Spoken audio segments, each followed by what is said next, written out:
I grew up in a small community in the south of Minnesota called St. Gall. We were 8 families, all loosely related. Uncles and aunts from both sides of the family, along with grandparents and 2 outsider families not directly related by blood. It was a remnant of the hippie era, and my mother grew up out there. It was originally meant to be some sort of farming commune for people who wanted to live on their own terms without going completely off the grid. It isn't like a religious gathering or a cult, as many believe. It was all about a different way of life and living closer to the earth. My mother left St. Gall for a few years to study sociology, and that's where she met my dad. I was an accidental pregnancy, and my dad didn't want to stick around. My mother moved back to St. Gall and had me in the early 90s. I was born in the house I grew up in. Life out in St. Gall wasn't as odd as one might think. I still went to school, I just had to take an earlier bus. We still went into town at least once a week, and I had many friends that I got really close to over the years. Still, there was always that air of being different around me. My mom explained that a lot of the parents of the kids at school didn't like the people from St. Gall, because we were different, a bit odd. My mom was terrified of a lot of things, but mostly blood. That was her #1 fear, and if I ever hurt myself, she would try cover it up as fast as possible. It was strange, because I saw kids skin their knees at school all the time without anyone freaking out. I never hurt myself like that, since my mom was adamant about me being needlessly careful. It came to the point where I sometimes had to wear elbow knee guards to school, which landed me in plenty of trouble from bullies. But my childhood came and went. Elementary school turned into middle school, which turned into high school. Things got rough then, fast. On the best days, I was a Gall kid, but most of the time they just called me Jesus freak, cultist, or even school shooter. I was branded an outsider without there ever really being a reason. I guess that's just what it's like being a teenager. I also refused to take the precautions my mother asked me to. I stopped wearing elbow and knee guards to gym class. Our teacher had a deal where kids could go to the gym instead of playing team sports, but I was tired of being separated. I'd compromised with my mom by wearing several layers of clothes, but I usually just wait for her to be out of sight before I took something off.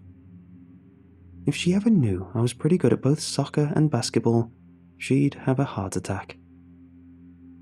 It was during those few PE classes that I started noticing something was different about me. Sure, we were all still growing up, but I was growing a bit different. I was almost completely hairless in comparison to the other boys, and my hair was growing lighter. I'd gone from brown hair to strawberry blonde in about 2 years. I would also start to notice a weird smell coming from the other boys. They really stank. It took me several weeks to notice that they weren't actually the ones who were different. I was. They smelled like people were supposed to smell, but my sweat, on the other hand, was sweeter. Not necessarily in a good way, but just weirdly sweet by comparison. Not sugary, but more like the smell of thick dairy.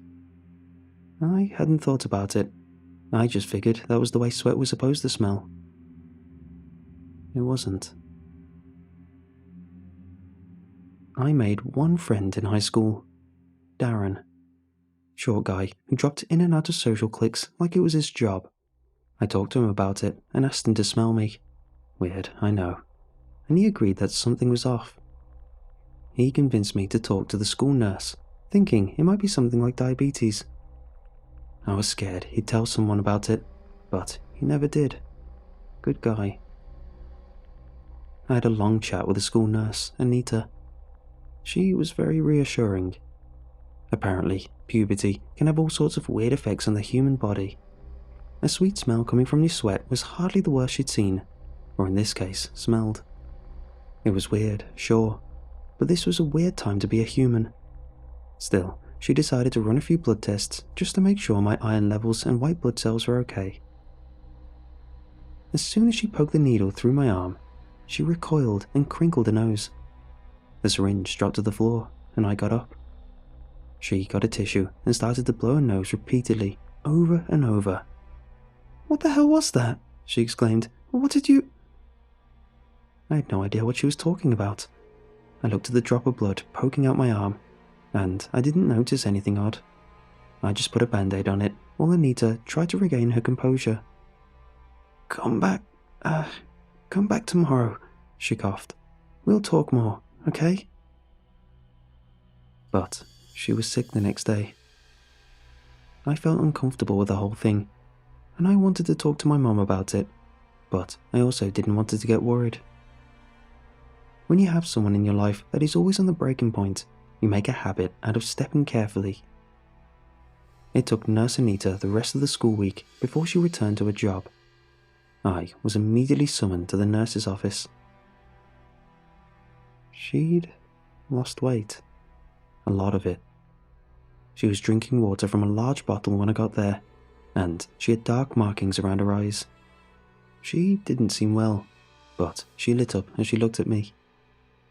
Anita asked me for a new blood test, and I agreed. She lined up 4 syringes. Her hands were shaking, but she regained her focus once the needle got closer to my arm. Step by step, she filled the syringes, but she seemed to get more and more excited as she did. I can swear she was sniffing at my neck. The whole thing was weird, and I left as soon as she gave me a band-aid. She promised to run some tests and let me know as soon as she was done, but she wanted me to return at least once a week for a checkup. Apparently, sweet-smelling sweat was a bigger deal than I'd anticipated. I asked her if I should see a doctor, but she just shook her head. As I left the nurse's office, I looked back. She was standing at the doorway, staring at me from across the hall. Her eyes never left mine. She was staring at my neck, drinking from a water bottle. This time, I told my mom. I had no idea how much she would overreact. Instead of talking to Nurse Anita, she pulled me out of school the same day. She threw our entire lives into boxes, breaking at least half of our dinnerware in the process. In less than a weekend, she'd packed up everything and hired a truck. I barely had time to hug my grandparents goodbye before we were out of town. I was forced to switch phone number, and my mother swore that if I didn't remove my social media accounts, she would smash every touchscreen we owned. I'd never seen her like that before. I was terrified. That's how we ended up in Sabre, Michigan. Of course, my mom couldn't check on me all day long. I did get time to check in on my social media. Darren, still in disbelief about me leaving so soon, told me things had gotten weird at school. Nurse Anita had started asking questions about where I'd moved, and when the principal couldn't reveal that information, she'd gotten aggressive. The police got involved, and it was revealed that she'd taken my blood samples home. Things got unclear at this point, but Darren, whose mom works at the sheriff's office, had spoken over dinner about Nurse Anita apparently drinking blood straight from the syringes. But that wasn't all. In the days that followed, she was taken into custody. She was doing some sort of hunger strike and couldn't even keep down water. She actually died from dehydration, right there in the county jail, surrounded by paramedics trying to understand why her body was actively resisting an IV.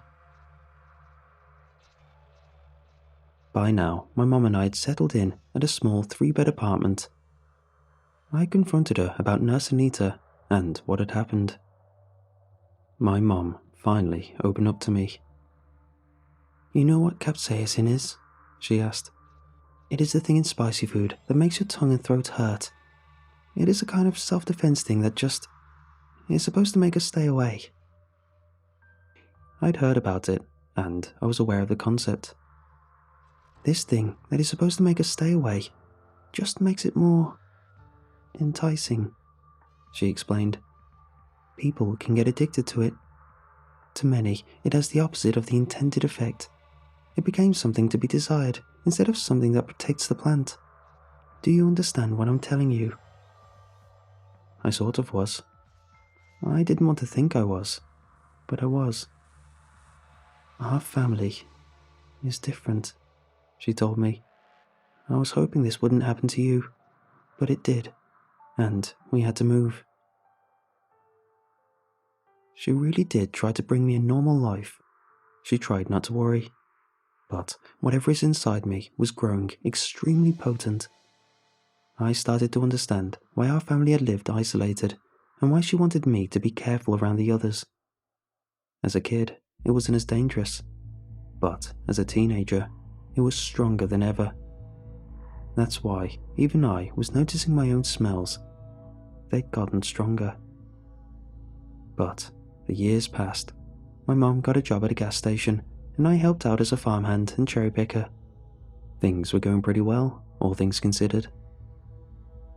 Until last year. I was picking up my mom from the night shift, early in the morning, when a truck on the opposite lane ran a red light. We were hit. It wasn't a bad hit, but it was bad enough to send us into a spin and into a nearby ditch. Mom had been looking through her purse and smashed her head against the passenger window, and I head bashed the steering wheel. The passenger side of the rear half of the car was folded like origami. I barely even remember what happened next. I remember the truck driver coming to check on Mom, only to drag her out on the pavement. I remember paramedics and a police car. I remember eyes looking at me, delirious and dark. Open, bloody mouths, tendons snapping, a sweet, flowery smell drowning out the gasoline pouring from the car. Red. I remember seeing a half-eaten face, slowly being torn apart. Eyes that used to comfort me, having lost their light. A slack-jawed nightmare, having clothes and limbs torn apart and splayed on the concrete like a flattened toad. I don't remember much about getting away. I was chased through a field of wheat, and I threw up in a water bucket next to a well. I hid in a barn and covered myself in hay to dampen the smell of my blood. I remember a flashlight passing over me as 3 people left, desperately looking somewhere else. Bloody mouths, still chewing, pupils so large their eyes looked black. They were barely even breathing, their breaths so short I couldn't see their chests move. I made it. I would never speak of this in person, as I don't want to risk anyone finding me. I've moved twice since that incident, and I'm starting to understand what I am. The problem is, I've started to get cataracts. I know it is at an early stage, but it is definitely there, and it is progressing rapidly. I'm going to need surgery. Someone has to operate on me, and I fear I'll never wake up from that surgery. I have no idea what to do. I can't live like this, constantly fearing someone will get too close and catch a whiff of me. No wonder my mom had to leave my dad. No wonder she was always afraid. You're all hunting me. You just don't know it yet.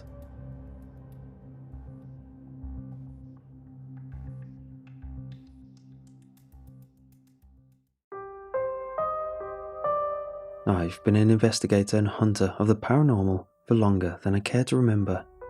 Studying law, protecting the innocent, and destroying malicious entities are just a few of the job's many requirements. In my younger years, training day in and day out with my uncle, I thought that we were heroes and that I had the greatest job in the world. Now that he's dead, along with most of my friends and family, I'm not so sure. The monotony of endless travel and cheap hotels, the guilt of not being able to protect my loved ones when they needed me the most, the burden of saving others. It's more weight than I ever thought would rest on my shoulders, more weight than most men can bear to carry. But enough about that. You don't need to hear some sob story. This isn't about me. This is about my latest adventure, one I almost didn't come back from.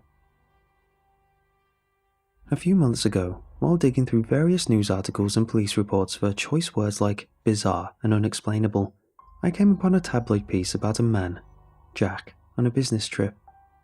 He apparently became hysterical and attacked his boss, Coulter, in a hotel lobby. When asked why, he simply said that room 371 The room Coulter was assigned to the front desk was no ordinary room, and anyone staying there was, quote, in grave danger. He said he was trying to protect his boss by explaining the situation while pulling him away and out of the hotel. Coulter resisted and fell to the floor, breaking his arm. He didn't press charges, but needless to say, their business trip and relationship was no more. Normally, I stay away from these kinds of things. More than not, they tend to be the product of nutcases. This one had all the markings of an overtired, overworked man on the verge of mental breakdown.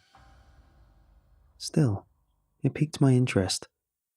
With no other pressing cases on the table, I decided to look into it, if for no other reason than to placate my curiosity.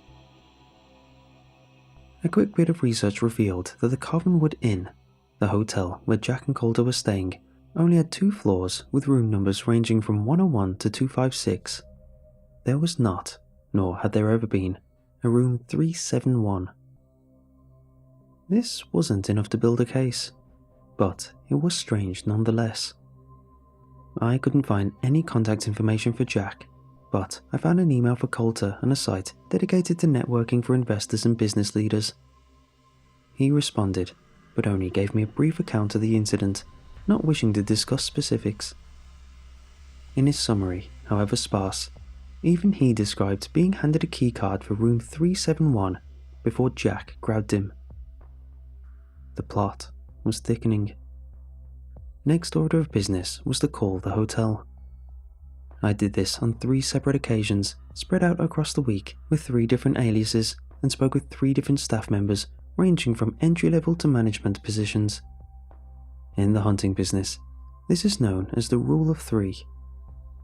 Provided you can sift through the BS and identify the potential truths within, it allows for a higher chance of information retrieval without raising suspicion. It works even better if you can act and change your voice accordingly. Call number 1 was to the hotel manager. As I suspected, no matter how persistent I was, she would not comment on the matter. Call number 2 was made to low-level management in the form of Tammy, a shift supervisor. She was working on the day in question, but had heard a lot about it from co-workers. She said Jack was a lunatic, kept screaming about a list of rules in his hotel room. I wanted to pry for more, but we were disconnected. I'm fairly certain I heard the manager come over and scold Tammy before the line went dead. Call number 3 was to the front desk. For this one, I decided on a back-handed approach. I would attempt to book the non-existent room 371 to see if the clerk would bring up the incident on his own. Upon dialing, the voice that met my ear was steady and emotionless. "Thank you for calling the Covanwood Inn. How may we be of service?" "Is it possible to book a specific room?" "Of course, sir. Which room would you like to stay in?" "Room 371? One moment." There was the brief pause and a faint sound of tapping at a keyboard. "Room 371 is available tonight and every night going forward. When would you like to book your stay?" Impossible. Did I call the right place? Was my information wrong? "So you're saying room 371, that's 371, is available?" "Yes, sir. Tonight and every night." "And this is the Covanwood Inn in Massachusetts?" "Indeed it is." "And your hotel only has 2 floors with room numbers 101 to 256, right?" "Correct, sir." "Then how is there a room 371? There was another pause, this one considerably longer than the previous. "Thank you for calling the Covanwood Inn, where we always hope you enjoy your stay. Goodbye." Click. Well, I'll be damned. Despite my doubts, it looked like I had found my case. I just needed to do a little more research before going out on a full-fledged hunt. Most entities travel. It's doubtful that this one struck once and then moved on. If I could find its signature and establish a pattern, I could probably pick up its scent and predict its next attack. All I had to go off was Tammy's second-hand account of Jack screaming about a list of rules. That would have to be my starting point. And Down the rabbit hole I went. 5 days of non-stop research, and I stumbled upon the motherlode of paranormal activity. Dozens of accounts of mysterious survival guides left in apartments, hotels and workplaces. Strange sets of rules with a sizable body count left in their wakes. My next move was clear. I had to call Al. Al was an old soul who had been around the paranormal block more than a few times. His hunting days were behind him, but he was a walking encyclopedia of knowledge. If anyone could shed some light on these lists, it was him. Al's recognizable scruffy voice cut through the receiver just after one ring. "Henry, how the hell have you been? Glad to know you're still alive after all this time. Would it kill you to pick up the phone once in a while?" "I know, Al, I'm sorry. Caught up in the big gig. You know how it is. How's your heart? Still giving you trouble?" Of course. But you and I both know I've been through worse hell than a few clogged arteries. To what do I owe this call, anyway? I'm sure you didn't reach out to discuss my declining health. I've uncovered something big, Al, and I need your help. Must be big if you're calling me instead of diving headfirst with no parachute like you usually do. Al was referring to a particular case we worked together years ago, his last one on the field. I was foolish and cocky. We followed a bad tip I received from a less than reputable source and found ourselves smack dab in the middle of a dense forest surrounded by a coven of dreamwalkers. They're nasty creatures with an appetite for children's nightmares, only attacking the waking under the light of a full moon, which just so happened to be the case on the night we went out there. It was a trap, and we walked right into it. We managed to kick and claw our way out, but just barely. Al took up most of the onslaught.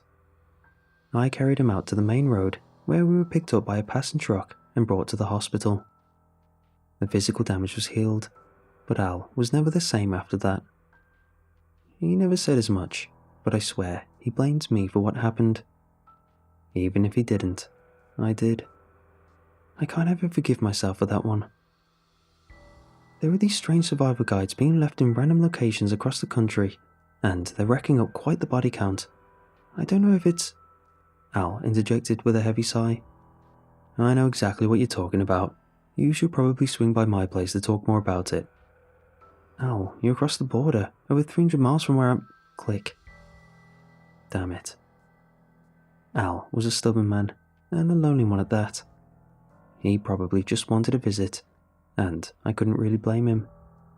After all, I was the reason he turned into an old hermit in the first place. Whether it was the guilt over breaking his spirit years ago, or my lack of options, I made that drive and crossed state lines on my way to see Al. If anything, it would at least be good for him.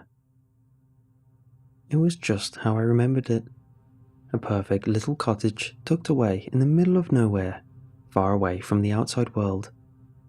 Not the house you would expect a hunter to live in, but that's how Al liked it. Small and quaint. I think it reminded him of his late wife, Ellie. She used to talk about a dream home like this one, if memory serves. Al rushed out to greet me. "There you are, old friend. Get over here." He pulled me in for a bear hug. I reciprocated, happy to see him in person for a change. "Alright, Henry, let's go in and talk shop." We dislocated, and Al brought me inside where I sat on the sofa. He brought me over a TV dinner, a common meal in our trade, and a beer before sitting down in the chair opposite me. "Okay, Al, what do you know?" "This is big, you were right about that. But..." He threw me a concerned look, indicating I might not like what he had to say. "Come on, Al, I drove hundreds of miles to hear this. It better be good." "Define good." "Out with it, Al." "Good news is, I know what we're dealing with." I swear the man dragged out simple responses just to keep me from leaving too soon. That, or he enjoyed dangling fresh meat over my head just to watch me swipe at it and miss. Probably a little of both. And the bad news? The truth is, I've been tracking this thing for years. You're not going to be able to catch it, kid. its course is completely random. By the time the headline shows up, she's already moved on to another town with no trail of breadcrumbs to follow. She? Yes, she. Could be a he, but you and I know males are pretty rare. It's a witch, Henry, a powerful one at that. Al went on to explain that the list of rules were agreements between the witch and her victims, contracts that needed no signatures to be legally binding. Once the rules are read and comprehended by the victim, the agreement takes effect.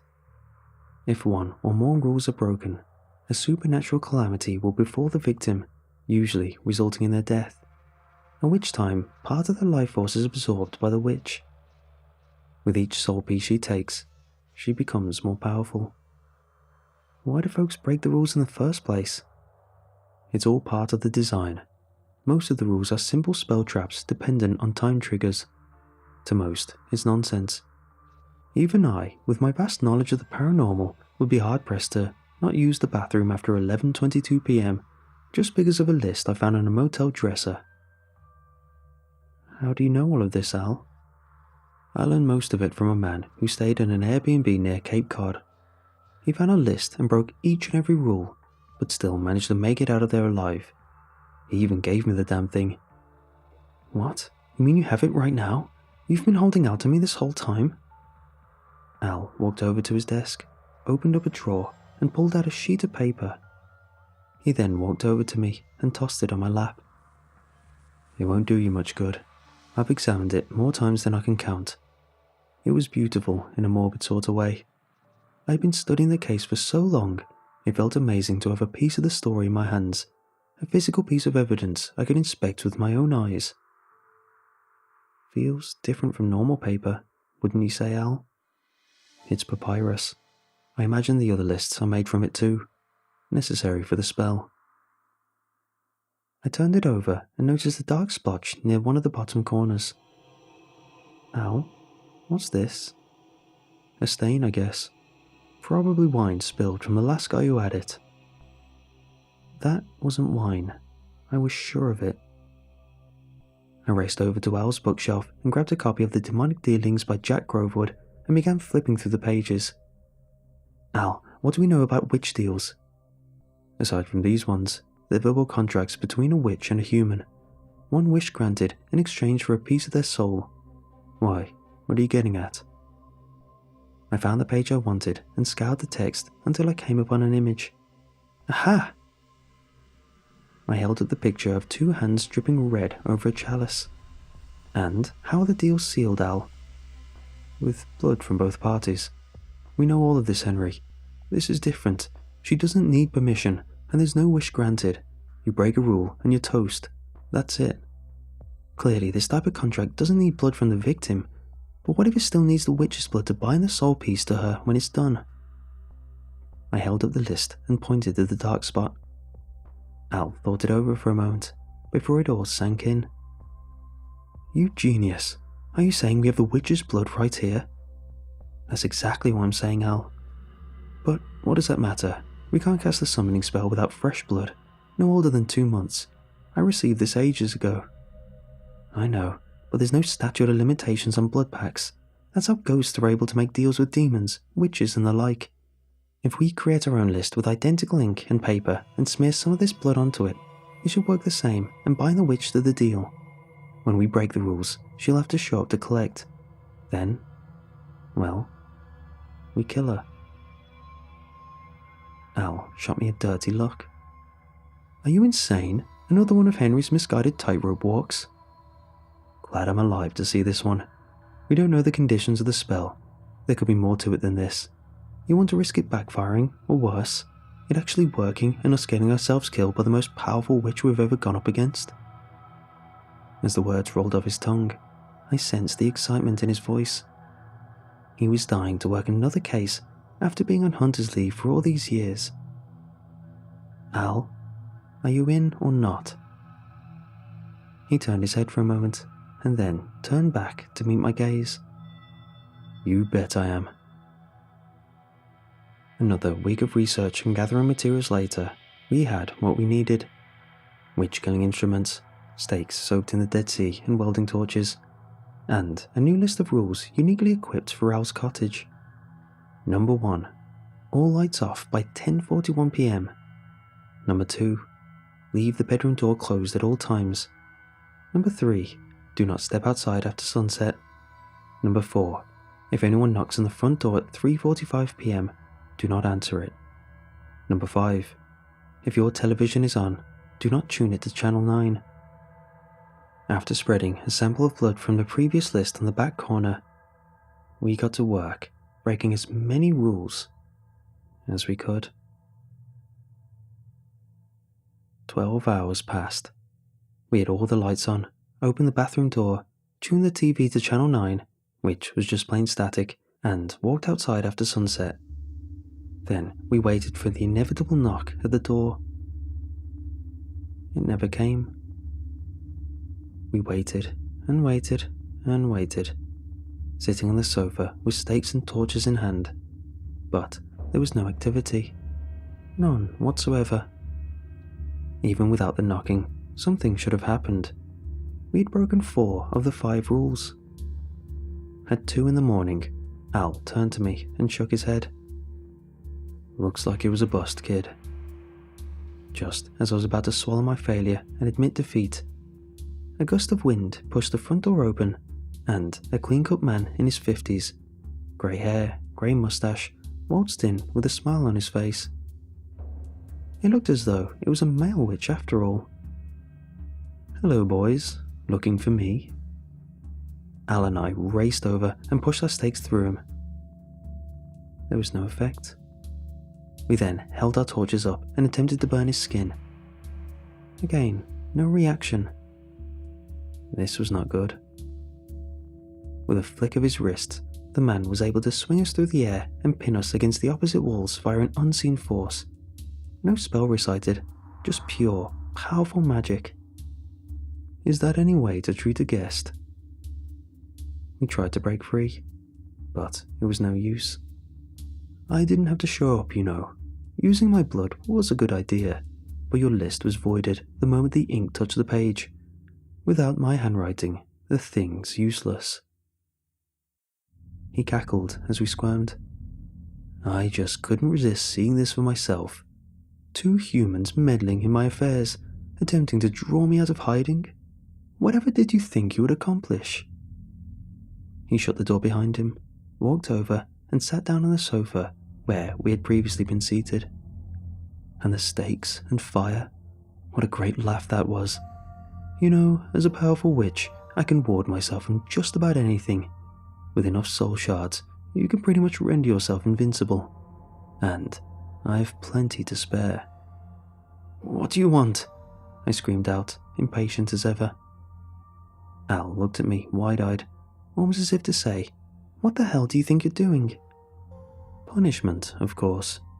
You may not have broken the rules of one of my actual contracts, but that doesn't mean I can't dole out some just desserts.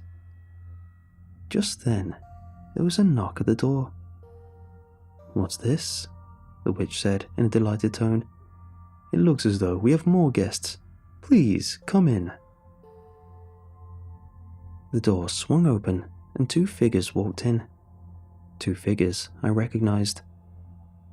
It was none other than my uncle and Al's wife. They walked over to us, and the witch released his hold on us. Aren't you happy to see your loved ones back from the dead? Without warning, their forms changed. Their fingernails changed to claws that bent and curved towards the carpet. Their mouths opened at unnatural angles, revealing rows of sharp teeth that protruded outward. Finally, their eyes met at the center of their heads, creating a single pool of yellow light swirling into itself. A life all its own. Then, they attacked. Al and I jumped and darted around the room, but it was no use. They were too fast, and their arms too long. No matter what we did, they kept pulling on us and tearing away at our flesh, bit by bit. Before long, we were both being tightly squeezed in their arms, our pain cries echoing through the house. Oh, what's wrong? Don't you humans live for tender embraces? It doesn't get any more loving than this. Just as our spines were about to break, Al did the unthinkable. Wait, I want to make a deal. All at once, the creatures loosened their grip, and the witch spoke, just as surprised as I was. Oh, now that's something I didn't expect. Tell me, Al, what did you have in mind? A piece of your soul for your safety? Sorry, but that just ain't worth it. I'd rather see you bleed. Al looked over at me. A single droplet rolled down his cheek. Let the kid go. You can take me now. The hold-down soul. It's yours. The creatures vanished, and the witch's face lit up. Al, what are you doing? You can't... The witch put his fingers together, and my mouth is clamped shut. Sorry, kid. I'm getting too old for this. I'm tired. My wife's gone. My daughter's gone. You're the only family I have left. The witch chimed in. You have yourself a deal. Al looked over to me one last time with a smile. At this point, my face was soaked in tears. I never blamed you. I may not be your dad, but I would have been so proud to call you my son. And with that, they disappeared, and I never saw them again. I fell to the floor, breathless. It was over. There was nothing I could do. Somehow, some way, that witch will die. I will bleed his corpse, rip apart the flesh, bury the bones, and salt the earth if I have to. And I'll tell you what, I'm going to save Al while I'm at it. Whatever it takes, mark my words.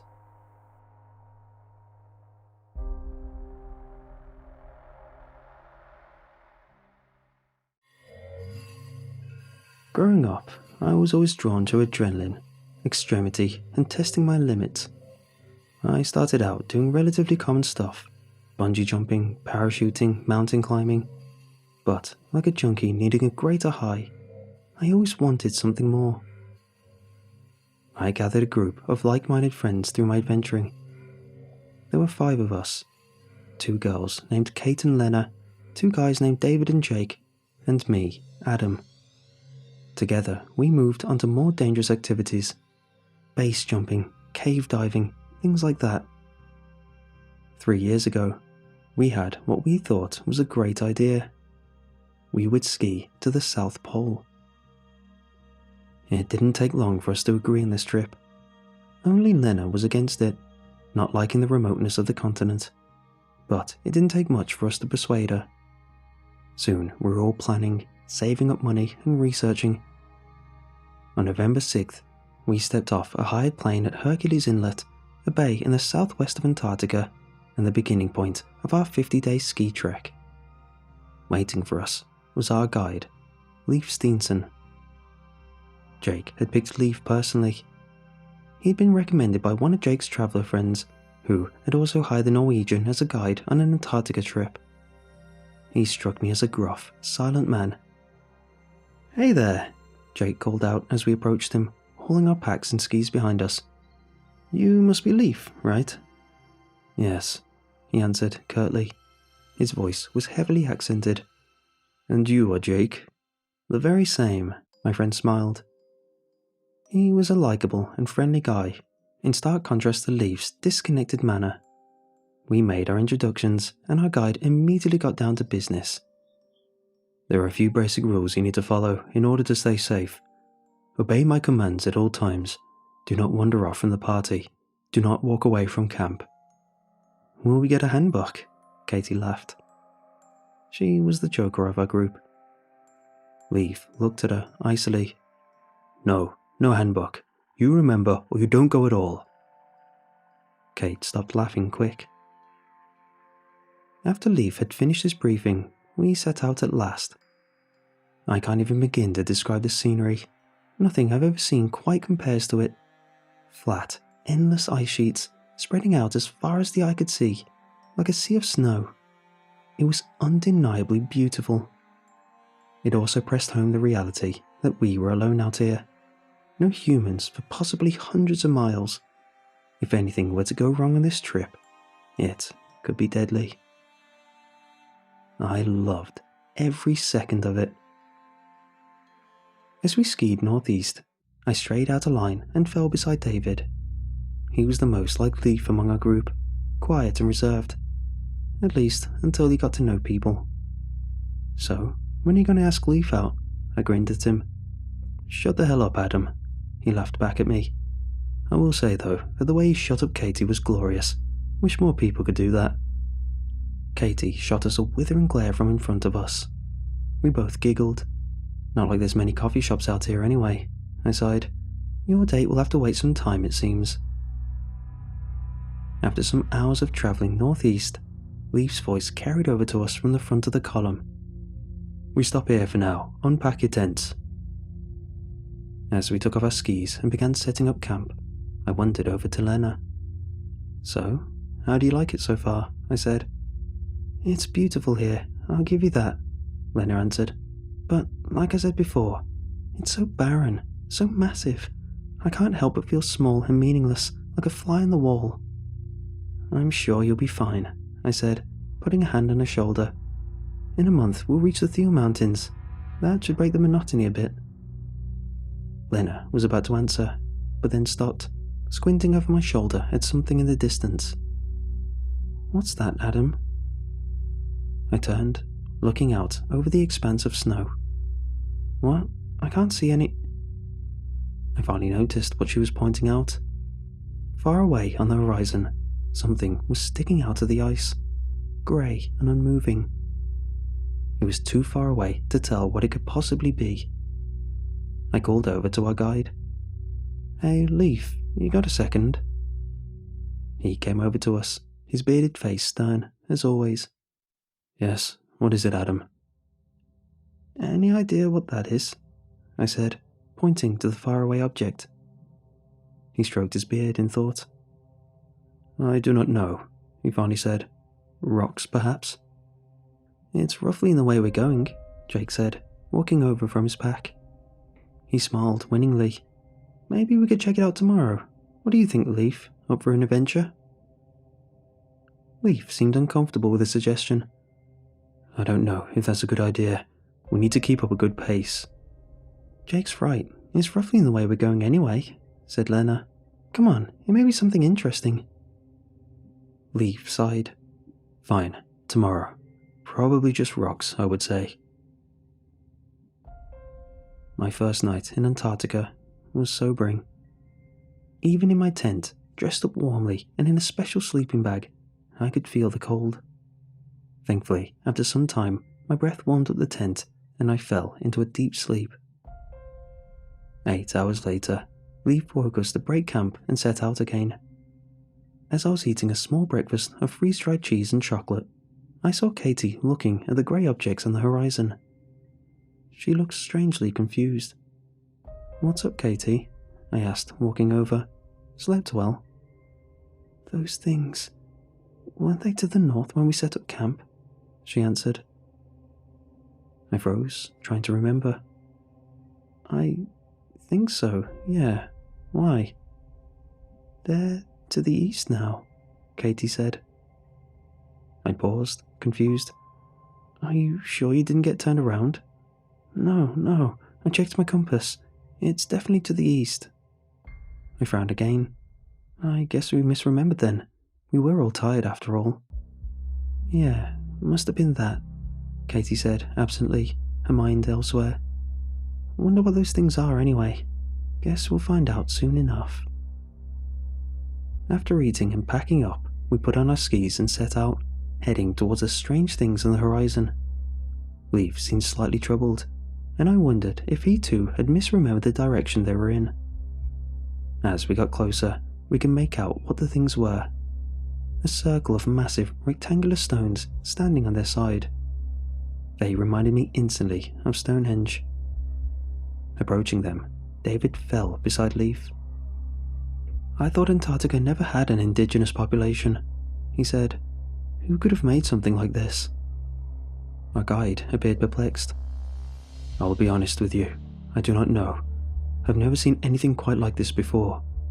"I thought you'd been to these parts of the continent before," said Lena. "I have, but I did not encounter this.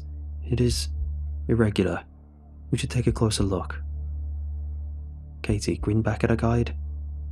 Good to see you've warmed up to our little adventure, Leaf. We approached the circle cautiously. Up close, we could see that the stones had once had carvings of some sort on them, although they had long been destroyed by time and wind. In the centre of the circle was a low, square slab of stone. 4 grooves ran from its centre to each corner. What the hell? Whispered Lena. How did this even get here? Aliens? Smiled Katie. Isn't that always the answer?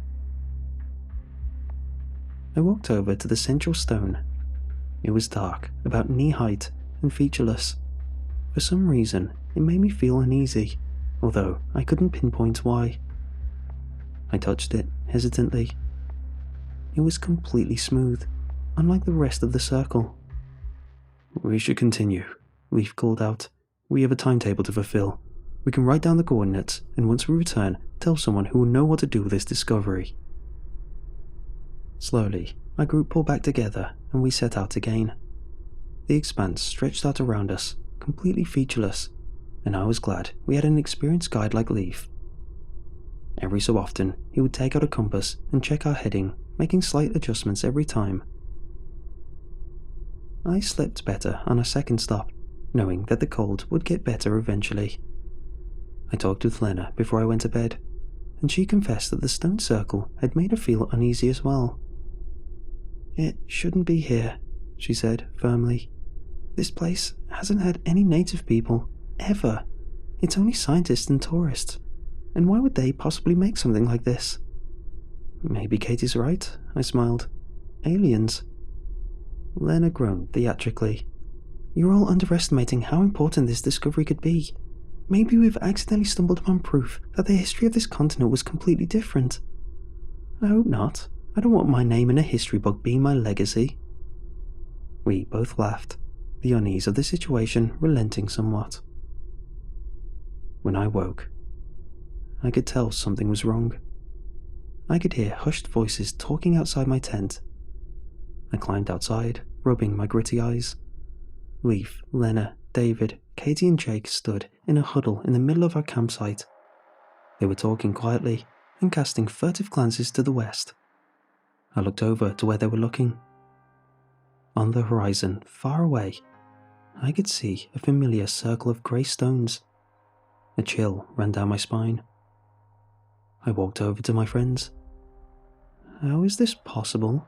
I asked incredulously. Those things should be to the south of us. They shouldn't even be close enough for us to see them.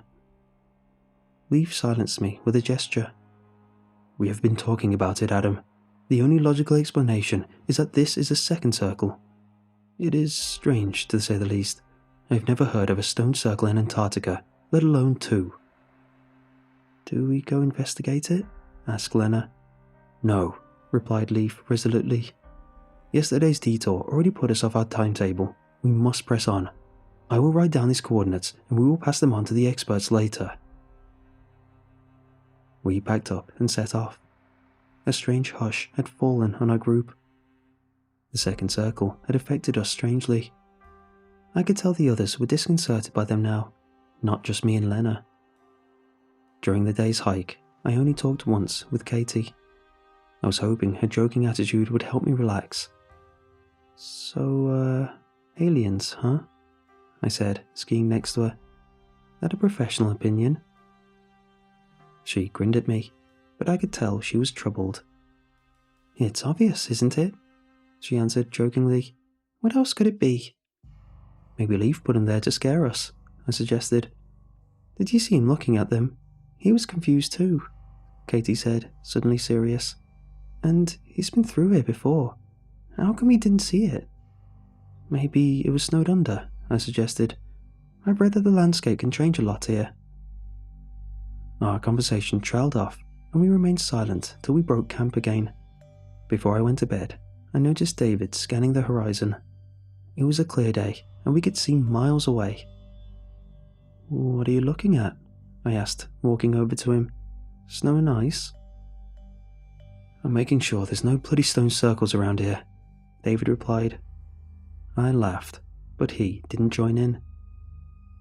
I went to bed, once again feeling uneasy. A commotion in the camp awoke me suddenly.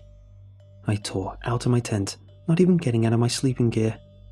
David was shouting, cursing. "What's happening? What's going on?" I yelled. David stood at the edge of our camp, gesticulating wildly at the western horizon. My heart missed a beat as I saw what he was cursing at. A circle of grey rocks. My friends came out of their tents, confused and sleepy. Their confusion quickly turned to an uncertain fear. "How is this possible?" Lena asked. "I don't know," answered Leif. Even he seemed troubled, and he kept checking his compass, as if confirming over and over that the rocks were indeed in that direction. I was about to suggest we go investigate, but David cut me off. "Where's Katie?" We stood in silence for a second, turning, looking around. Leif ran over to Katie's tent and unzipped it. It was empty. Not even a sleeping bag remained. Our group fell silent for a second. No one knew what to say, what to do. Leif broke the silence. "There are footprints here." Looking closer, I saw he was right. Booted footprints were impressed in the snow, going from the tent entrance, around it, and away from the camp. We followed after them. Soon, Lena threw her hands up in frustration. "What the hell?" she exclaimed. "What the hell is going on?" Peering past her, I could see what had angered her. The footprints stopped. Suddenly, and without warning. It was as if Katie had suddenly flown straight up into the air. We gathered around the place they ended. Jake cleared his throat. "Leif?" he began. "What's the plan, man? What's our next move?" Leif was silent for a second, staring at the abruptly ending footprints. Then he looked at Jake. "We have to search for her. She has to be here somewhere. We will spread out into a line and—" He trailed off as something on the ground caught his eye. I looked down. Our movement had upset the snow, showing ice beneath. It was oddly clear, almost like frozen glass. Through it, we could see something red, a piece of fabric, frozen deep beneath the surface. Leif cleared his throat audibly. "Clear the snow below us." We set to work, moving the snow with our gloved hands. Soon, we could see what lay below. Jake cursed savagely, and Leif crossed himself. My breath stopped short as I realized what I was seeing. Frozen solid in the ice below, lying in a bag as if she was still asleep, was Katie.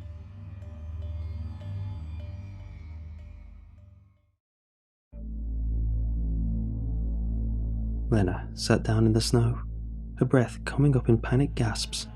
David and Jake stood paralyzed, staring at Katie's frozen form. I grabbed our guide by the shoulders, turning him to face me. "What the hell, Leif?" I shouted. "How did this happen? What the hell is going on?"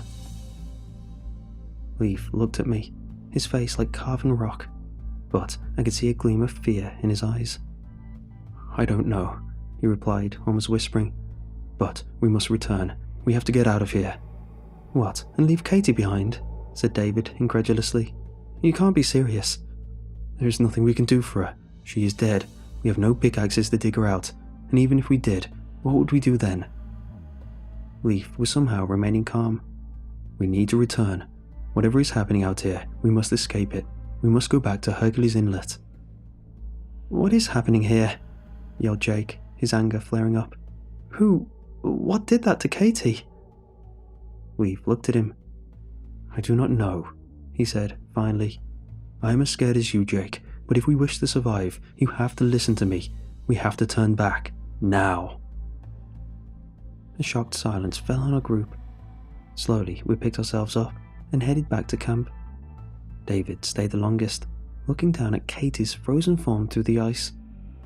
I put my arm around him and led him away. As we packed up and prepared to leave, my eyes kept returning to that damn stone circle. It seemed even closer than before, mocking us, threatening us.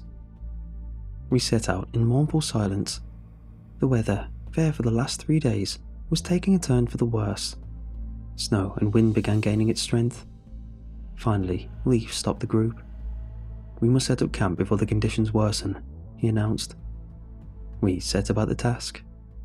As we worked, Leif kept talking. "We have to maintain watch in the night. I'll begin, and after an hour and a half, I will wake up Jake, and so on. This way, we will not be vulnerable while the others sleep." "What are we guarding against?" said David, his voice low. "I thought this place was abandoned." "Antarctica has never been truly settled, no," Leif replied. "Only scientists and tourists came here, I believe. During World War II, the Germans briefly established a base on the coast, but that is all." I couldn't help but notice he cleverly evaded David's question. We erected our tents in dejected silence, everyone occupied with their own morbid imaginations and fears. As I settled into rest, I could hear Leif's footsteps outside the tent as he paced back and forth, keeping watch. My guard duty was not up for another 3 hours. I lay, thinking about Katie, forever where we had found her, frozen in the ground. I couldn't get her face out of my mind. At least she had died in her sleep. Eventually, I fell into a slumber from pure exhaustion. I woke some time later. I could tell it had been far longer than 3 hours. I was feeling far too rested for it to have been such a short time. Climbing out of the tent, I saw Leif. He was sitting in the center of the camp with his back to me and his hood up. "Leif, everything all right?" I said. No answer. My heart began beating harder. "Leif," I called out again, praying for an answer. He remained silent. Slowly, I walked over to his sitting form. He didn't move an inch. I put a hand on his shoulder and turned him around. The others ran out of the tents as my scream tore them from their slumber. They found me, standing above what I had thought was our guide. Except, it wasn't. It was Leif's clothes, filled with snow and shaped into the outline of a man. From the hood, a smooth globe of packed snow and ice stared outwards. "Damn it, damn it, damn it, oh damn it," shouted Lena, turning away from the figure. David was staring at it, completely motionless. It was Jake who woke us from our horrified trance. "Guys, look." We stared at where he was pointing. Of course, a stone circle, this time to the east. David ran to the edge of the camp and screamed towards it. "What do you want?" he yelled. "What do you want from us?" I rushed over to him, Lena behind me. We put our hands around him and gently led him back to the camp. "We have to keep moving," Jake said firmly, assuming command through force of will. "Hercules Inlet is only 2 days away. We can't stay here." "What difference does it make?" mumbled David. "We have to keep moving," repeated Jake, his voice firm. "We won't achieve anything by staying here." We broke camp and set out. David was visibly lagging behind us, his eyes blank. He was in shock. I took turns with Lena, the two of us making sure that he kept moving and trying to take his mind off the situation with conversation. While Lena was in the back of our group with him, I went next to Jake. "David's falling apart, man," I whispered to him. "I don't know how long he'll hold it together, or what we'll do if he collapses." Jake looked at me. I could see the resolve in his eyes, so barely holding him together. In that brief moment, I truly admired his willpower. "It's 2 days to Hercules Inlet," he said. "If we just keep moving, we'll make it there. David will keep it together. He'll have to. And if he doesn't, we'll think of something. No one gets left behind." Jake turned and pressed onwards. Our conversation clearly at an end. We pushed on. The loathsome stone circle had now abandoned all rules of logic and space. It moved seemingly randomly, always on the horizon, but never shifting in a way consistent with our movement. I grew to hate the sight of it. Somehow, I had no doubt it was connected to everything that had happened to our group. by the time we stopped to make camp, David had recovered somewhat. He was still distant and brooding, but I hoped he would be alright for the time being. We quickly agreed there was no point in standing guard over the camp. Whatever happened to Leaf, it had happened while he was on watch, and he hadn't even managed to raise the alarm. We had a strange, naive sense of security while staying in our tents, like children hiding under their blankets at night. Even so, falling asleep was hard. The ever-present terror and foreboding, the fear of being taken next. It was hours until exhaustion finally put me to sleep.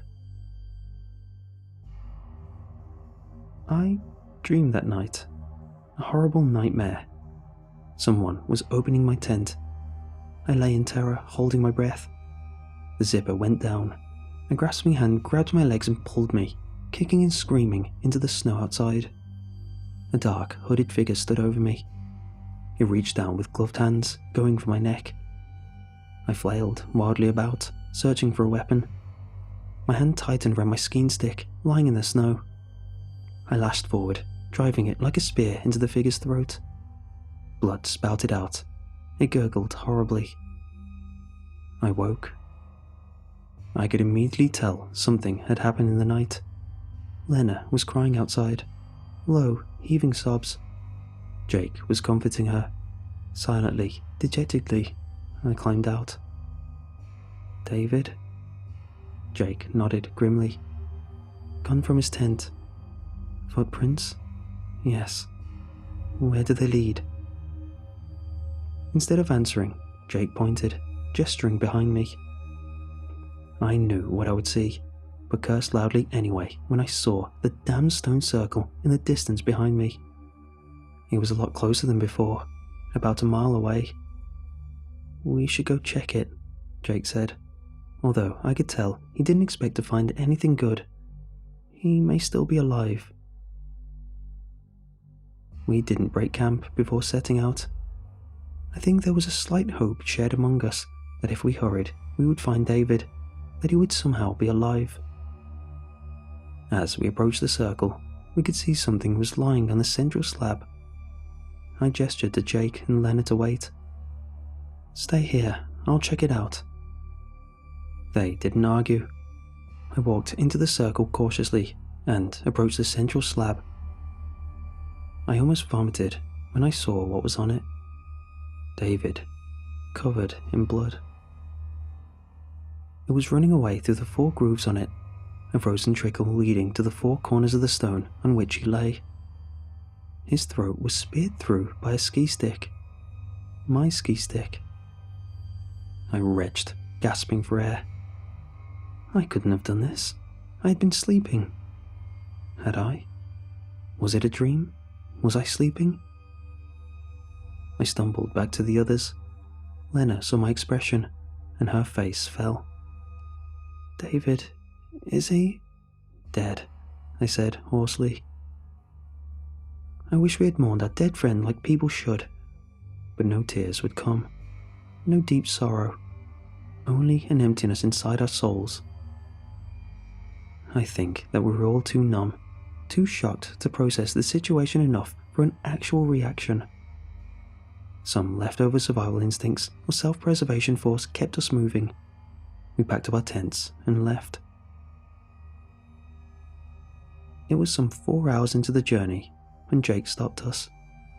Guys, look, what is that?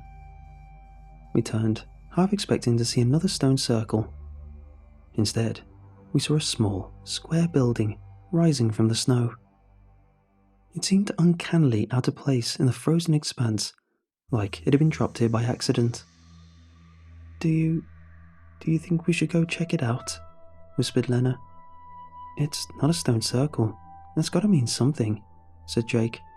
We should have a look at least. What do you think it could be? I asked. Jake shrugged. Science base, maybe? There might be people there. Maybe they can help us. Maybe they know what's happening out here. We set out towards the building. The closer we got, the clearer it became that it hadn't been used in a long time. The cement walls were smooth and half snowed under. Its iron door hung on the hinges, rusted and ajar. I guess Leif was right when he told us about the Germans, said Lena, pointing at the door. Impressed on it in fading paint was a large black swastika, above the words Ananebra. I whistled under my breath. So what is this, secret Nazi base? I thought they only had a small one on the coast, said Jake. Doesn't seem like it, I answered. Do you think we should go inside? We were quiet for a few seconds, weighing our options. Lena finally answered. Yes, maybe you can find some answers down there, or a weapon, or something helpful. The door swung open with a resounding creak, and we crept slowly inside, into the dark and the cold. The passage led downwards, seemingly cut into the ice itself. We found the first body in minutes. It had been preserved by the cold. A young man dressed in a dark military uniform. He gripped a pistol in his hand and a bullet wound marked on the side of his head. Next to it laid a battery-powered light, which Jake picked up and tested. Somehow, it still worked, casting a slim, flickering ray of sickly yellow light through the tunnel. More bodies, lying everywhere, all of them gripping guns with bullet wounds through their heads. I shivered. What the hell happened here? Jake swallowed audibly. I don't know. Looks like some sort of mass suicide. We continued down the passage, doors leading off to the sides from it, opening up into rooms filled with antiquated machinery and workstations. There were also several libraries, much to our surprise. At the end of the corridor was a large iron door, much heavier than the others. We stopped in front of it for a second, apprehensive and fearful. Lena broke our reverie. Oh, to hell with it, she said, leaning forward and pulling on the door. It budged open with a loud screech. Jake shined the light into the room beyond. We squinted into the dark, looking upon a massive chamber, tens of meters wide and deep. My heart dropped when I saw what it contained. Is that what I think it is? Asked Jake hoarsely. I nodded grimly. Before us, dominating the center of the room, lay a massive circle of grey stones. We stared in mute terror and disbelief at the massive construction. Well, damn, muttered Jake. This thing's painted on the ground, Lena said. Looking down, I could see she was right. The circumference of the stone circle was drawn on the floor with dark paint. Within, it was filled with stars, suns, and strange geometric shapes that made my head spin just from looking at them. Peering into the center of the circle, I could see that there was a body on the central slab. The dead man was sitting cross-legged, frozen in his final, fatal position. Looking closer, I noticed he didn't have a gunshot wound like the rest of the others. A piece of paper, folded and yellowed with age, lay before him. Guys, come have a look. This one left a note. My friends joined me. Lena took the paper tentatively and opened it, careful not to damage the ancient page. I can translate this. You know German? Asked Jake, surprised. Lena looked at him, slightly amused, even in such a place as this. How long have you known me, Jake? 7, 8 years? She looked back down onto the paper. It's very confused. The poor man was probably already half mad when he wrote it. Does it say anything about what happened here? I asked, my breath making clouds of steam in the cold air. Yes, it seems they were sent from Germany to carry out some sort of experiment, ritual. It's unclear. The Ananirba is a weird pseudo-scientific group, sometimes dabbling in the occult. This sounds like something they would do. What kind of ritual? I asked, a shiver running down my spine. He doesn't say. All he knows is they needed these stones and a place where no man has ever lived. The stones were ancient, found in some old warlord's grave in Europe. The Germans didn't even know exactly how old they were, or who made them. And the deaths, does he say anything about them? Yes, after the ritual was complete, strange deaths started to plague the base. They couldn't escape. Germany was being beaten, and no one answered their calls for help. Rather than be taken by whatever they had called into being, they decided to end things themselves. And this guy? What happened to him? He didn't kill himself. He says he was the one who carried out a sacrifice on the central slab, and he wants to know what he has brought into this world. He says he won't end himself until it comes for him. We stood in silence, digesting this cryptic information. I couldn't help but think about the man's fate. He hadn't ended himself, and he hadn't been killed, despite being the one actually carrying out the ritual. It was the cold or the hunger that did him in. "We shouldn't stay here. We have to keep moving, or we'll never reach Hercules Inlet," said Jake finally. We nodded in agreement. Quickly, we returned through the passage. First Jake, then I passed through the door. Lena was following. She never made it out. The door swung close behind me with sudden, brutal force. I jumped, and Jake cursed. "Lena? Get me out of here!" Lena screamed from the other side, terror twisting in her voice. "Get me out!" I grabbed the door, pulling at it with all my might, but I struggled in vain. It wouldn't move. Jake joined in, groaning and panting. Lena was beating on the door in panic, screaming and crying in fear. We pulled and pulled at the door, but it wouldn't move an inch. "Get me out! Get me out! Get me!" Suddenly, her voice cut off. The hammering on the door abruptly stopped. There was silence. "No!" Jake screamed. He tore at the door desperately, but still it wouldn't open. "Lena?" I said, my voice quivering. There was no reply. She's gone," whispered Jake. "It's taken her too. Help me get this damn door open, man," I swore desperately. Together, we pulled again and again, but the door simply wouldn't budge. After half an hour, we collapsed into the snow, exhausted and defeated. I don't know how long we lay there. Our minds, stretched to the limit, had finally had enough. This time, though, the tears came freely. After some time, I picked myself up. The hollow, empty feeling of shock had returned. "We keep moving. We can't stop now," I said. Jake nodded, but I could see the desperation in his eyes. "We will make it, Jake. We will." My own voice sounded hollow, a mockery. Jake didn't notice. We slung our packs and continued north. The following day is a blur in my memory. Grief, shock and exhaustion had taken its toll on us.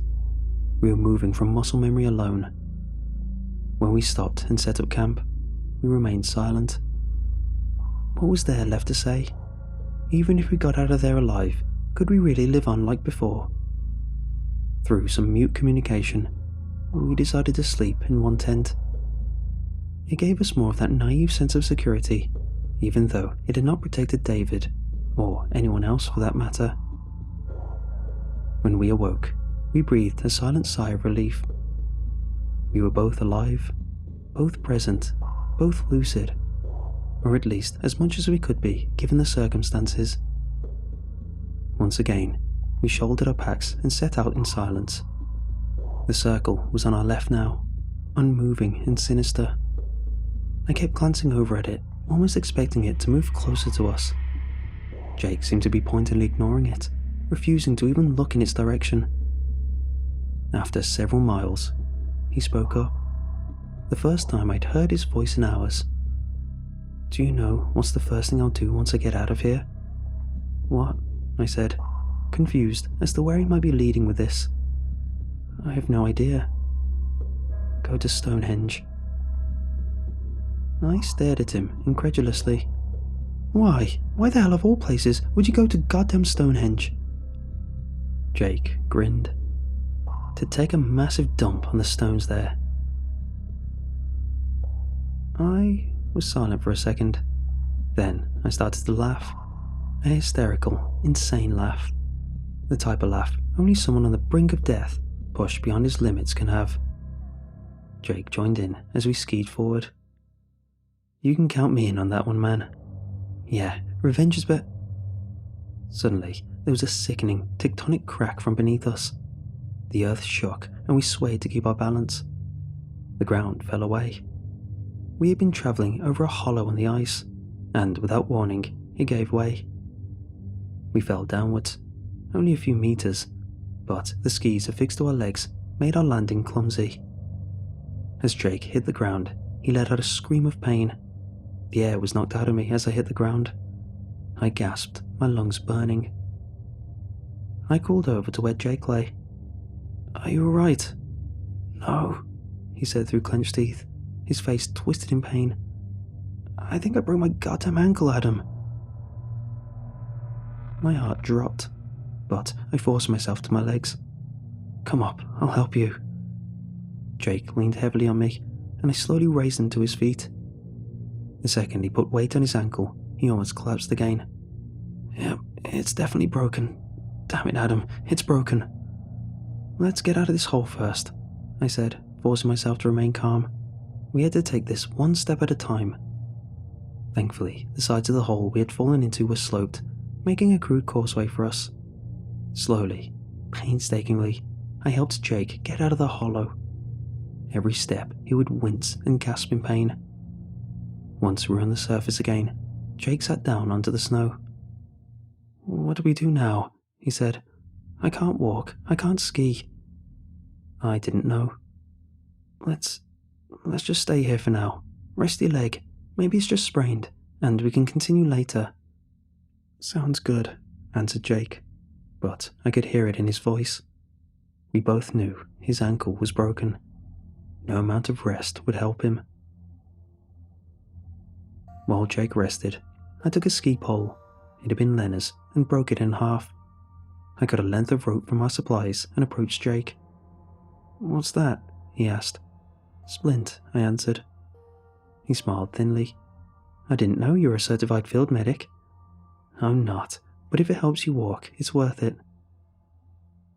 I tied the makeshift splint to his leg. Jake hissed in pain when I tightened the rope. "All right, doctor, let's see how well this works." Swaying and grimacing, he raised himself upright. He took several steps. I could tell he was still in pain. We pushed on. Once again, I came to admire Jake's willpower. Even in horrible agony and at the end of his sanity, he didn't give up. But it quickly became clear we wouldn't make it anywhere like this. It took us 2 hours to go a mile. At the end of it, Jake collapsed into the snow. I returned, kneeling beside him. "You need to rest," I said.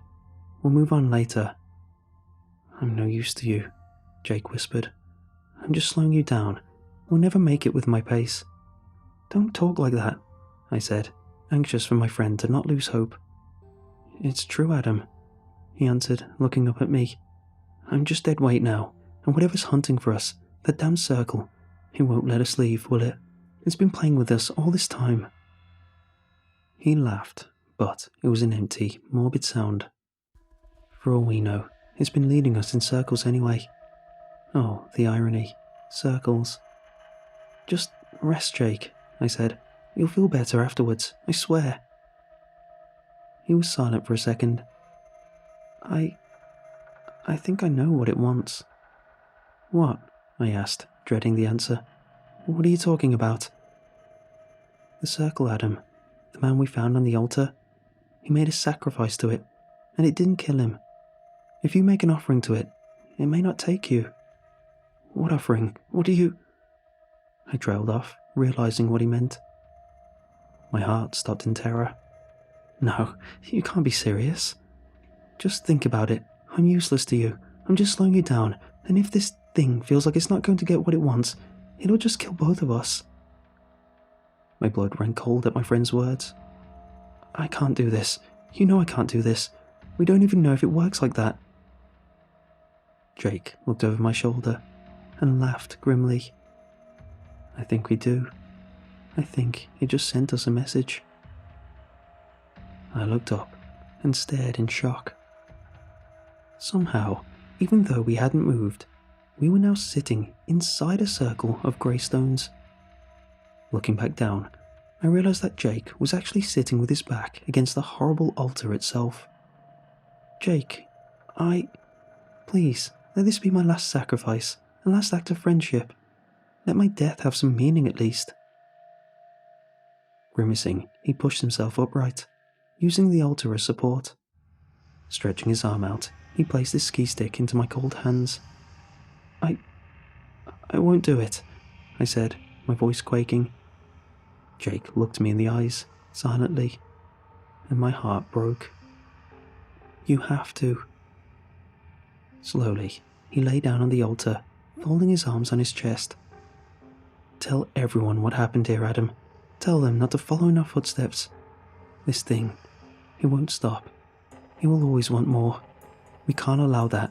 You have to get out of here, to stop that from happening. He closed his eyes. I approached him from the side, tears welling up unbidden. In nerveless hands, I raised the stick above my head, as the cold, grey stones watched on, in silence.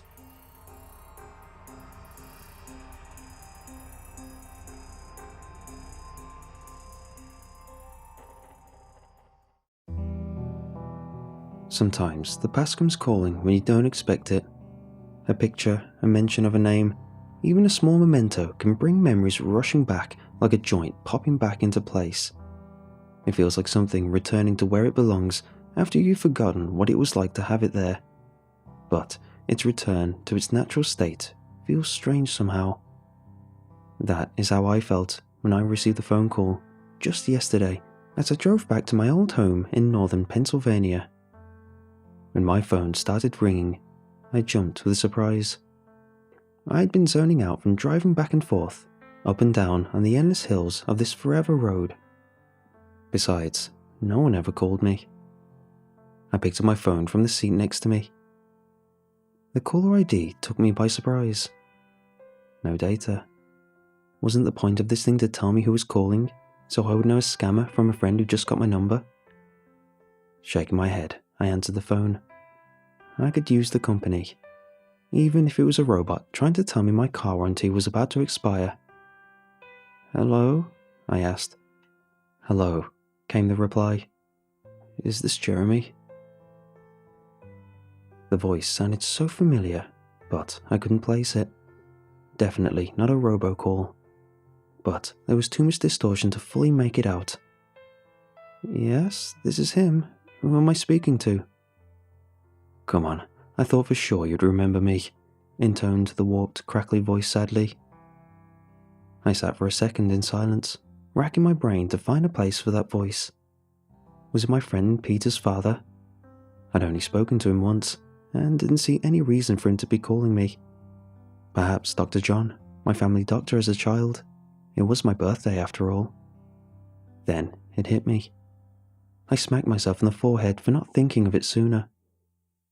Oh, Mr. Johnson from the Ferguson call centre. How could I forget? I hadn't worked at that place in over a decade. Had hardly even thought about it since I went to college for a real job. Sure, I'd had fun times there, but it was just one of those summer jobs that you leave behind and forget about once it's over. Yeah, I knew you'd remember us, Jeremy. The voice became jovial and warm as it had always been. Listen, I heard through the grapevine you're coming back to town to see some old friends for your birthday. Is that right? Yeah, I'm driving back now. She'll be there in a few hours, if these hills ever end, I laughed. It was good to hear a familiar voice. It's my niece's birthday as well. We figured this year we'd celebrate together. Capital, son. Just capital. You should drop by to visit us at the old brick and mortar. There'll be plenty of people happy to see you. His expectant pause only lasted a second before my acquiescence comes. Sure, I'll drop by, see how the old place is doing. Place is still standing, son. And... The distortion ramped up, rendering all but the barest tone of his voice audible. What was that? Sorry, the call is acting up. His voice came slightly more into focus, and I thought he said, Oh, never mind. See you when you get here. Don't think I'll be allowed to tell you anyway. Bye. See you then. And I hung up. The rest of the drive went a little quicker, knowing that I had some old friends to see. When I finally arrived at my parents' house, they and the rest of the family were ecstatic to see me. I was kept too busy from work most of the time to visit, and I'll admit, I hadn't been the best at keeping in contact. The event was catered, and the hours passed by quickly, until I suddenly remembered the call from Mr. Johnson. "Hey Ma, I'm going to visit some friends at Ferguson's. Guess they heard I was coming to town." I gave my mother a hug. She replied bemusedly, "I haven't heard of that old place since you left for college. They must not be doing so well. That or the fact I never go out that way. It's rather out the way." Her brow wrinkled in thought for a second. "I don't know how they might have heard you were coming to town. I don't think I've ever met them." "From the grapevine, I guess. Hard to tell with Mr. Johnson. Bye, Mom. Love you." The drive to the building was a strange one. Things looked so different, and yet the same. More houses, but not many. A few missing, now vacant lots for sale, like teeth that had fallen out and were waiting expectantly to be replaced. The road still had many of the same old potholes I swear I could remember to the letter. It felt different though, as a somewhat successful doctor to be driving this old road I'd last been on as a destitute teenager. I had taken the job to save for college, as my parents didn't have enough to help me on my way. That was why I'd taken a job so distant. Even with a bike, it had been a long journey. When I pulled into the parking lot, I was shocked. The building was nothing like I remembered. Sure, it still had red bricks and large, old-fashioned windows, but the similarities ended there. Ivy climbed up the edges of the building up to the roof, and the wall was filled with holes. I looked through the shattered windows into the dingy rooms beyond, and barely repressed a shiver. What the hell happened here? They must have moved sites. Maybe that's what he was trying to tell me when the call quality dropped.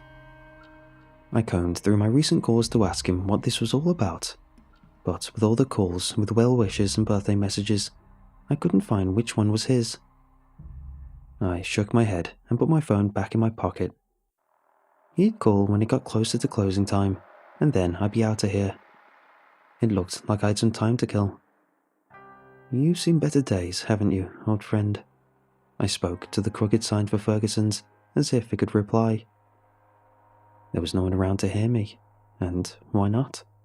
The building had been a good place for a teenager looking anywhere he could for money.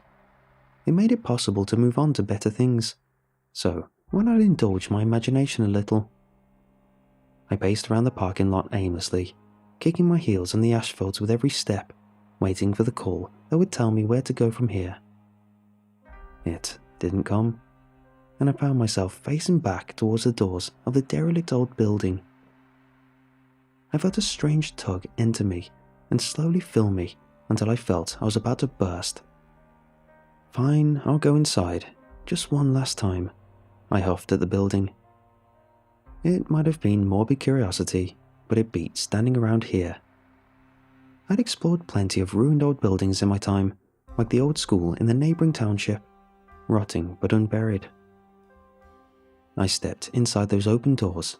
I was immediately beset by the musty smells of mould and mildew. I gagged and pulled my shirt over my nose, which somewhat helped. The pictures hanging in the entryway had fallen down, and lay leaning back against the wall or face down on the floor.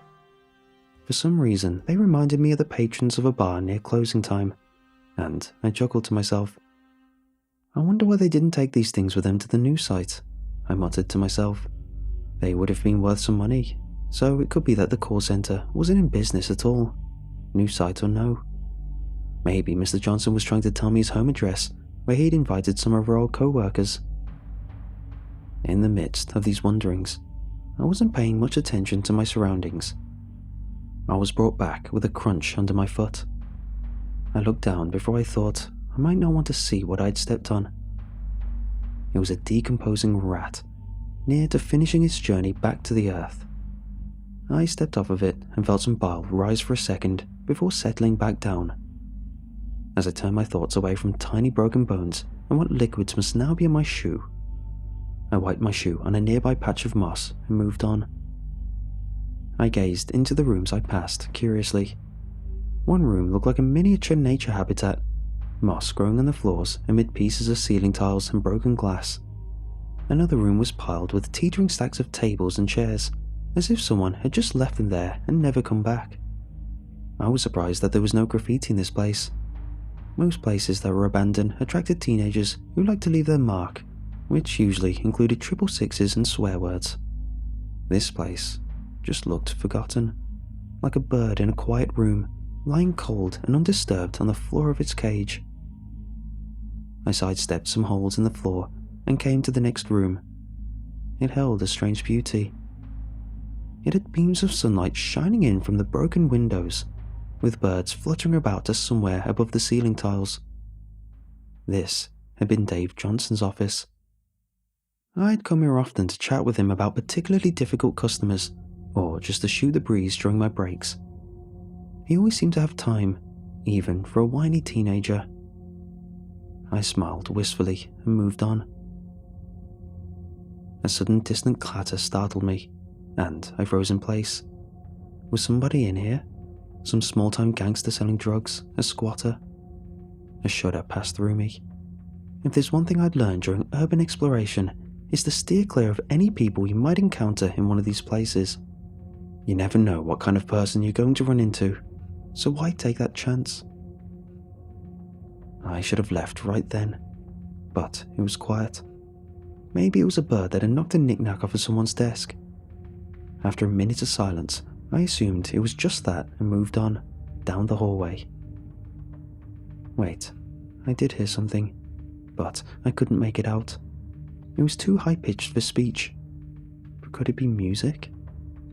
It was coming from the direction of the meeting room, and I felt it drawing me forward.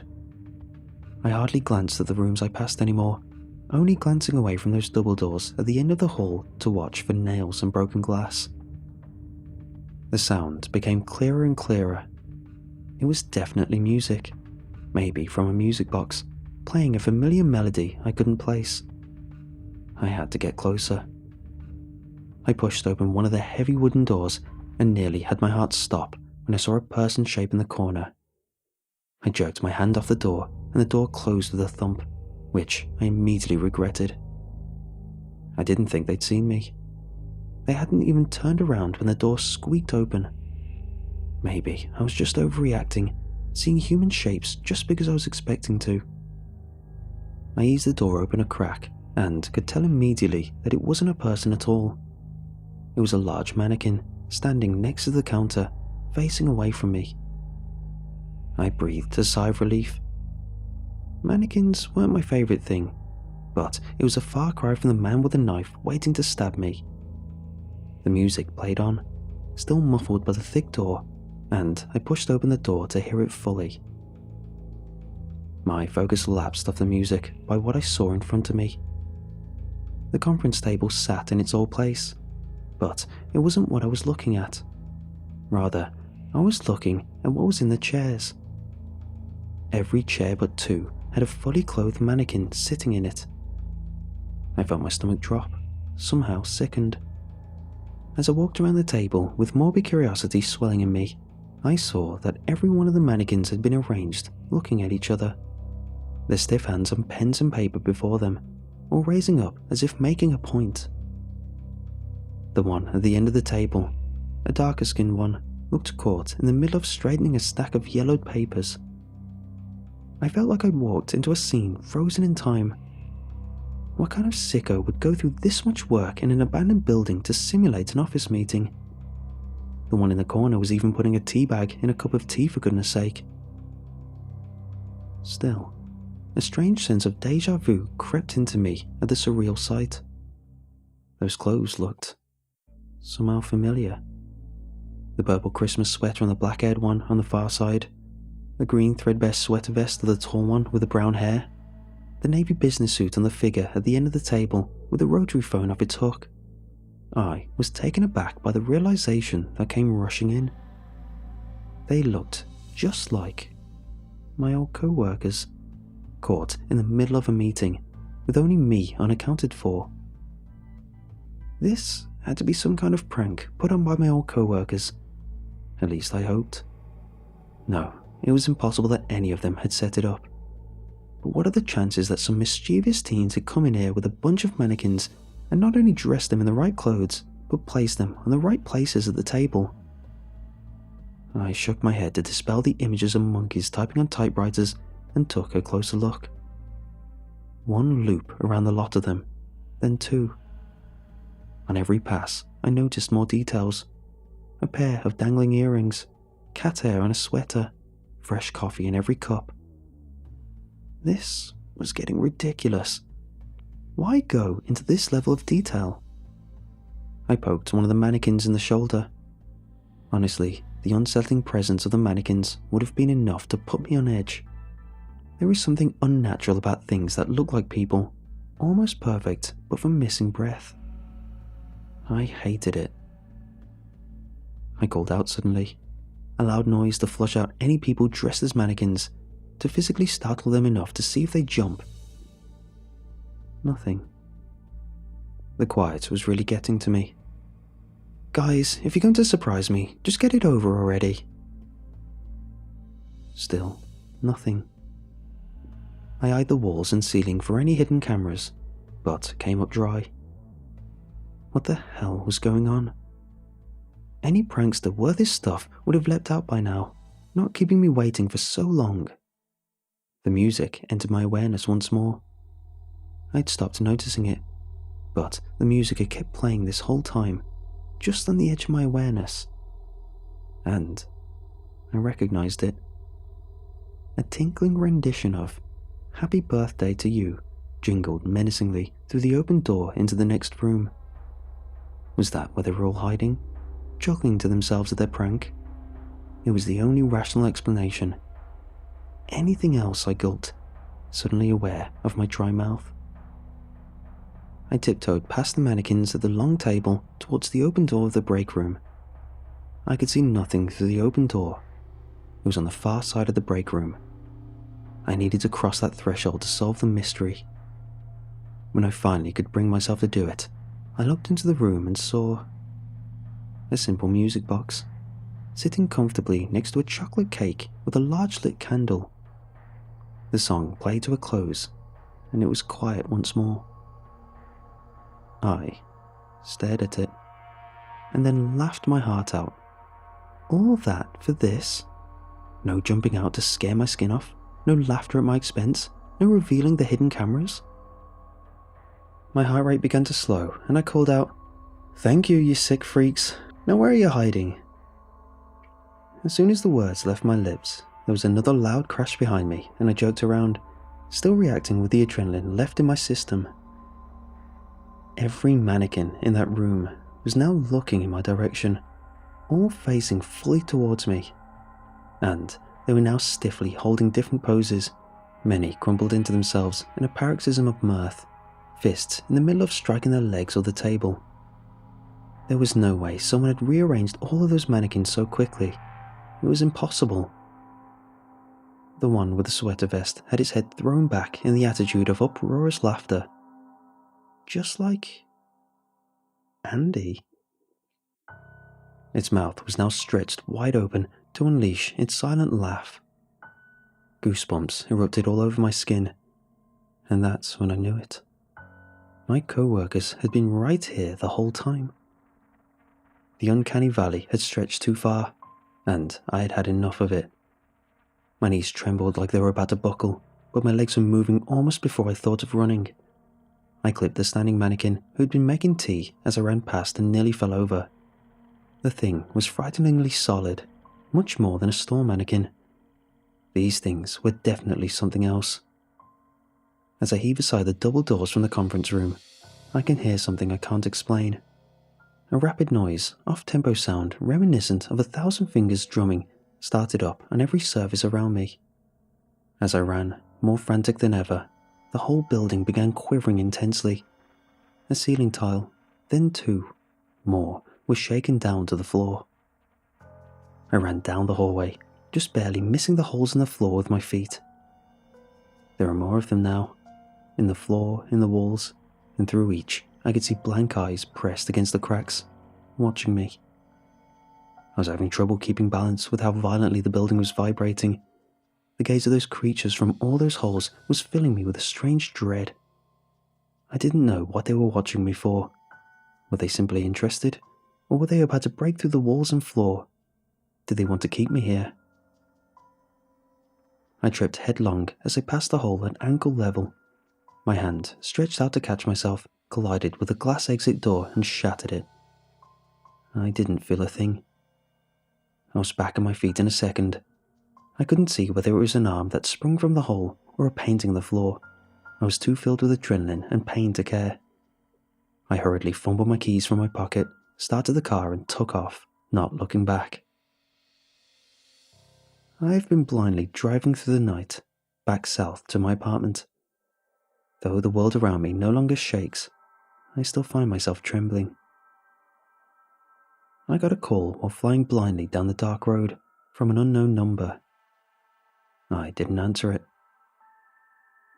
Upon stopping just now at a 24-hour gas station to fill up my empty tank, I finally opened my voicemail to listen to the message. I heard the sounds of a room full of uproarious laughter, distorted as before, but the words came through clearly, with none of the previous warmth. "Why don't you drop in again sometime, Jeremy? We miss you already."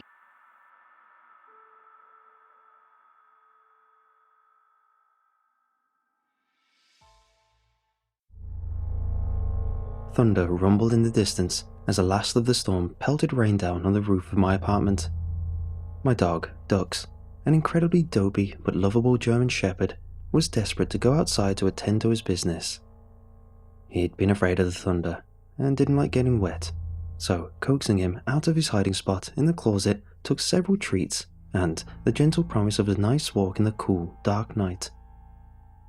With a look that said he didn't quite believe the storm was done, he came out of the closet and let me put the leash on him. A moment later, we walked down the apartment steps and headed towards the woods where Dux loved to walk. As Dux sniffed at everything in sight, I stared down into my phone, checking Twitter for the latest nonsense and controversy. I wasn't paying much attention to Dux, as he typically led to where he wanted to go. I'd occasionally look up to get a handle on where we were. However, this time, it was this low, guttural growl coming from him, which got my attention. Hearing him growl while playing around with a tennis ball, I knew the difference between his playful, in-the-moment growl, and this one certainly wasn't it. This one came from the primal, undomesticated DNA of the wolf still deep in his genes. Before I could say a word, Dux took off running into the woods. The sudden pull knocked my phone out of my hand, and I had no choice but to allow him to drag me where he wanted, even as I protested and yelled. Dux was undoubtedly onto a scent, and he wasn't going to let it go until he found what he was looking for. As he pulled me deeper into the wet and cold woods, I tried to assert myself as the dominant one, but Dux didn't care. He was like trying to hold back a force of nature like the storm which had only just passed. Dux paused for a moment to put his head on the ground, and then was off again. His tail went stiff and stood straight in the air. He led me to the middle of a small patch of open space surrounded by trees and raised his head up to the top of a particular tree. He growled and barked and jumped against the trunk of the tree as if he was trying to knock it over in a fury. I took hold of his collar extra tight and pulled him away from the tree, scolding him for his behavior. It was a sad attempt to rein him in. For the first time since he was a puppy, he bared his teeth at me in defiance and uttered a guttural rumble of a growl as if to warn me to back off. And also, for the first time since owning Dux, I felt afraid of him.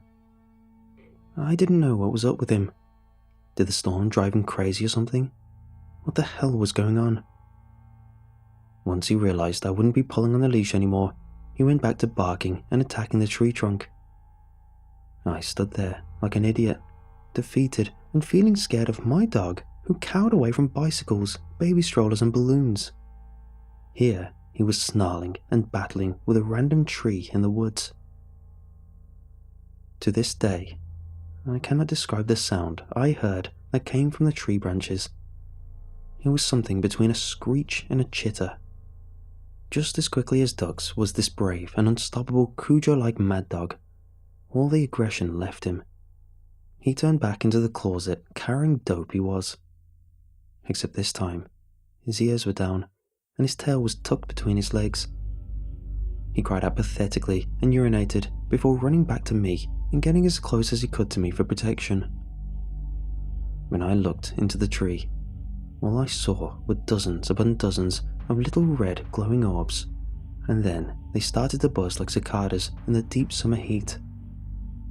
Those red orbs shook, and I realized they were coming down the tree. Fleeing in a panic, Duck sprinted ahead of me, showing me the quickest and safest way out of the woods. I only had the dim light of the overhead lights near the apartment to guide me. Ducks use those animal instincts to get us out of there fast. The sound of those creatures followed close behind with an ever-increasingly loud hum. I reached the edge of the forest, having to dodge Ducks constantly as I walked, as he kept weaving between my legs again. As we reached the parking lot of the apartments, I gave one peek back into the woods to see the red orbs had conglomerated into a large mass, fluid in its movement as it hovered over the houses ahead. From where I stood, it looked like an opening in the clouds, revealing a patch of obscure space sprayed with thousands of pulsating red stars. Then I noticed other, similar patches forming mid-air in the distance.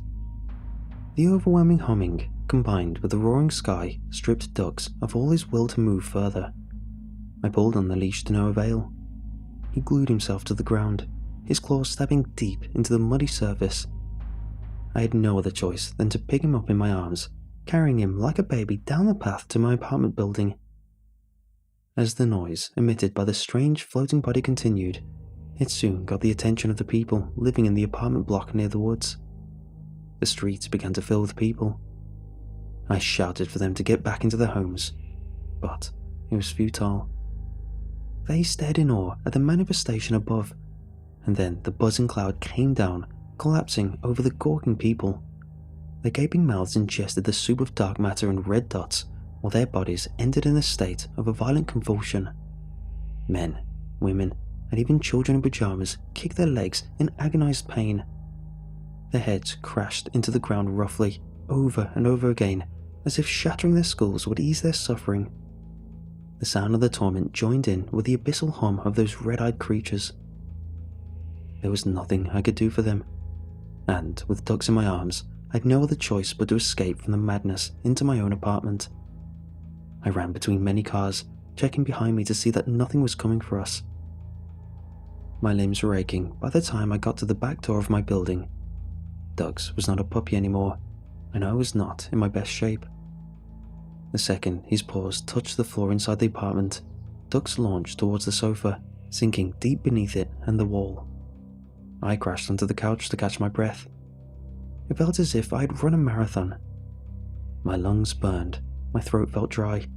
I felt sick to my stomach, thinking about what happened to those people. Whatever was happening, I imagined it expanding beyond the confines of my apartment complex. I needed to call the police. I reached into my pocket and felt nothing but empty. I'd forgotten I dropped my phone. There wasn't a landline in my apartment either. Who uses landlines these days? There wasn't anything else I could do except approach the window with caution. I didn't expect to see my neighbours across the street returning to their houses while the orbs hummed away towards the forest. They walked towards their doors as if nothing happened. My next thought was to call my friend who lived in one of those houses. Again, I reached inside my pocket and shouted in anger that my phone was gone. At that moment, someone knocked on my door, and Ducks growled from behind the sofa. My first instinct was to follow my dog's lead and hide away behind the sofa. Another knock. Ducks whined and slid deeper into the shadow. Sweat gathered on my brow. Knock, knock, knock. It wasn't a particularly aggressive sound, but I just witnessed the entire neighborhood feasting on a swarm of glowing insects. Some paranoia seemed to be an appropriate reaction. Hiding behind the couch wouldn't solve any problems though. Another knock. I stepped toward the door and squeezed one eye against the peephole. On my front porch stood Sally, my next-door neighbor. Just a few moments ago, she had been out there in the street next to the others, her face covered in tiny crawling bodies that squeezed into her open mouth, her nostrils, her ears. Now, she looked like nothing had happened at all. Just a friendly old woman with dark grey hair and a bright smile. She raised her hand and knocked again. "Yes?" I managed to say. "It's just me," she answered. "Just wanted to check in on you. Didn't see you with the others. Everything alright? I kept you some if you need them." "What?" I said, my mind racing. "I said I'm worried. Can you just open the door?" I took a step back and froze. My eyes flickered toward the cowering form of the German Shepherd peeking out from beyond the sofa. The thought of ducks charging at Sally quickly left my brain. Hiding wasn't an option either. The blood was rushing to my brain. My heart was pumping so damn hard, I heard it in my ears. Knock, knock, knock. Stop with the damn knocking, I thought in my panic. I gazed through the peephole again. Just Sally. Just my old neighbour. Thin, with a bent back and a head smaller than mine.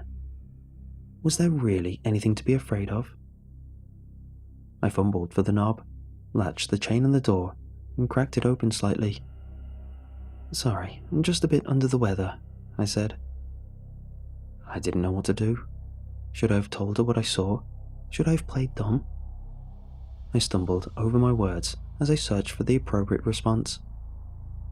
I just fell asleep, so I'm just a little... I'm okay though, I'm fine." "Oh," her eyes widened. "Oh, you were sleeping? But tonight was... You missed that... Don't worry." She rummaged through a bulky, hand-knitted jacket. "Don't worry, I didn't see you, so I kept some. You're fine. You're going to be fine." Her shaking fingers pulled out a tiny jam jar, and she wanted to hand it to me. Not wishing to stir up any trouble, I unlatched the chain, and my hands reflexively accepted the little container.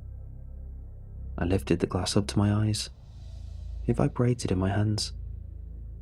There was that sound again, that sound from earlier. Fingernails scratching against the inside of a coffin, the screeching tires of a distant truck as the driver loses control, a giant buzzing fly being slowly squeezed until its chitin shell cracks. Red squirming lights danced within the see-through prison. Their bodies angrily bounced back and forth as they tried to escape. In shock, I let loose and the jar shattered on the floor underneath. "What the hell?" I threw myself backwards as the lights rose up into the air, swarming in the form of a tiny tornado. "What the hell's going on?" The insects slowly dispersed one by one. They vanished towards the forest. Sally looked at me with wide eyes, her hand squeezed against her mouth. "Oh God," she took in a deep breath. "Oh God, how many did you have last time? How much did you forget?" She tried to take a step towards me, but before she could get anywhere close, I slammed the door shut in her face. Behind me, Dux was going crazy. One second, he was racing towards the door with his teeth bared. The next, he was cowering in the corner, shaking and whimpering. Wait! Sally kept hammering against the door. "It's not too late. Maybe we can find some if we go into the woods right now. Please, they'll be back next month. You'll be okay, I promise." My legs turned to jelly beneath me. I stumbled back to the couch and sat down in a daze. Sally continued beating against my front door, but the sound faded into my periphery as the world washed away into a quiet, whistling sound flying past my ears. My stomach twisted violently. A moment of clarity sent me struggling to the bathroom as the contents of my stomach spilled violently from my mouth. Dux's wet nose pressed behind my ear, followed by a sloppy wet kiss against the side of the neck. He whined next to me. His claw tips tapped against the tile as he tried to get my attention. I imagined he was trying to encourage me to hide, telling me there was still time to pretend this was all in our heads. How was my dog the only thing making sense at that moment? I pulled myself unsteadily to my feet and dug in my cabinet for something to settle my stomach. I needed to have my wits about me. Thankfully, there was a bottle of Pepto sitting front and center. I've been getting sick a lot lately. Headaches, stomach aches, fatigue. At one point, I thought I contracted COVID. My tests came back negative, so I assumed it was just a regular flu or sinuses. Just wait it out, get some exercise, you'll bounce back in no time. That's what the doctors told me at least. The bottle tumbled from my hand before I could wrap my fingers around the child safety lid. It had been months now since I'd been getting sick, hadn't it? It always seemed to happen on nights like these where rain and lightning battered the earth and when dogs cowered in fear inside the closet. Usually, I tuck into my bed with the covers pulled tightly over my head as I tried to fight nausea. This happened monthly. Sally had mentioned something about it returning monthly. I should have asked her more questions. I needed to know what was happening. Before I could give it more thought, the assault on my front door had abruptly stopped, and the sound of a shattering window in my house made me jump to my feet. I made my way back into the living room and glanced down at the shattered glass on the floor. Ice-cold fear ran like water through my veins. Ducks growled from behind me as the front door opened, and a shaking hand reached up to fiddle with the chain on my door. I sucked in a trembling breath and tugged the door inward against the arm. Someone on the other side cried out in pain. Behind me, Ducks let out a furious bark, and I heard his nails clicking against the ground as he ran into the kitchen behind me. A person screamed in terror and pain. It was at this moment I realized I was under siege. The enemy, my neighbors, under the influence of an alien bug, were coming at me from all sides. All I had against them was a set of kitchen knives and my normally docile dog, whose survival instincts kicked in under pressure. I was thankful for Ducks at that moment. Everyone warned me against having such a large dog in my apartment, but there was a special bond between Ducks and me as soon as we laid eyes upon each other. I chose him as much as he chose me. My neighbors wanted me. Ducks was caught up in something that wasn't his fault. At least he'd survive. Before I could doubt my decision, I let go of the door and charged back into the kitchen to find Ducks had his teeth sunk deep into the arm of a neighbor I'd seen a couple of times from down the block. He was a shirtless, tall, bald man who wore pajama bottoms as if he'd been relaxing at home before all this craziness started. Ducks shook his head in a savage fury, mauling the man's arm and forcing him to cry out in sheer anguish. Behind the man, I saw the top of a ladder leading into the window of the apartment. Stepping round Ducks and the man, I reached the window in time to see someone else climbing up the window. Below, the whole neighborhood seemed to be out in force in the siege. More people gathered around the bottom of the ladder, waiting their turn to climb in. A brief peek at the front door showed many people were waiting to make the climb up the stairs through the front door.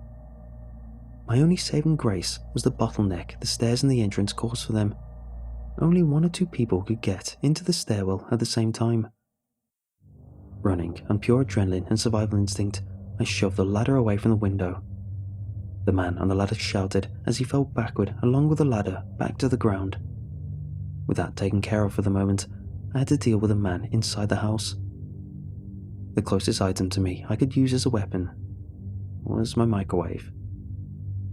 I unplugged it from the outlet and picked it up over my head. The bald man was on the floor, pleading for Ducks to release him to no success. I dropped the microwave down on his skull and heard the plate inside shatter. The bald man cried out once more. The part of me that still had some sort of attachment to humanity felt terrible about my actions. However, the instinctual part of me, which wanted me to survive at all costs, didn't give a single damn about this man's life. I picked up the microwave again and slammed it on his skull harder than I did before. This time, his cry was cut off, and he didn't stir anymore. Duck seemed satisfied and released the man's mangled, bloodied arm from his mouth. He licked the blood from his face. We were no longer a man and dog. We were primitives battling against an invading force. Whether they were aliens, monsters, or men, we weren't about to go down without a fight. The sound of the front door splintering caught our attention, and we ran back to find it shaking in its frame. With the blood and adrenaline running through my brain, I realized I needed to barricade the front door. The heaviest items I had in my house were my couches, my television stand, and the refrigerator. As I got to work shoving those toward the front door, Duck stayed near the door, barking aggressively and snarling.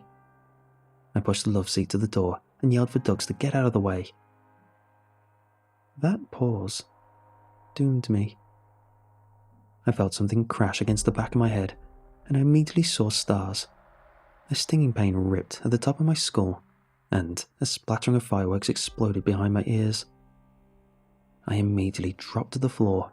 The echoes of Ducks' barks were the last thing I heard before I blacked out. When consciousness returned to me, by the time my vision cleared, something was being tugged over my head and tightened around my neck. Several sets of hands gripped each arm and wrenched me up from the floor. Someone shoved me forward and told me to watch my step. Behind me, I heard someone crying out in agony again, and the sound of Ducks mauling someone new. The thought of it brought a smile to my lips, but it was immediately shot down as a surge of pain ripped across my head. I heard the door shut behind me and paws bashing wildly against the other side. As they pushed me down the stairs, I fought and struggled as well as I could against the group holding me tight. The strength seeped out of me as exhaustion overcame me. I'd lost. Ducks was gone now, trapped inside the apartment. I should have realized they'd had more ladders. They'd probably come inside the house through the bedroom while I was handling the bald man in the kitchen. With the chaos going on outside, the banging on the door, and Ducks mauling the screaming bald man, I probably didn't hear the window shattering. When I pushed the couch to the door, they snuck up behind me and knocked me out. At least, that's what I think happened. They could have easily climbed in through the balcony. Either way, I was their prisoner now. Lost in those thoughts, I came back to reality when a hand reached up to brush my cheek through whatever they'd put over me. "Don't worry." It was Sally's voice, sweet and matronly. "We're just trying to help." After that, I felt the prick of a needle going into my skin, and a moment or two later, I was dizzy. Blackness swirled behind my eyes like the legions of those red insect drones. I gave in to the darkness once more. Foggy consciousness broke through periodically. I was vaguely aware of a bumpy ride and a cold metal floor underneath me. I woke now and again and had dreams of swarming red orbs, impossibly tall trees and rents in the clouds allowing me glimpses of terrible, unspeakable things. Wretched, half-glimpsed creatures who shrieked and buzzed. Ducks was barking furiously at them. I had no idea how long it went on. The shock wore off as we neared the end of the ride. I heard the road turn to gravel for a bit, then something quieter, softer. We ground to a halt, and I smelled damp earth and pine sap. "Can you take this hood off, Sally? What the hell's going on? Where are we? What about Ducks?" I said with alarm. I was still groggy and felt there was no way in hell I could get to my feet. I couldn't see, but if I could, I was sure things would be swirlier than a kid's giant lollipop. I heard Sal's soft voice whisper in my ear, "All in good time. We are here to help. All will be revealed." Help? I half barked, half coughed. The chemical, or whatever the hell they used on me, was still making my mind feel like it was buzzing. "Who the hell are you helping here, Sally?" I felt that stroke again on the hood, gentle and reassuring like a mother's touch before she drowns a child in the bathtub. "I'm going to give you a minute or two to get your bearings, and then I will show you where we are. I have a little water to soothe your throat as well. The chemicals they give us can be a tad harsh on delicate tissues," Sal said. "That they give you?" "Yes. And just who—" I broke into a coughing fit and felt a cold water bottle pressed onto my hand. "And just who the hell are they?" "We don't have a name for them. They are innominate, but we do know they are here to help. Help make a new home for their kind, our kind, in this world. We are now them, And we are the second wave that has arrived here. We have combined through the phenomenon you observed in the forest and on our street." "You said second wave? What was the first?" I asked. Sally gently removed the hood, static crackling in my hair. My vision swam for a bit, then calmed. Sally's face came slowly into focus. Her eyes were glowing the exact shade of red as the insects Dux and I encountered in the forest. The wrinkled skin around her eyes was a bruised variant of the same colour. I felt a wave of nausea rise and subside. Sally was between me and the van doors and was backed by two large men. There was no way out but through, I recalled someone saying at some point about doing something unpleasant. I thought of Dux, terrified and alone in my apartment. My best friend, Dux. I screamed and charged at her and the men, but they quickly picked me up and threw me deeper into the van, the way a kid would toss a doll. I landed on my ass on the hard metal floor of the truck, denting the aluminium. "Let's not have any more of that," she said. "It's unseemly." "Get lost, Sally," I spat. It was the best thing I could muster at the time. Sally tilted her head a bit. Her red eyes blinked. "In any case, as I said, we are the second wave. Those who undergo the transformation needed a little softening up, so to speak. We needed to make sure our vessels were able to receive our gift." I shifted to a more comfortable, less agonizing position on the cold and dented metal floor. "Gift? That's rich, Sally. You're talking about colonizing Earth." "You'll see. All will be revealed. We are here to help." "Yeah, help yourself." "More or less, yes." "So, what was the first wave? Just how did you soften us up?" I asked. "A nuclear arms race," she said. I felt a shiver course through me. "You were going to destroy us all to prepare us?" "Not exactly. We needed certain conditions to be met upon the planet before colonization. The nuclear fallout spread across the planet from all tests and detonations was needed to prepare your genes and immune systems for the entry of the Larvalin stars, those red orbs that you observed. If you'd gotten your dosage as intended, you'd have known all this. You'd have remembered. You'd have been a part of us. Of course, we shall remedy this immediately. We've caught up to the swarm again. We shall take you whole." Sally stepped out of the van. Two men entered the inside of the truck and dragged me out into the night. We were near the woods again, just like how the apartment buildings were near the woods. There was a dampness floating in the air, giving me the impression that it had recently rained here. I thought I'd heard thunder in the distance earlier, but I wasn't sure if it was real or if I'd taken too many hits to the head in such a short time. The men marched me forward deeper into the woods. Sally marched ahead of us, leading the way. Sadly, I was done and resigned to whatever fate awaited me and the rest of humanity at this point. I'd fought them as much as I could already. I'd been hit in the head, drugged, and exhaustion had taken hold. There was nothing I could do anymore. I could have tried to run, but I wouldn't have gotten far from them. I allowed them to lead me to my fate. "Stop," Sally commanded. She stood beneath a tree and stared upward into it. The red orbs lit the tree like Christmas lights. They chittered and hummed their song of violation, their battle hymn of conquest. Sally relished in it. I wanted nothing more than to throw a rock at her head or something to ruin the moment. Unfortunately, there weren't any sizable stones to throw near us. Sally raised her arms and opened her mouth toward the sky like she was trying to catch a snowflake. From her throat, the same chittering hum came. It was a sound no human could have made on purpose. Her mouth opened wider than it was possible for a person, until I heard her jaw pop as it dislocated. The sound was sickening enough to make me want to vomit again, if I hadn't already puked back at home. Dozens of the red orbs seemed to respond to Sally's chittering command and floated down from the tree's leaves. Sally held out a palm, and the creatures swarmed Sally's hand like bees in a hive. She turned back to me with glowing red eyes, lighting up her long grey hair. The two men kicked out the backs of my knees, forcing me to kneel on the ground. Sally came over to me, mouth still open wide like an eternal scream. She extended a hand out before me and chittered once more, before I heard the sound of a gunshot tear through the chitters. Lit by the red glow of the swarming alien insects, a dark black hole appeared in the middle of Sally's forehead.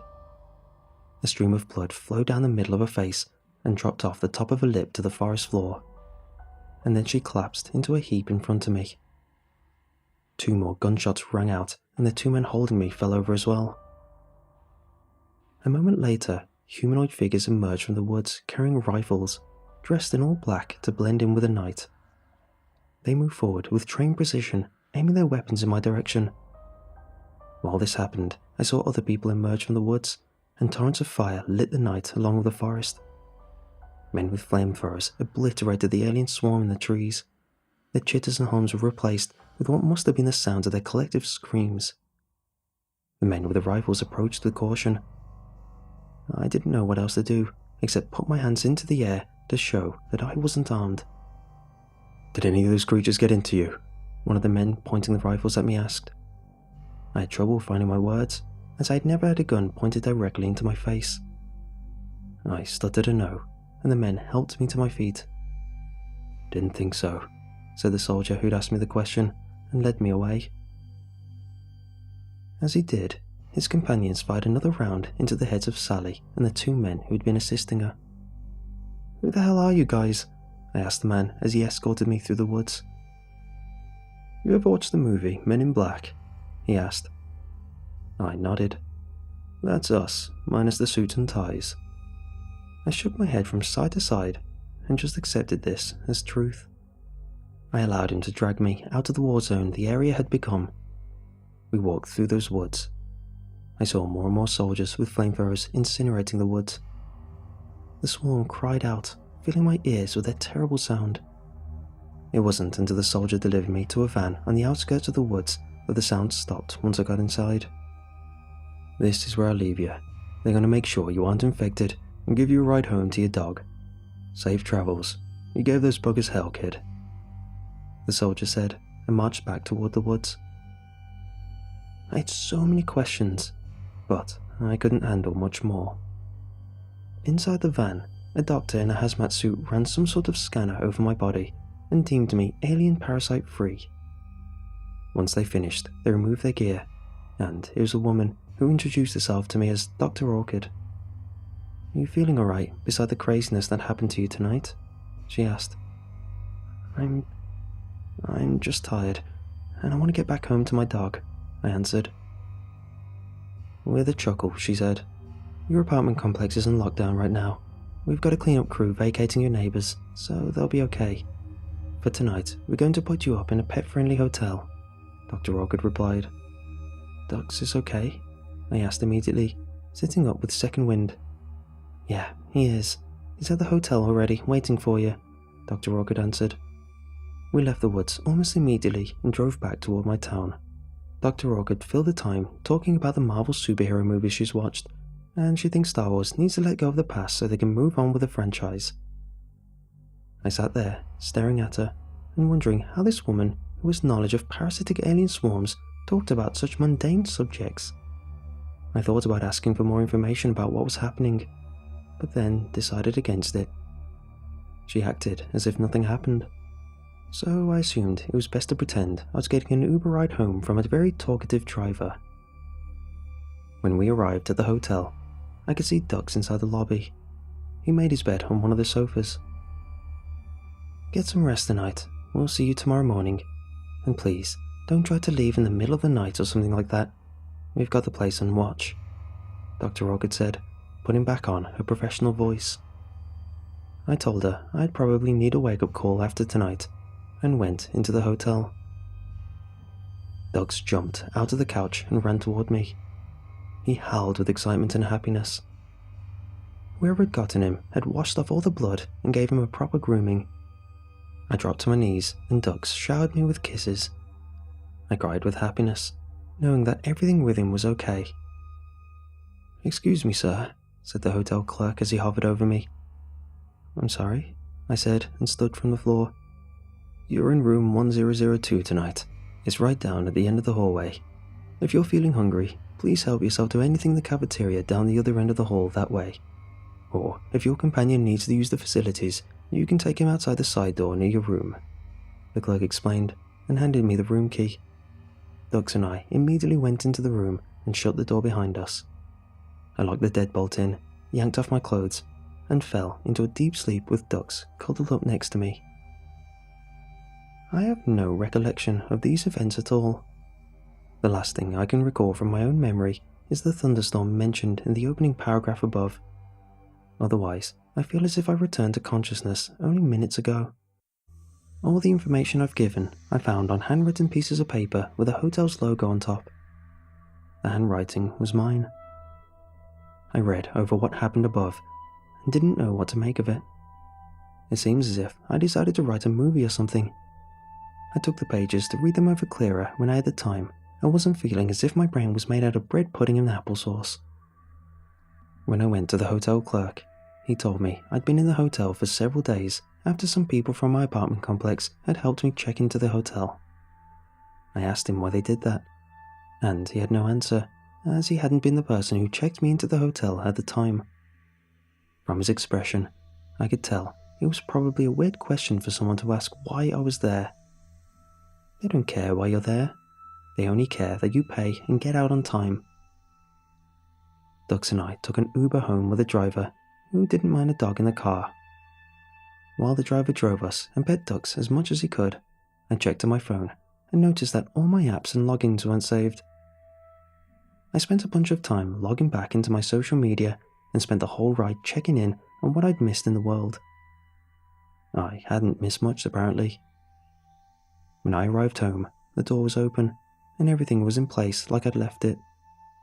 There was a note on the table from the apartment complex manager saying that the gas leak was taken care of, and they appreciated the time I gave them to fix it. They said they hoped I enjoyed my stay at the hotel they'd booked for me. Feeling sore from sleeping in a random hotel bed for days, I decided I needed to get a good nap in before I went about my day again. Doug seemed a little nervous. He sniffed around a lot and appeared on edge. He sniffed around the closet and doors until he seemed to calm down again. He jumped into bed with me and soon fell into sleep. Finding that I couldn't fall asleep in the middle of the day, I pulled out the papers I'd skimmed earlier and read through what I'd written. I'm not the kind of person who writes for fun or makes up stories, but nothing else explains how I ended up in that hotel room aside from the note left to me by the apartment manager. Has anyone else encountered these red orbs in the night sky?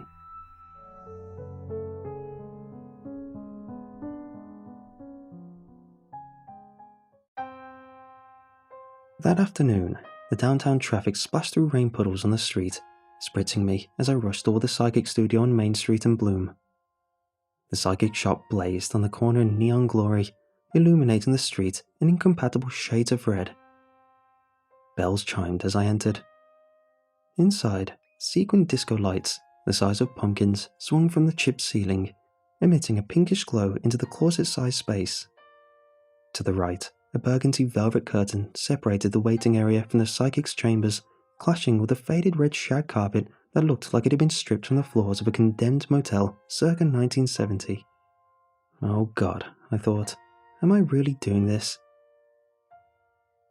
A small voice interrupted my reverie. "May I help you, sir?" he said, his voice thick with an accent I couldn't trace. I smiled, buttoning my umbrella shut. I dried my hands on my coat and nodded. "Yeah," I said. "I want to make an appointment with..." I pulled out my phone, then scrolled down to the contact that Josh had sent me when he insisted I come here. "Ah, here it is. Esmeralda?" I said, feeling awkward.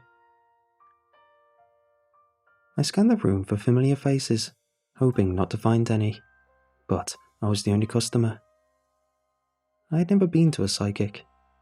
I felt ridiculous, but Josh said I had to see this psychic because she wasn't, quote, just any psychic. The man nodded. Good, he said, a broad, eager smile spread across his face, revealing a missing front tooth. Plus, I admit, after hearing Josh's story, I was curious about this place, And then, of course, today was the anniversary of... Esmeralda is very good, the man said, interrupting my thought. He stood about as tall as my chest, barely tall enough to see over the cash register.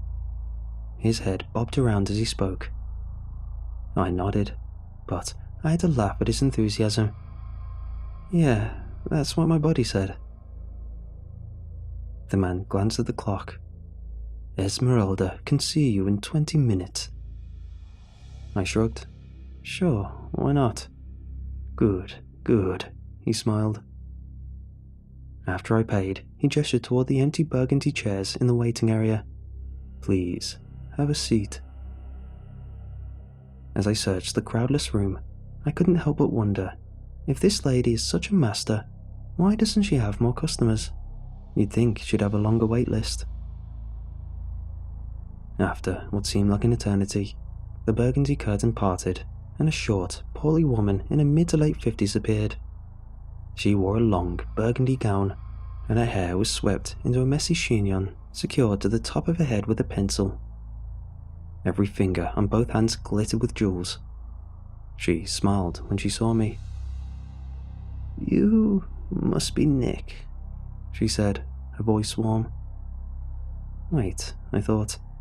I didn't tell anyone my name, did I?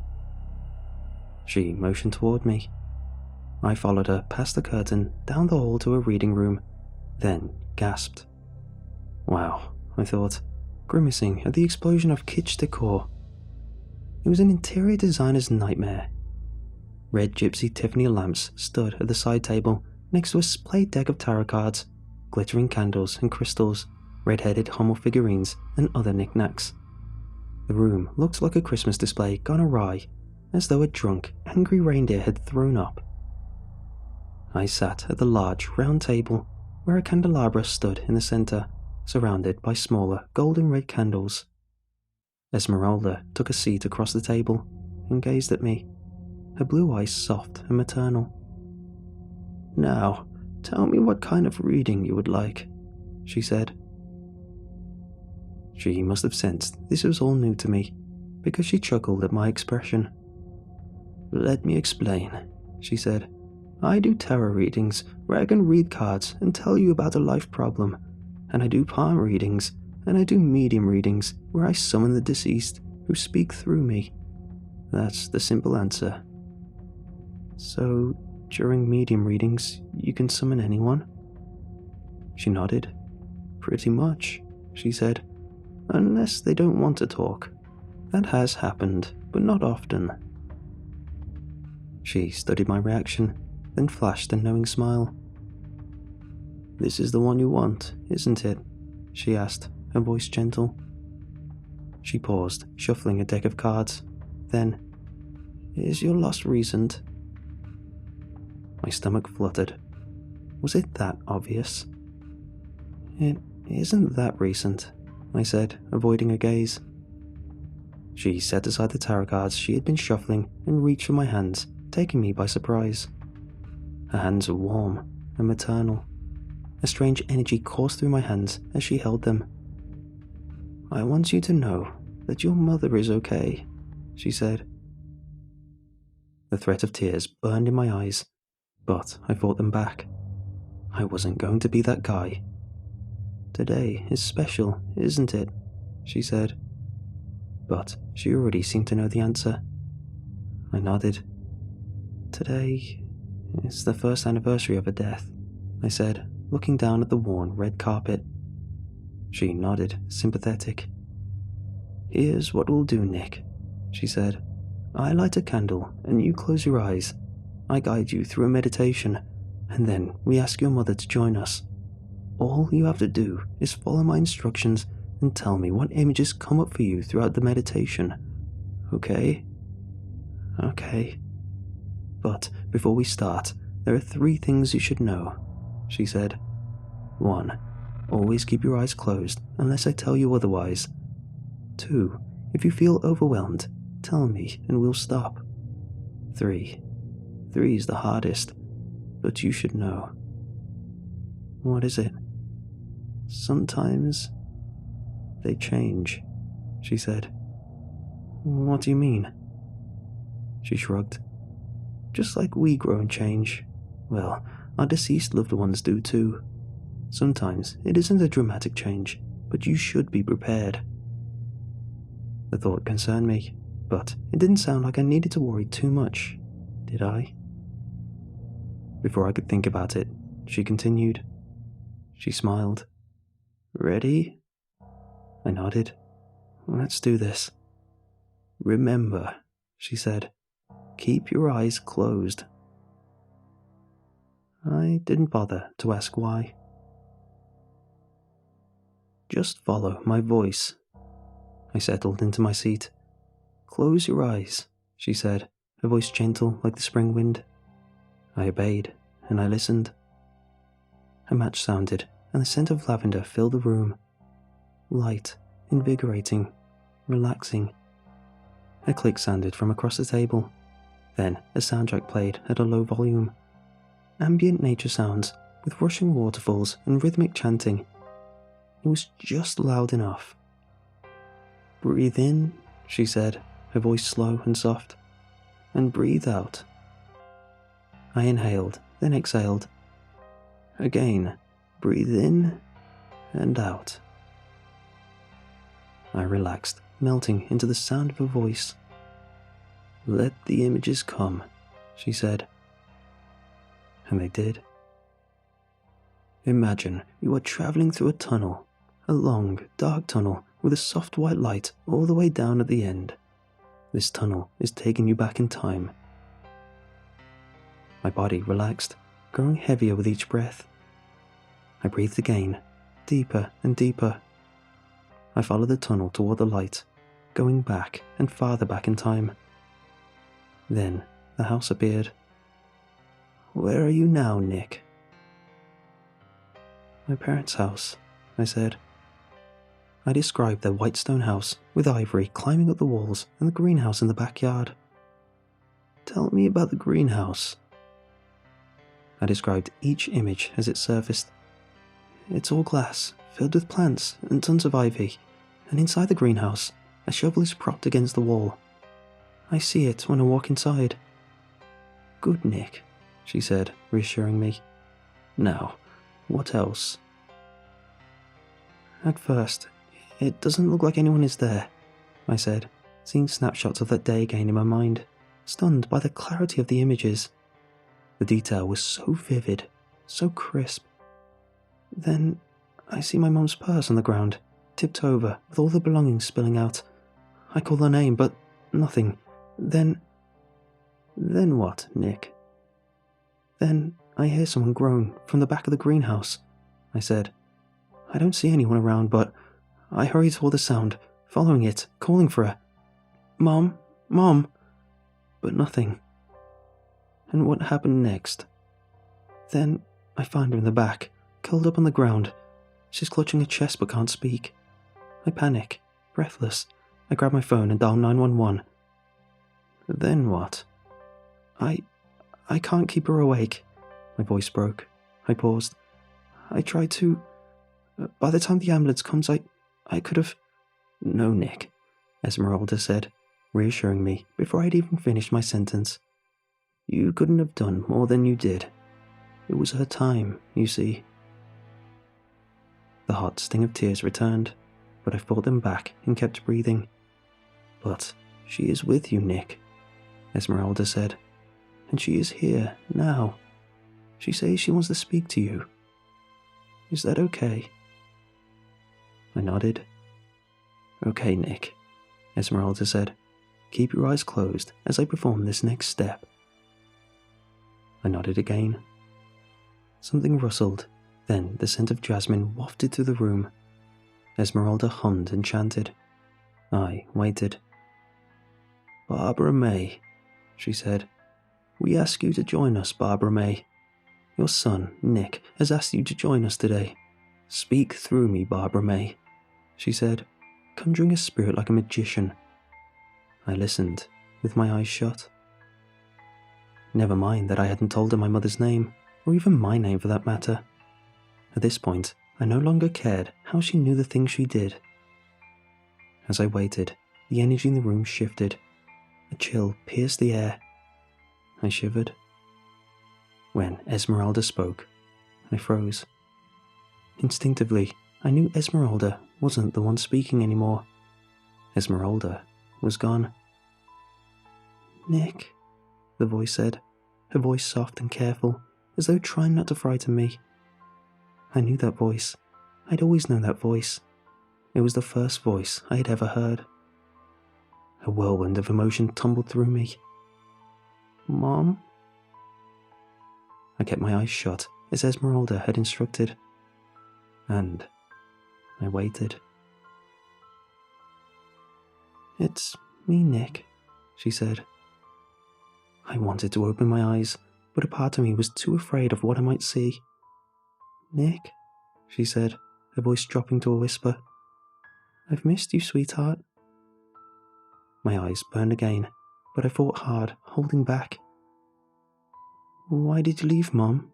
I asked, forcing back the emotion. She sighed. "I didn't want to go, Nick. Believe me, I didn't." "Then why?" I started, but I knew the question was of no use. "Listen," she said, her voice sounding firmer, more insistent. "I need to tell you something while I'm here." "What is it?" She sighed again, as though contemplating whether to tell me something. As I waited, my heart fluttered in my chest. "Honey?" she said, sounding nervous. "What is it?" I asked. "Something wrong?" This is ridiculous, I thought. Why can't I open my eyes? But I'd promised Esmeralda. "Nick," she said, "I'm not happy here."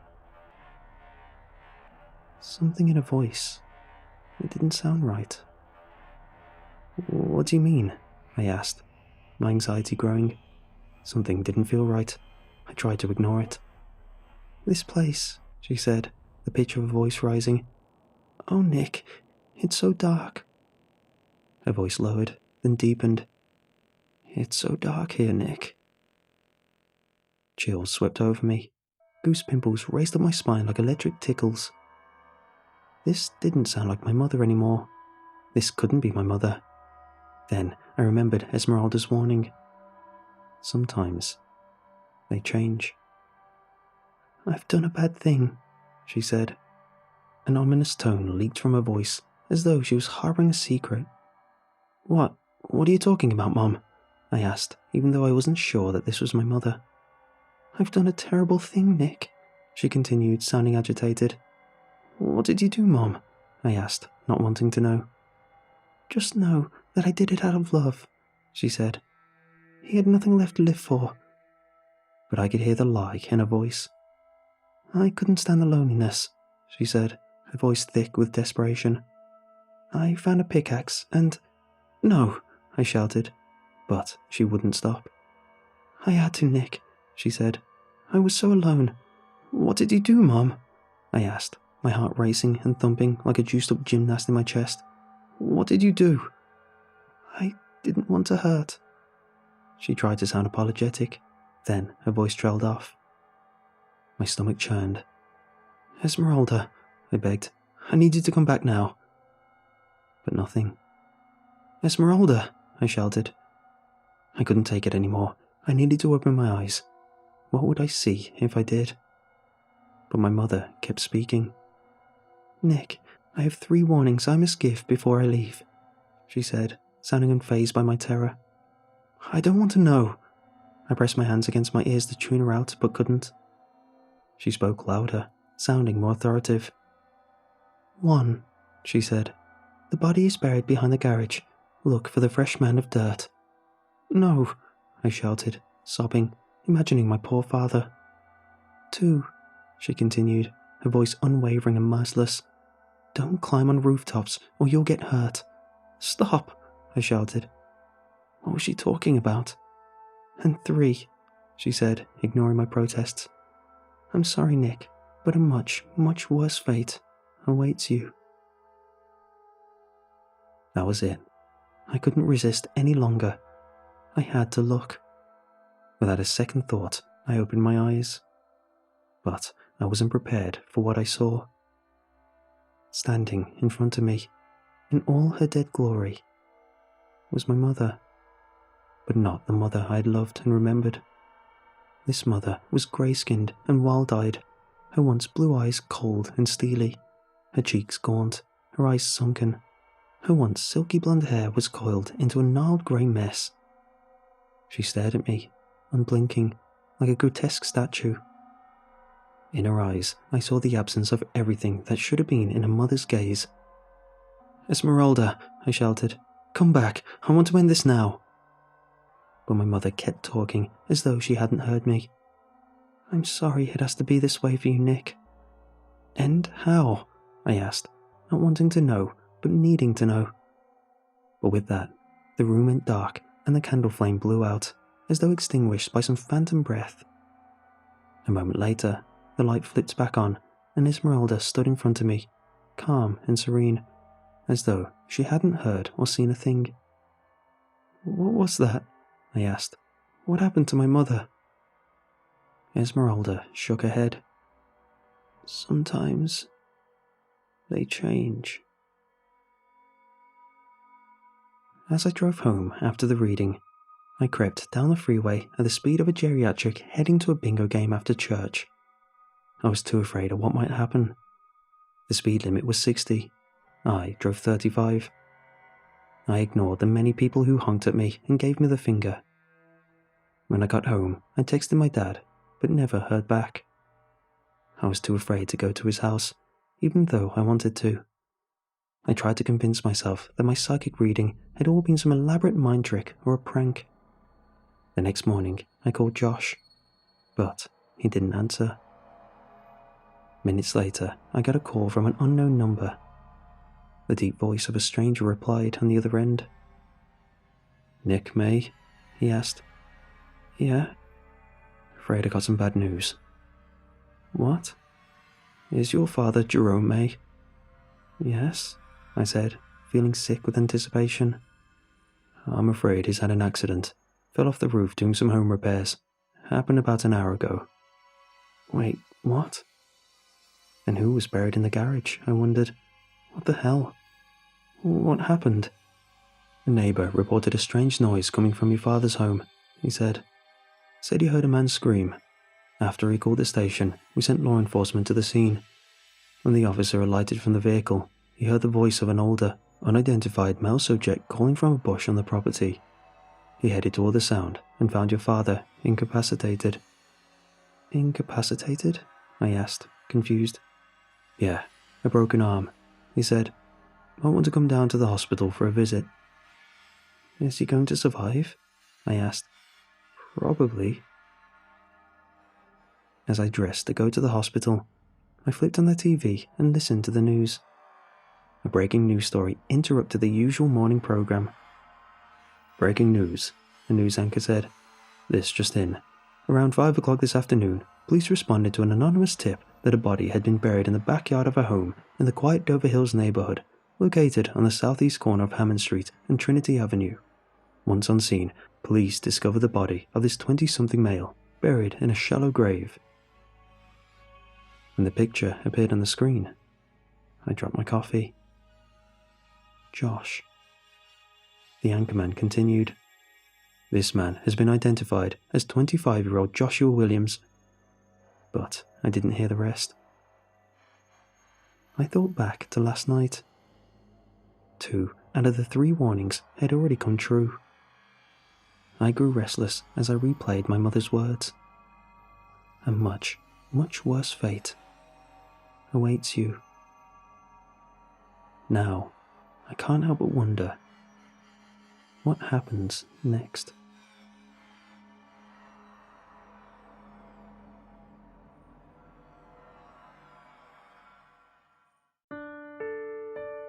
I pushed the sign deep into the ground and looked at the kids gathering up the street with thinly veiled satisfaction. "Keep off the dirt." I'd seen the way their eyes gleamed when the truck had come to deliver it and decided on a preemptive strike.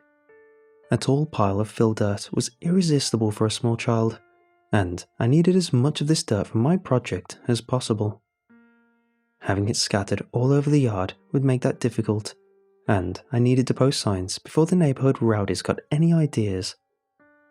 I went back inside then, not wanting to field questions about my dirt. Sitting in my easy chair, pretending to watch TV, I could see them gathering around to look at the sign. They hunkered over the handlebars of the 10-speeds and looked dubiously at the sign I had stuck in the mountain of dirt in the front yard. The sign was pretty straightforward, but I wouldn't put it past these kids to find a loophole.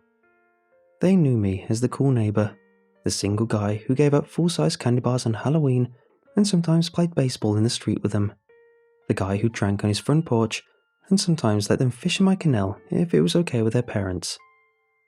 On some things, however, they knew that I was unbending and that it wouldn't do to argue. They all looked up when I came out on the front porch to lean against the rail and look at them. If you're hoping to find a play in the dirt free card somewhere on top of that pile, it ain't happening. Reggie looked up and his face was still hopeful. Gee, Mr. McIntyre, that sure is a great looking pile of dirt you have there. I nodded, keeping my face neutral as I tried not to smile. Sure is, and it's for filling in gopher holes, so I'll likely need all of it. If there's any left though, I'll be sure to let you kids know so you can trample it flat for me. They rode off down the road, sitting a little higher on their bikes as they realised there might still be hope. I shook my head as I watched them leave. I never knew anyone to get as excited about a pile of dirt as a bunch of kids. Something about all that fresh, powdery dirt just made them a little bit crazy. As I looked at the 6-foot mound of fine white dirt, I almost felt like jumping in myself. I went inside to finish my preparations, getting work clothes on and finding my gloves. I sat in the living room, pulling my boots on, when I saw something out of the corner of my eye. I glanced up. The afternoon shadows just started to lengthen, and I saw a pair of small figures standing beside the road. I paused in mid-tie, looking up to see 2 small forms looking at the pile of dirt. It looked to be a couple of neighbourhood kids, maybe having one last look before going back. I shook my head. Kids were so predictable. I finished tying my boots and stepped out onto the front porch. Looking is fine, but I don't want to see anyone in my... The road was empty. I looked up and down the road. The kids were already playing a game of touch football further down the cul-de-sac, and I picked up my shovel as I thought about how strange that had been. Those 2 must have been really bucking it to make it back to their playmates that quickly. As I started scooping dirt, I thought longingly about having that kind of energy. It would make my job easier. I spent the rest of the afternoon filling in gopher holes. It had been a particularly bad season for them, and the dirt was a band-aid solution at best. The gophers would continue to dig up my yard until I invested in a dog or something. I kept slinging dirt until the sun grew low in the sky, one angry chuck actually coming up to growl at me before I threw a shovelful of dirt on him. When it became too dark to see, I thrust my shovel into the pile of dirt and shook the remaining dirt off myself. The kids were finishing up their football game, heading home as the streetlights came on. They all looked longingly at the pile of dirt, but they knew better than to make a play for it while I was standing on my front porch. My cigarette winked on and off as I stood watching the sun go down, and I pitched the end into the dirt as I went inside. I was frying up some hamburgers when I heard the first tremor of laughter from the front yard. Over the sound of popping grease, I could hear the scuttling laughter of children as they played out front. I walked over to the living room window and looked out into the front yard. By the streetlight's ghostly light, I could see them playing on the mound of dirt I had out front. There were 2 of them, both dressed in dirty jeans and colourful shirts, and both having a ball as they capered on the dirt pile. I was out the door in a matter of seconds, yelling before the door had come fully open. "Hey, just what the hell do you think you're doing? Can't you read? Stay off the..." The street lights were dim, but even I could see the absence of people in my yard. I walked over to the pile, looking around to see if anyone was hiding behind it. I saw pretty quickly that this wasn't going to be the case. The dirt pile was hardly 3 feet tall, and a kid would have to get pretty low to hide behind it. I glanced up and down the street, but the only thing moving on the road was an old chip bag pushed by the wind. I looked back at the pile and was shocked to find that I didn't even see any footprints. The wide, low dirt pile still looked fairly pristine, other than shovel marks. I scratched my head, sure of what I'd seen, but I went back inside anyway. Maybe I'd just been working too hard today. I pulled my fries out of the oven just as they started to burn. I made 2 hamburgers and added them to the pile of french fries. I tipped a beer into a chill glass and brought them both to the table. After an afternoon spent shoveling dirt, I was tired and ready for a bite, and as I lifted the first one from the plate, I heard my stomach grumble as the grease oozed off the meat.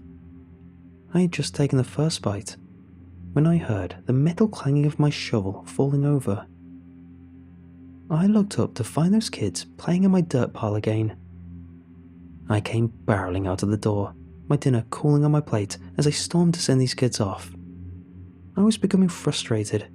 I'd made it pretty clear that I didn't want people on my dirt pile. I had been pretty nice about it, posting signs and asking the kids not to mess with it, but it appeared that some of these kids just weren't getting it. If I needed to be a hard ass to keep these kids off my dirt, I suppose I will have to be a hard ass. I had barely gotten 2 words out of my mouth before I once again noticed the yard was empty. I was really getting tired of this. I know what I saw, and what I saw was the same pair of filthy kids on my pile of dirt. No matter how many times I checked that yard, however, there was never any sign of trespassers. The strangest part was the lack of footprints though. The sand was fresh, maybe even a little damp when you got past the top layer. The kids had been jumping on the sand like a trampoline. There should have been footprints, handprints, something. They came back 3 more times that night, but the last is the only one that really stands out. That was the worst of their appearances. They appeared again as I was finishing my dishes, and again as I sat watching TV. I came striding out to holler at them both times, but all I found was an empty yard both times. This was ridiculous. What the hell was going on? I know what I saw, but they were always gone the instant I came outside. Nobody could move that fast, especially not a bunch of dirty kids. And what the hell were they doing out after dark? Most of the parents on this block didn't let their kids out after the streetlights came on. Something funny was going on here. The last time I saw them, that night at least, was just before bedtime. I had thought the pranks were over as the time slipped on. It was 11 o'clock, and I was walking through the living room to get something to help me sleep. I was still a little on edge, and I thought that a nightcap might help me calm down a bit. I was coming out of the kitchen with my tumbler of whiskey, the curtains still open on the front yard, when I saw them there. My glass slipped out of my hands as the 2 kids stood, crouched on top of my pile of dirt. I was speechless for a moment as the angry fire built inside of me. I was furious. Who the hell did these kids think they were? They came storming out in the middle of the night trying to mess with me. But why? I'd made a very simple request. Why were these kids tormenting me? Because I wouldn't let them play in my pile of dirt? If I had stopped to quell my anger, I might have noticed that something wasn't right with these 2. The night air was cool on my bare chest as I came shambling out of my house like an angry bull. Who the hell do you think you are? It's almost midnight. Get your asses over here right now. I'm going to call your parents and let them know what you've been up to. I've had a good mind to... They hadn't moved this time though. They just stood on that mound of dirt like 2 scrawny scarecrows, glaring at me through the dirt caked over their faces. My God, had they been eating the dirt or something? I thought them filthy, but these kids were downright grimy. They didn't seem at all concerned with me, but I definitely had their full attention. I had come half into the yard when I saw their eyes. They both seemed to have a nasty case of red eye. They stared at me, their eyes seeming to glow somehow, and I suddenly noticed that they cast no shadows in the dim streetlights. They should have. The pile of dirt and my shovel cast a long gantry in the failing light, but these two had nothing. I had stopped now, barely 20 feet from the pair, when the larger of the two took a step towards me. When his dirty sneaker gritted against the loose earth, the red piping looking faded beneath all the mud, I saw the earth draw up over it like a hand. He opened his mouth, trying to say something, but all that came out was wet soil. Sand and mud bubbled out over his lips, and the dirt that had covered his foot began to slide up his leg as well. The other fell to his knees, clutching his throat as he coughed up leaves and mud as well. The sand slid over his hands and up his arms, even as the dirt bound the first boy to the pile by his knees. They both struggled, trying to free themselves from the prison of sand, but their efforts were ultimately in vain. The sand reclaimed them both in a sudden whoosh. In a blink, they were both gone again. I walked backward, never taking my eyes off the pile until the door was closed between us. The next day, I set to work early. I wanted that pile of dirt out of my yard before nightfall. I worked diligently, filling in holes and putting the pile to good use. I used it to fill in a few of the potholes in front of my house even. I just wanted as much of it gone as I could manage. I no longer cared how it happened. When the kids came by on their bikes, I told them to leave. They seemed disappointed, but I didn't want them anywhere near this dirt pile. I was filling in an exceptionally large gopher hole when something caught my eye.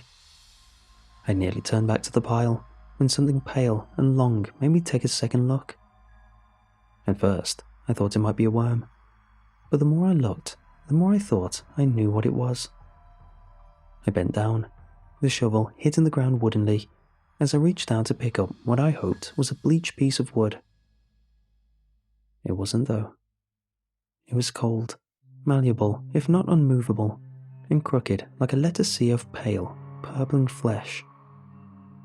The perfectly filthy nail was hardly visible at the tip of the small finger.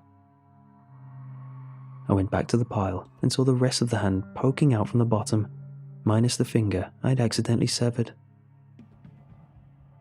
The cops came when I called, and they brought dogs with them as well, and big white forensic vans. They excavated the body of a 10-year-old from the bottom of the dirt pile, his face frozen in a look of terrified disbelief.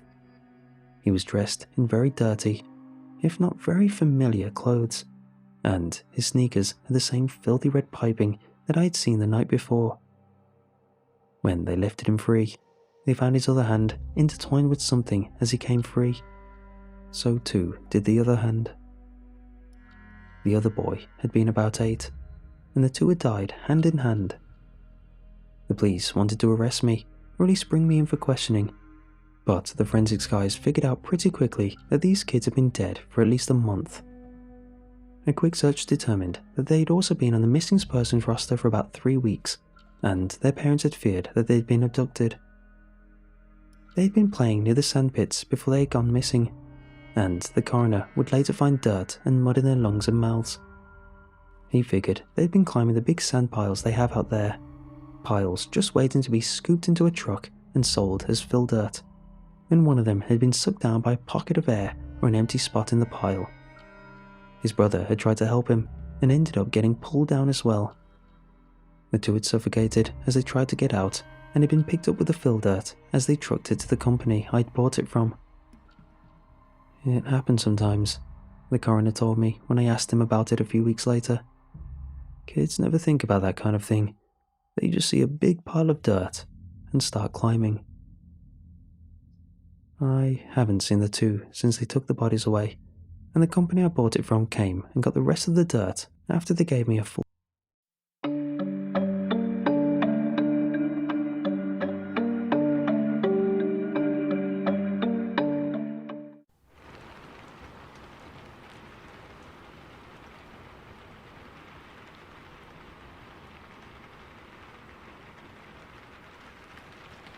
I'm not saying we have a ghost, spook, or spirit, but something phenomenological is definitely happening in our home. The brief background on the home is that it's over 70 years old in an older part of our town. The previous resident was a well-respected attorney in the area, and he died here. We wouldn't learn this until after we moved in.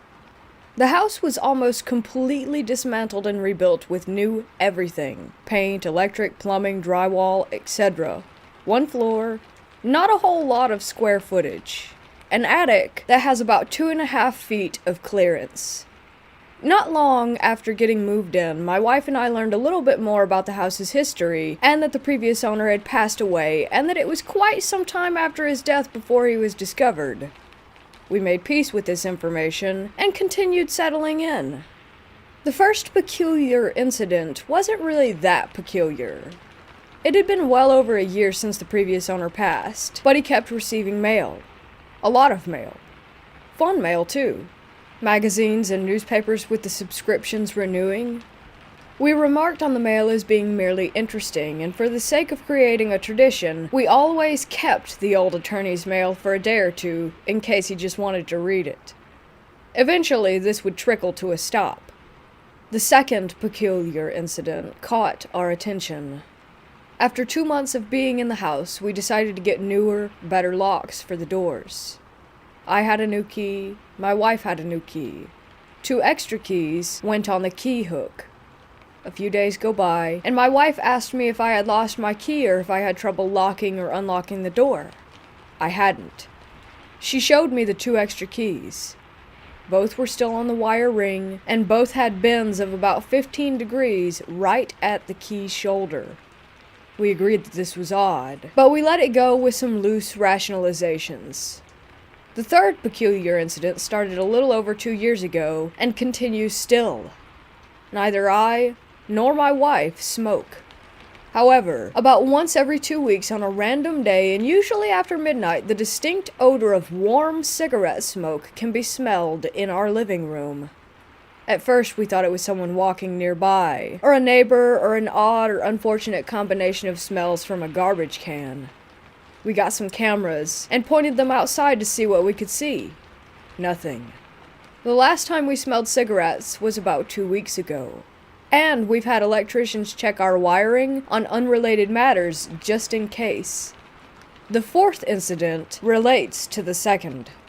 2 metal spoons in the silverware drawer were bent. Almost snapped. Aside from the cigarette smoke, it's been a while since anything has happened, until last week. For whatever reason, the attorney's mail is resumed and the 5th peculiar incident has occurred. I work out in the woods, and my wife now works from home in the company of our 2 cats. In a flurry of texts and phone calls, she told me that it sounded like someone was running around upstairs, as if they were rushing across the house to answer the phone, was how she described it. We've had squirrels in our useless attic and the occasional tree branch. The footsteps exceeded both of those. The 6th and most recent peculiar incident is equal parts mundane and intriguing. We have a favorite spatula. Yes, we do. Some of you reading this probably have your own favorite spatula, spoon, fork, pot, pan as well. We used the bright robin's egg blue utensil to make our Thanksgiving dinner and set it aside with the rest of the cooking detritus. That evening, and the following morning, the kitchen is cleaned and everything is put away.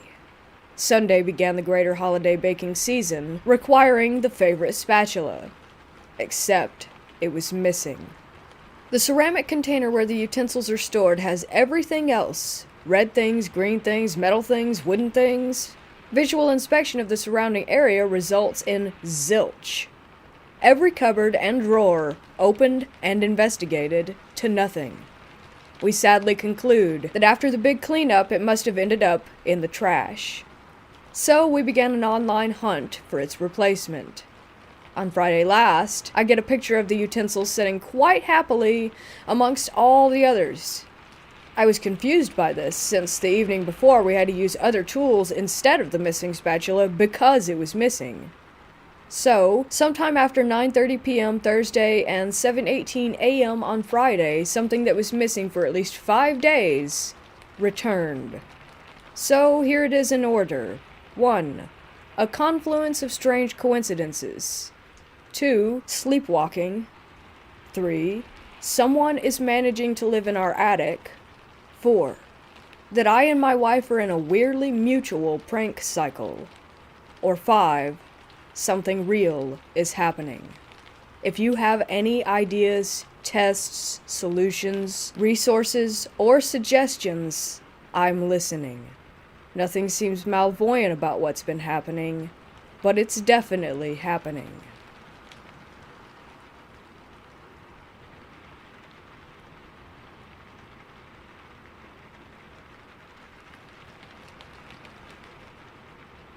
I have an attic in my house, and ever since I was young, I hated going up there. It was dark, because there was no light, and it was always absolutely freezing. It had a really bad energy, and my anxiety would skyrocket whenever I had to go up there with my dad. It felt like someone had set a timer, and time was running out, if that makes sense. It was like I had to get out of there ASAP, or something would happen. In 2016, my parents decided to convert the attic and make it into their bedroom.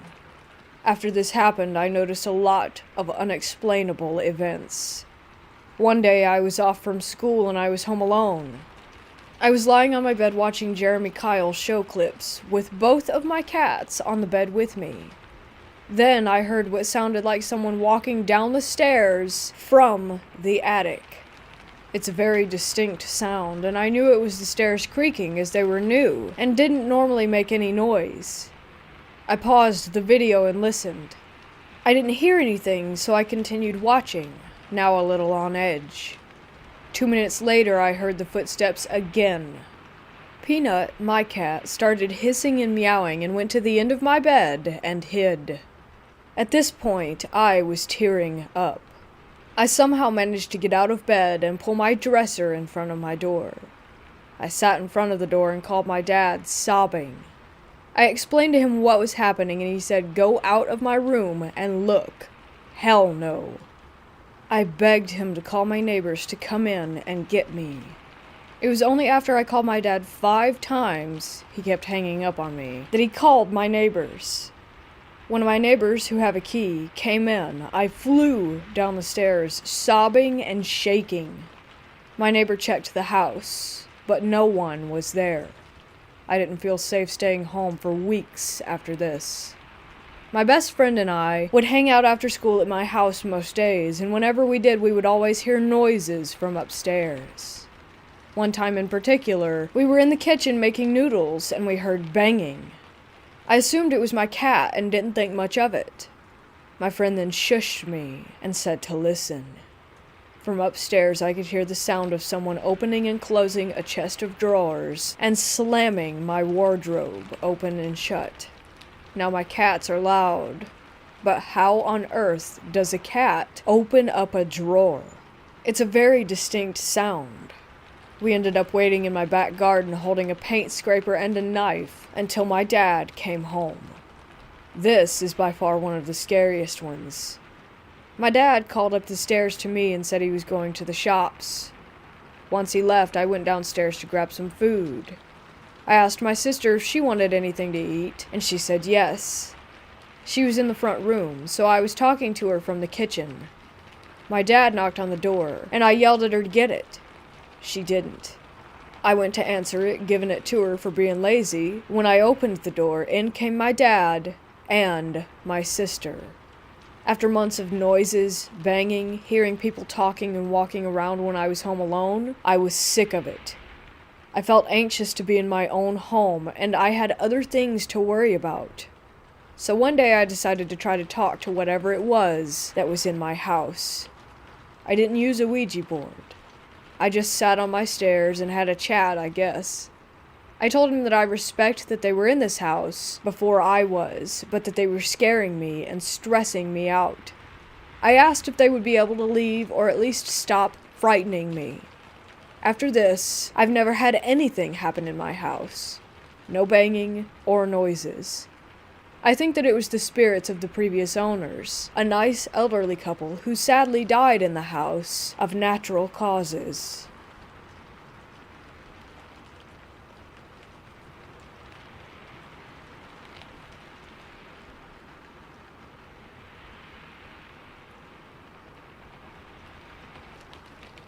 I will preface this by saying that I think I'm silly to believe in ghosts, and I get embarrassed to speak about it. The alternative to believing that I was haunted is admitting that I am much more mentally ill than I had ever believed, which is absolutely possible. This took place over a few years in a farmhouse in the desert of Arizona. It was newly developed land. We moved into the place when I was 15. At the time, I was going through a lot emotionally and smoking a lot of weed. That might explain some of my personal experiences, so I'll try not to dwell on them too much. The house was set up almost plantation style. It was very wide, had a big wraparound porch, and lots of awkward corners.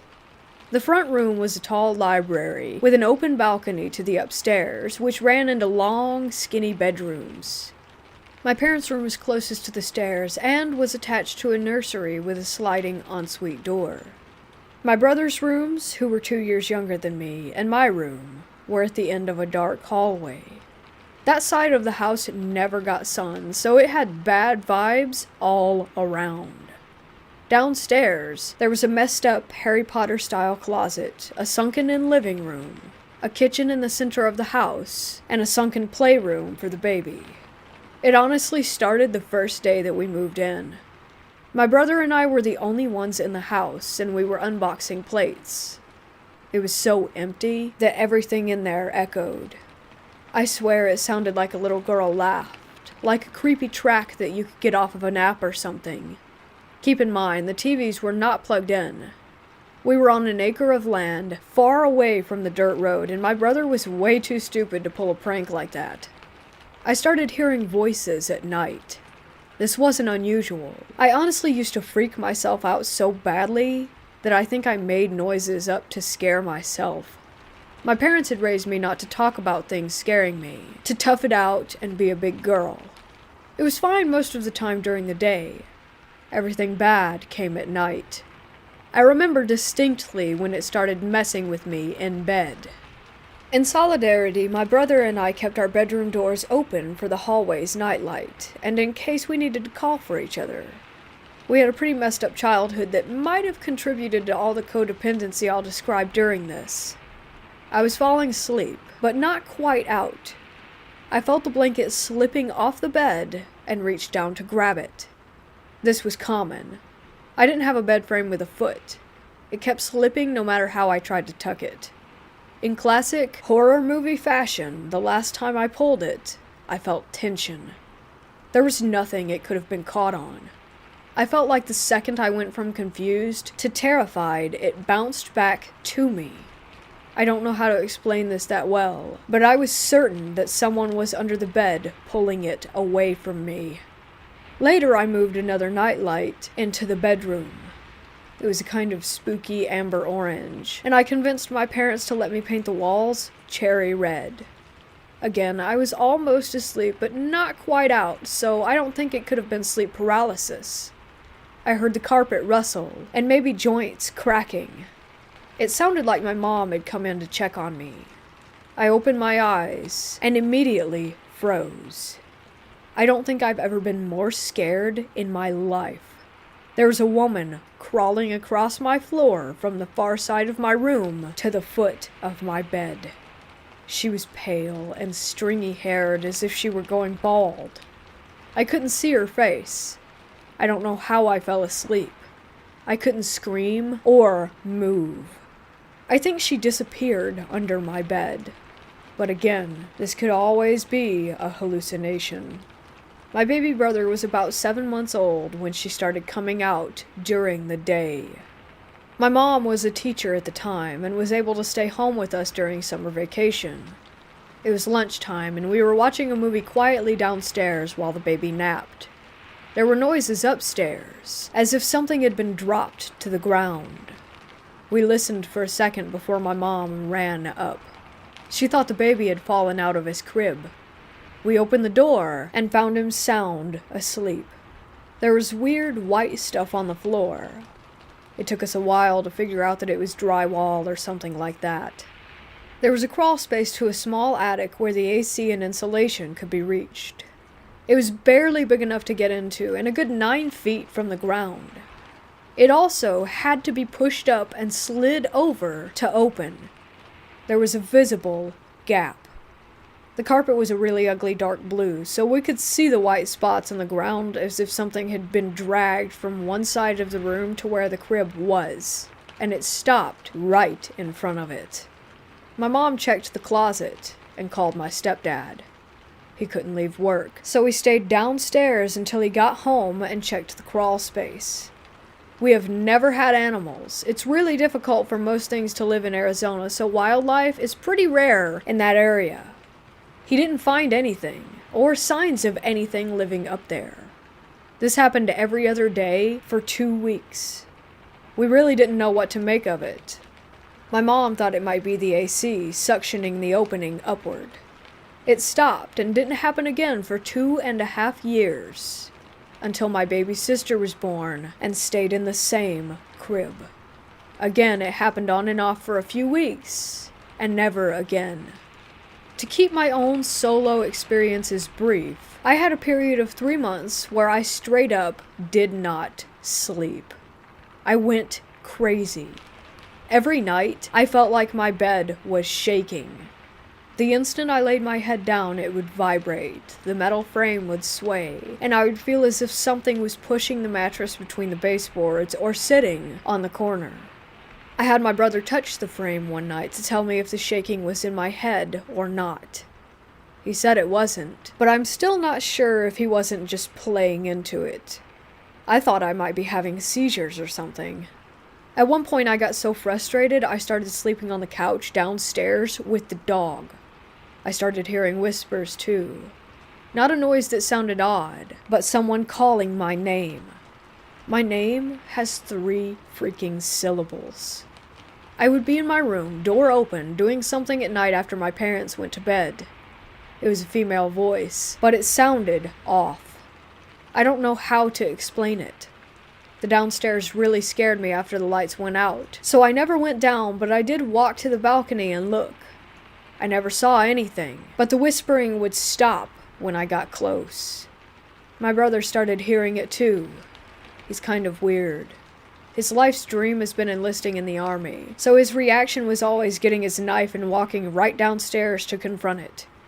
He would turn the lights on and look around before coming right back up. He slept on my floor a few nights because he was convinced that she wanted me. We had prior haunting experiences, which led to my parents making jokes that the ghosts follow us. They didn't pay much attention to it at the time when it was quiet. One night my parents went out with the babies.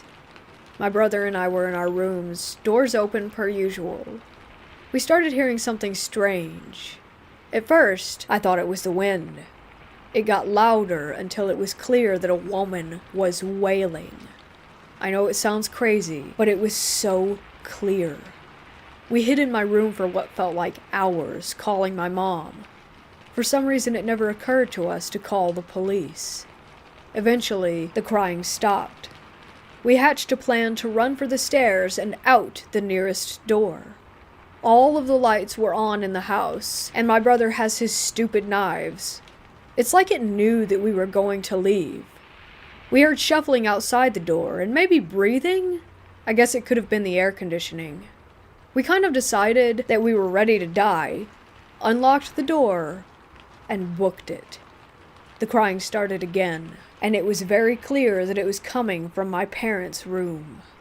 We stood outside the property line for another hour waiting for them to arrive, watching the house. No one could have gotten out without us seeing. We had huge windows lining the upstairs hallway that showed everything with the lights on. My parents again made fun of us, and still do about that night. A few other incidents include my baby brother talking to the man upstairs. He would stand in front of the balcony and chat up to someone. He told us that the man was hiding in my room. He talked about the man in the window and would ask, "Who's that?" directed to the doors at night. I don't want to talk about all of it, but there were so many instances of voices, doors slamming, and things being knocked over in my room that I really did think I was losing my mind. I moved out at 18 and came back occasionally, usually to babysit. Apparently, my reluctant believer mother and absolute skeptic stepdad watched a coffee pot jump off of the counter. They were also outside sitting and having an open fire while drinking a coffee when they saw a figure in the balcony window of our room. It was a tall man, but my stepdad still needed urging to go upstairs. It appeared a second time, closer to where the nursery door was. My mom said she had horrible dreams about a man in the corner of her room after that. She was present for many of the instances where we heard footsteps upstairs, doors slamming when the AC was off, etc., but she always denied that there was anything wrong. Once my parents left town with the kids for a week. At this point I was 19 and living happily an hour away. My mom begged me to check on my brother and stay a few nights for the weekend. I arrived during the evening after I got off of work. I asked how had things been when he was alone. He said he was fine, he just didn't go upstairs at night and, quote-unquote, minded his business. He said if he ignored it and tried not to get scared, then it, in return, ignored him. He felt safe with the dog. We were watching YouTube and eating when we started to hear a deep noise. At first I thought it was a bike or one of the small buggies that people drove out here. Then I noticed that it was holding a tune. It was humming. The dog had a weird thing about staring into the bathroom if the door was open, which is scary at night. This time, the door was closed, and he still stood up and stared. The noise was so deep that it sounded as if it couldn't have been human, but it was definitely melodic. There's nothing I could think to figure out to try and explain it. My brother and I just kind of looked at each other. Then, a door slammed upstairs, and we decided to nope out of there and go for a walk. When we got back, I decided that I would sleep in my parents' room. It didn't feel right to stay in the kids' room, but looking back, it would have been best to stay close to my brother. I fell asleep surprisingly easy. I guess about 2 hours passed before my brother slammed the door open. The house smelled like it was burning. Not really like a fire smell, but more like burning plastic and trash. I was panicked. I was the adult and had no idea what to do in that situation. We checked the house. I turned off the air conditioning, thinking it might be on fire. We opened all the windows and fell asleep on the couches downstairs. The next day the smell was still lingering, but less overwhelming. The air conditioner was fine when I turned it back on. Like usual, the day was fine. That next night, my brother and I went on a Jack-in-the-Box run. It might have taken 30 minutes. We arrived home to a mess of blood, vomit, and shit. The dog was sick all over the living room. We immediately took him to an emergency vet, certain that he was dying. They checked him for everything that they could and gave him a clean bill. When we got home, all hell broke loose. My brother and I were cleaning up the mess with the doors open for airflow. There were absolutely insane banging noises coming from upstairs. We hadn't locked up on the way out. My brother thought that someone had snuck in and was trashing the place. He went up to check, and I hung out downstairs ready to call the cops if need be. Nothing happened. Nothing even seemed out of place. We kept cleaning, but the noise started almost immediately. It kind of sounded like someone was shouting behind a wall of cement. I couldn't tell the gender. My brother told me he had been fine until I got there, that I could leave if I wanted. I totally did, and I didn't go back. My parents sold the house this year. During the interim of the move, they stayed in an Airbnb. My brother lived really close to his work, so he stayed in the house with the dog for a few weeks. This story is just his own, so I'm not sure if I believe it.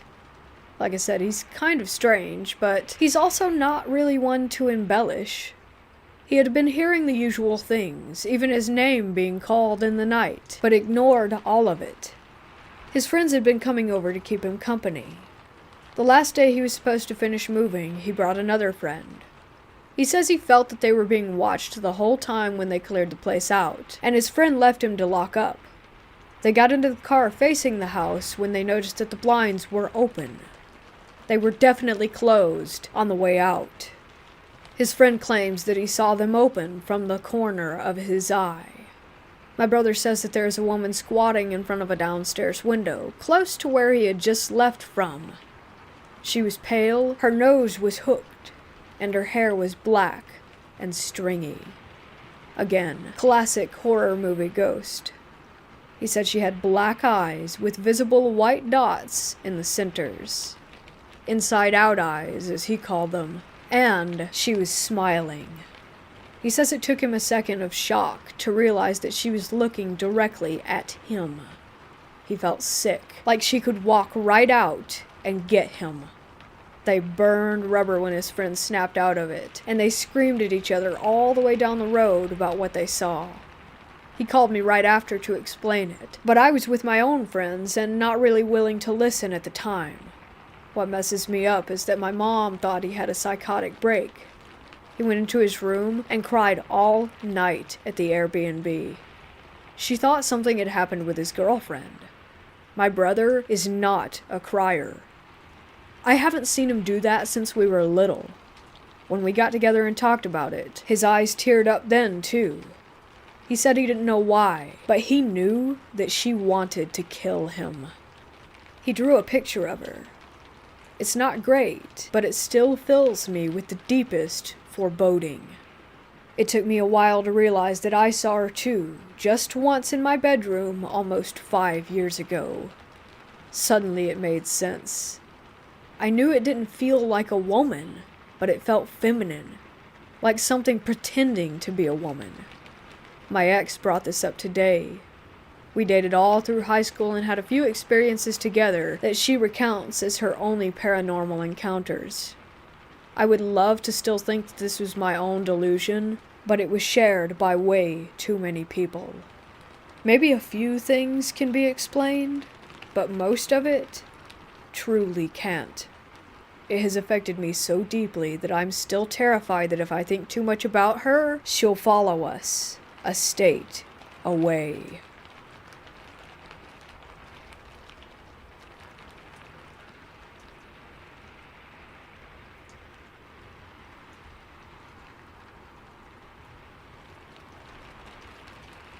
My mom and I moved into a house when I was in the 5th grade. For the record, I'm 25 now.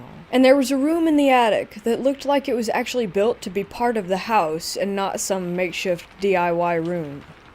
The attic was also not your typical attic with a pull-down door, but a walk-through door.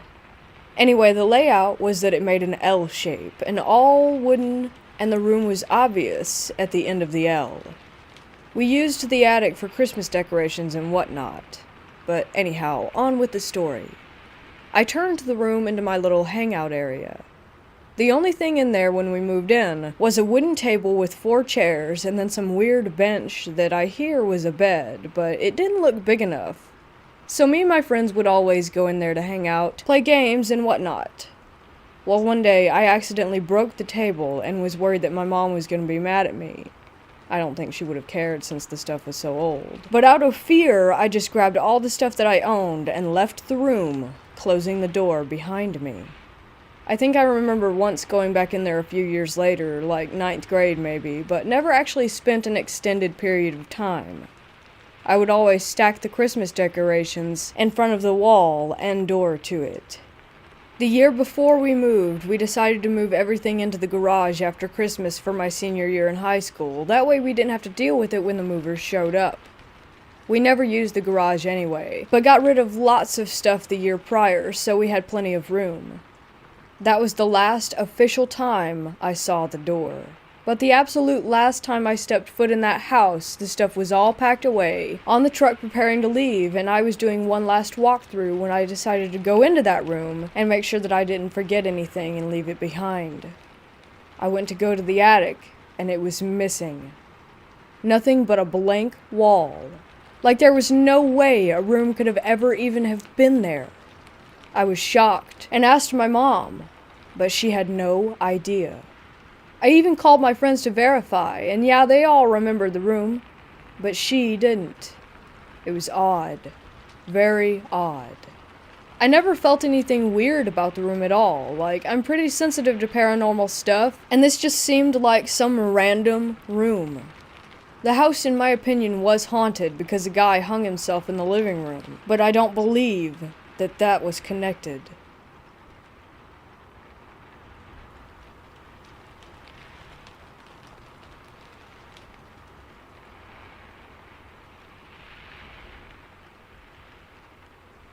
I thought I would share some of my experiences from living in a haunted house. I lived there for 14 years, just moving out of it last September. I'll start with the disclaimer that I was not a believer. I always thought ghosts were fascinating, but I never looked for them blindly. Most of my early experiences I tried to find real explanations for. Honestly, this house had countless things happen, but I'll just relay some of the bigger ones. It was a townhouse, and the floor plan was living area upstairs, bedroom downstairs. You entered the house on the top floor. My first night sleeping there, my bedroom was under the living room. I heard footsteps walking across the living room all night long, to the extent that I grabbed my framing hammer a few times and snuck up there, convinced that someone had broken in. This happened repeatedly for years, and I convinced myself that it was noise traveling through shared floor beams with neighboring units. Although it still happened often, even when the unit that I shared a wall with was vacant for 18 months. There were also a lot of odd times when doors would crack open slightly and close. Several times this happened when my mom's dog was over. He would walk towards a door, it would open for him. We would walk through it, and it would literally close behind him.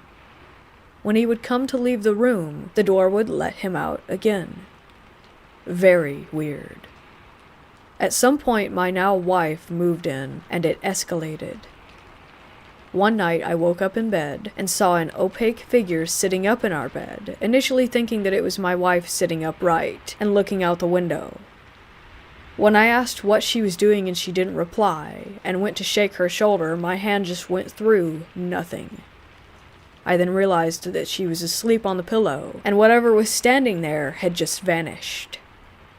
I jumped out of the bed and looked everywhere for an answer. Nothing could be found. I told her about it months later, and she said, "Oh God, I have seen so many strange things here, and I didn't want to tell you because you would have thought I was crazy." There was a lot of little things. She would yell for me from upstairs because she swore that she just saw me walk past the kitchen doorway, etc. Often things would move from where we put them. Once near Christmas, we left the house and came back to the lights being turned on, that we know weren't turned on, and ornaments on our tree having been rearranged. We got a break at some point for a while, and when we were in bed one night, bedroom door closed, we made a joke about how our ghost hadn't been active for a bit. And as soon as we said it, the bedroom door started shaking hard in place. Final share, and the one that people seem to think is the creepiest. When our daughter was born, we would shush her to nap with the 3 shush method, rocking her in our arms, saying shh, shh, shh, over and over. Well, I had put her down, and I ran to the hardware store. My wife called and said, "I thought you were at the hardware store," and I said, "Yeah, I am now." She paused and yelled, "Get home now." I ran back. It was a 3-minute drive, and my wife was holding our daughter. She said that after I left, our daughter started fussing, and over the baby monitor she heard the shh, shh, shh. And she got confused because she hadn't seen me go back downstairs, not realizing I was already down the hill when the noises started. One last one, daughter related. When she got a few years older, maybe 3 or 4, she would cry at night, and one night I went in and asked her what was wrong. She said that she was scared of the shadows. I showed her that the shadows were just light tricks, and I did a shadow puppet. And she said, "I'm not scared of those shadows. I'm scared of the scary shadows that come sometimes." That honestly freaked me out a little. Again, there were tons of other incidents, but these are sort of a greatest hits. People have asked me why I stayed in the house for so long, and as funny as it sounds to some, it was never scary. There was no feeling of malevolence or harm. In fact, I always thought the shushing of my baby story was more of a wow, this ghost is nurturing kind of thing. Or maybe even my dad coming back to visit. Anyhow, I hope you enjoyed my spooky stories.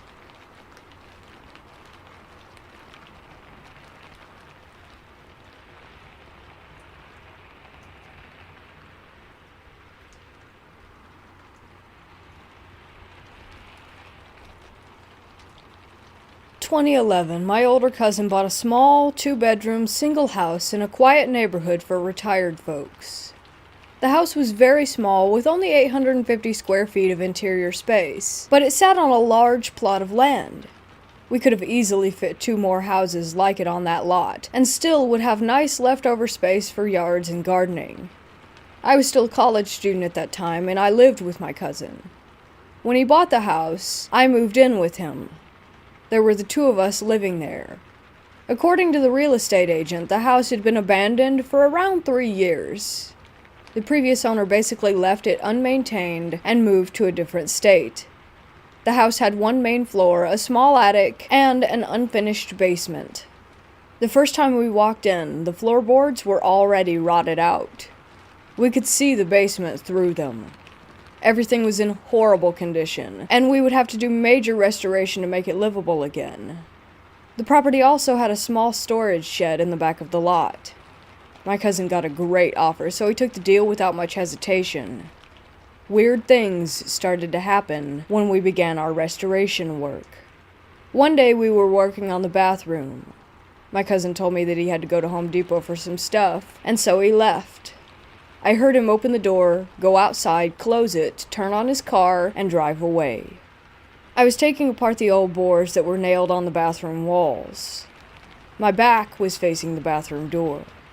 5 minutes after my cousin left, the bathroom door, which was open, started to slowly move to the closed position.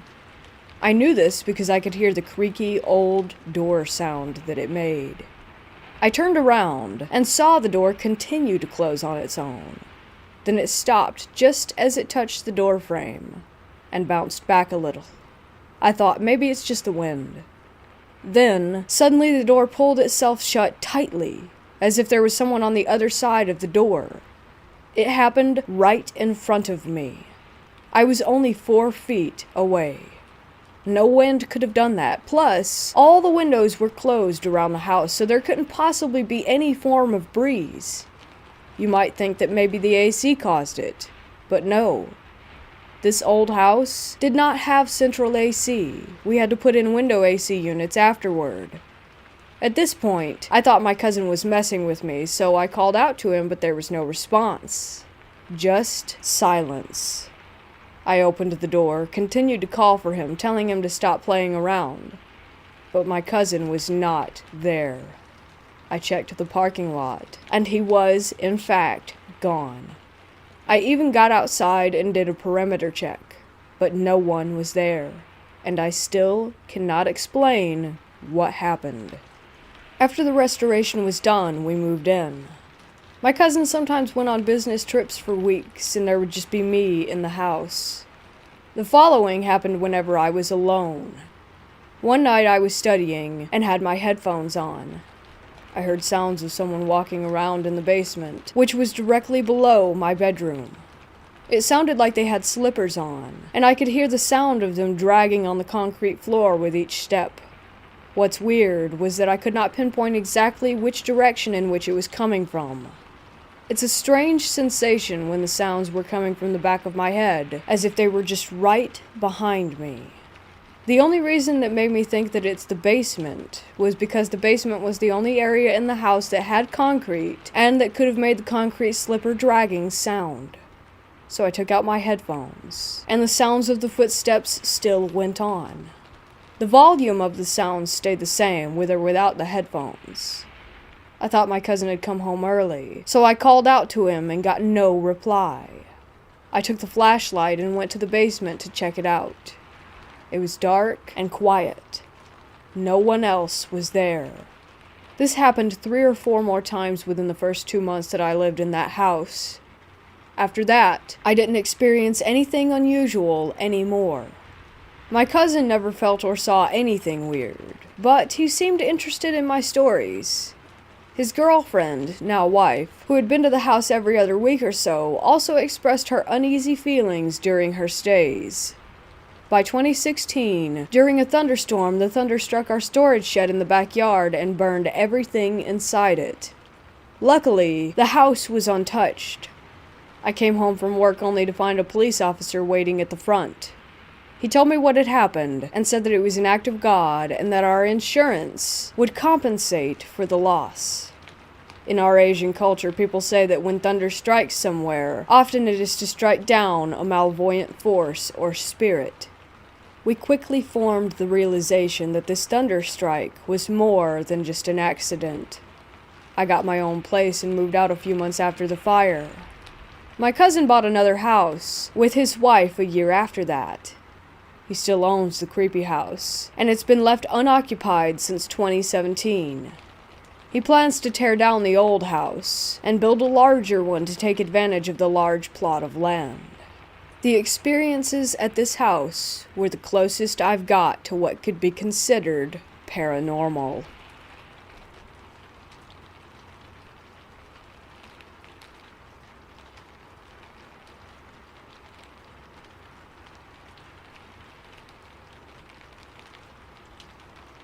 So about 15 years ago, I was living with my ex-girlfriend, my sister, and her husband in an old house not far from town.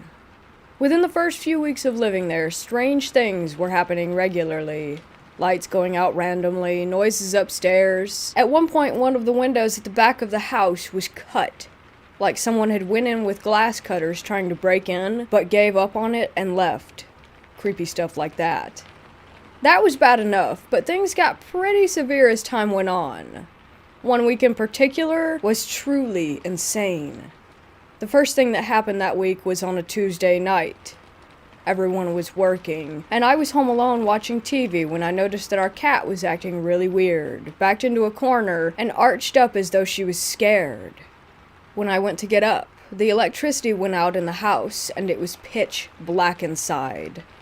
The second that happened, I heard really loud footsteps running down the stairs toward me. I got up and braced myself for whatever it was, but there was nothing. I gathered myself and went outside to the front garden to check if the other houses' lights were on, but my house was the only one that was dark. I went to the fuse box to reset the trip switch, and all was back to normal. A few days later, I think it was a Tuesday, we were all sitting in the living room watching a movie and eating a pizza. The lights were on, there was a good atmosphere in the house, when out of nowhere, a massive bang happened upstairs. We go up to check it out, and I went into our bedroom and saw that my bedside table was in the middle of the room. But the worst and last thing that happened to me was on a Saturday night. I'll never forget this. It still gives me chills when I think about it. We go to bed, everything's normal. We watch a bit of a movie and fall asleep. I wake up facing the wall and glance at the alarm clock. It reads 3:13 a.m. I turned over to go back to sleep and saw my ex standing in the center of the room. Confused, I begin to sit up and ask her what's wrong. But as I start to sit up, I realize my ex is asleep in bed next to me. A surge of fear runs through my core, and I'm frozen to the spot. My eyes adjust, and I just barely make out the figure. It was a young girl in a nightdress with a cartoon character on it, soaking wet, with her head looking down at the floor. I could hear the water droplets landing on the carpet, and I'm just sitting there totally in shock, unable to believe my eyes. After a couple of seconds, her apparition melted away and faded out of sight.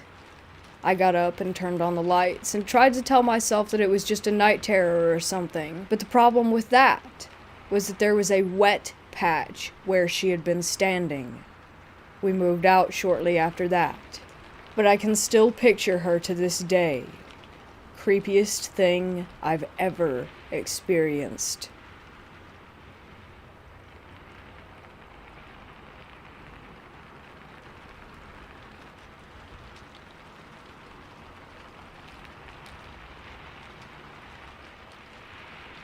When I was a kid, I lived in a one-story house that had a very small space that you could consider an attic. We didn't keep anything up there because it was such a small space. I don't even know where the entrance to it was, if there was one. But, and this started right as we moved in, after we would go to bed, I lived with my grandparents, I would start hearing footsteps up there. I knew they were footsteps because they would move in a rhythm and go from one end of the house to the other. I lived in that house from when I was 8 to 12 years old, and this happened every night. I repeatedly tried telling my grandparents about this, and they always said it was just the house settling. I was never able to sleep well as a kid, so while my grandparents would be asleep as soon as 8 p.m. struck, I would be lying awake in bed staring at the ceiling. It was always the most terrifying when the footsteps stopped right above me, like right over my bed, and then in a few seconds to minutes they would walk back to some other location up there. Nobody ever believed me that this was happening. My granddad had even found holes that had apparently been drilled in several of the walls, one in the bathroom, and he wrote it off as a previous owner running cables through the walls. Lived in that house for 4 years, and was convinced that someone was living in the ceiling above us and would become active when they thought that we had gone to sleep. I'll never forget that. It always happened at the same time of night, right after we went to bed. This was back in the late 90s to the early 2000s, so I don't know if there could have been cameras or something that they could have been watching us on, but they definitely knew when we went to bed. I'm still to this day convinced that someone was up there. Paranormal? I don't know. It's worth mentioning that one of the previous owner's kids did die in the house. They had a wolf-dog hybrid as a pet that mauled him in the living room. Anyway, I thought I'd share that because literally no one believed me, ever, to this day. But I know that footsteps are different from houses settling. This would go on into the wee hours of the morning, and I would usually finally pass out when the footsteps had gone off to a different part of the house.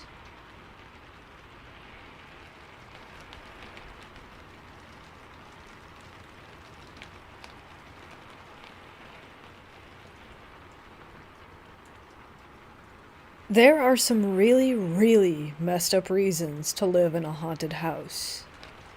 I, being of sound mind and body, don't know any of them, but I am superstitious as hell. So when the wife and I moved up to New Hampshire, right on the Vermont border, we were looking for a place to rent for a year or two before we bought a house. Now, for all of the New Englanders here, my wife is a native. I'm not. She's used to New England and the vast emptiness that this small area has to offer. There are places even she won't let me travel to after a certain hour because, quote-unquote, that route you have to take, people don't come back from it. Of course, I'm not a native, so I have no clue about any of this. So when I would come home late after dark from work and tell her I took X route, she would kind of look at me in shock and awe at my stupidity. We found a home right on the above-mentioned border on the Vermont side. We loved it. It was a fantastic place to live, except for the basement. I could not shake the feeling of being watched and stalked like prey. So, like any reasonable adult, I said screw it and didn't go down there except for during the day. Then one night, after gaming for hours in my loft, I got hungry. I went downstairs, kissed the missus, and walked past my basement door toward my kitchen.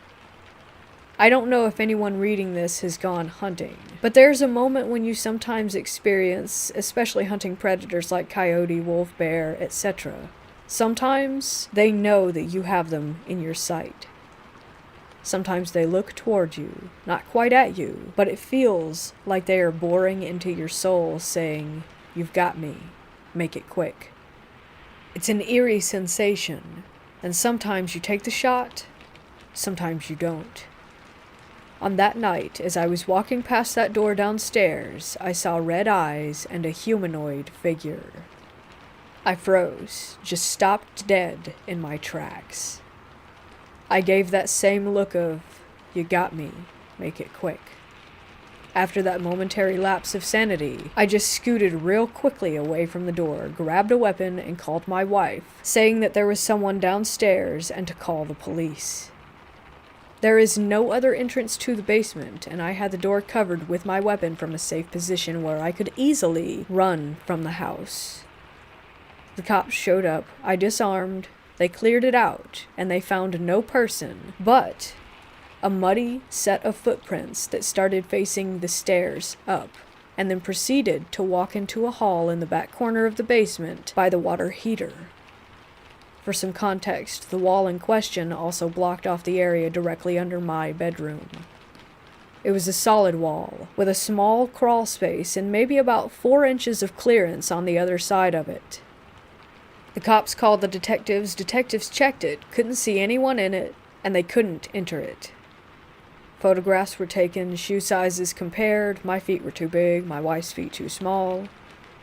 We got a good contact number for the detective, and the wife and I stayed at a hotel for a couple nights. For months afterward, I would have the same thing happen. Eventually minus the cops. It actually got relatively normal.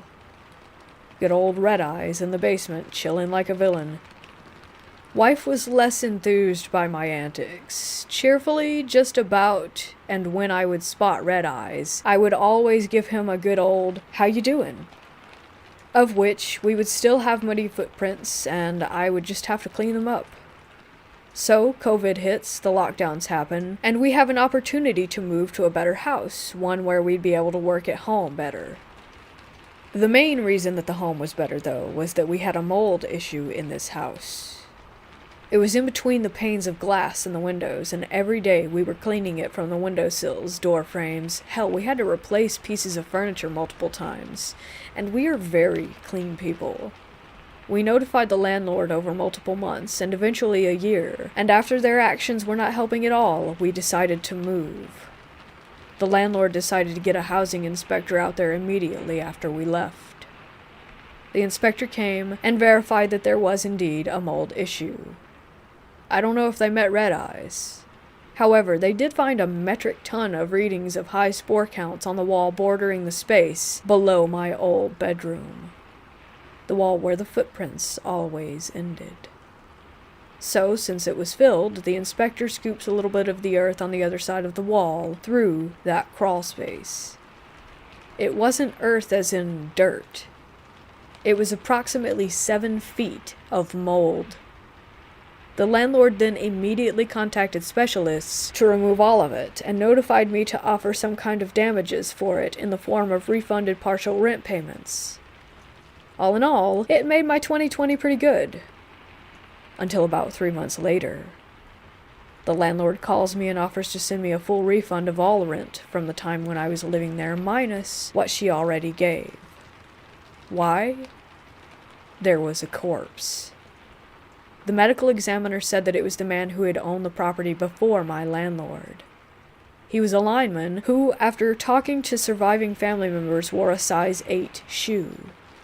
Smaller than my size 11 shoes, bigger than my wife's shoes by a mile. It was Red Eyes. It had to be. I don't know how you got there, but hell, bud. I hope you found peace. Sorry for not checking it out sooner. I did, after reading about his obituary and contacting his family, swing by his final resting place to drop off flowers, place a stone, and share a good morning like I used to. Till better times, Red Eyes.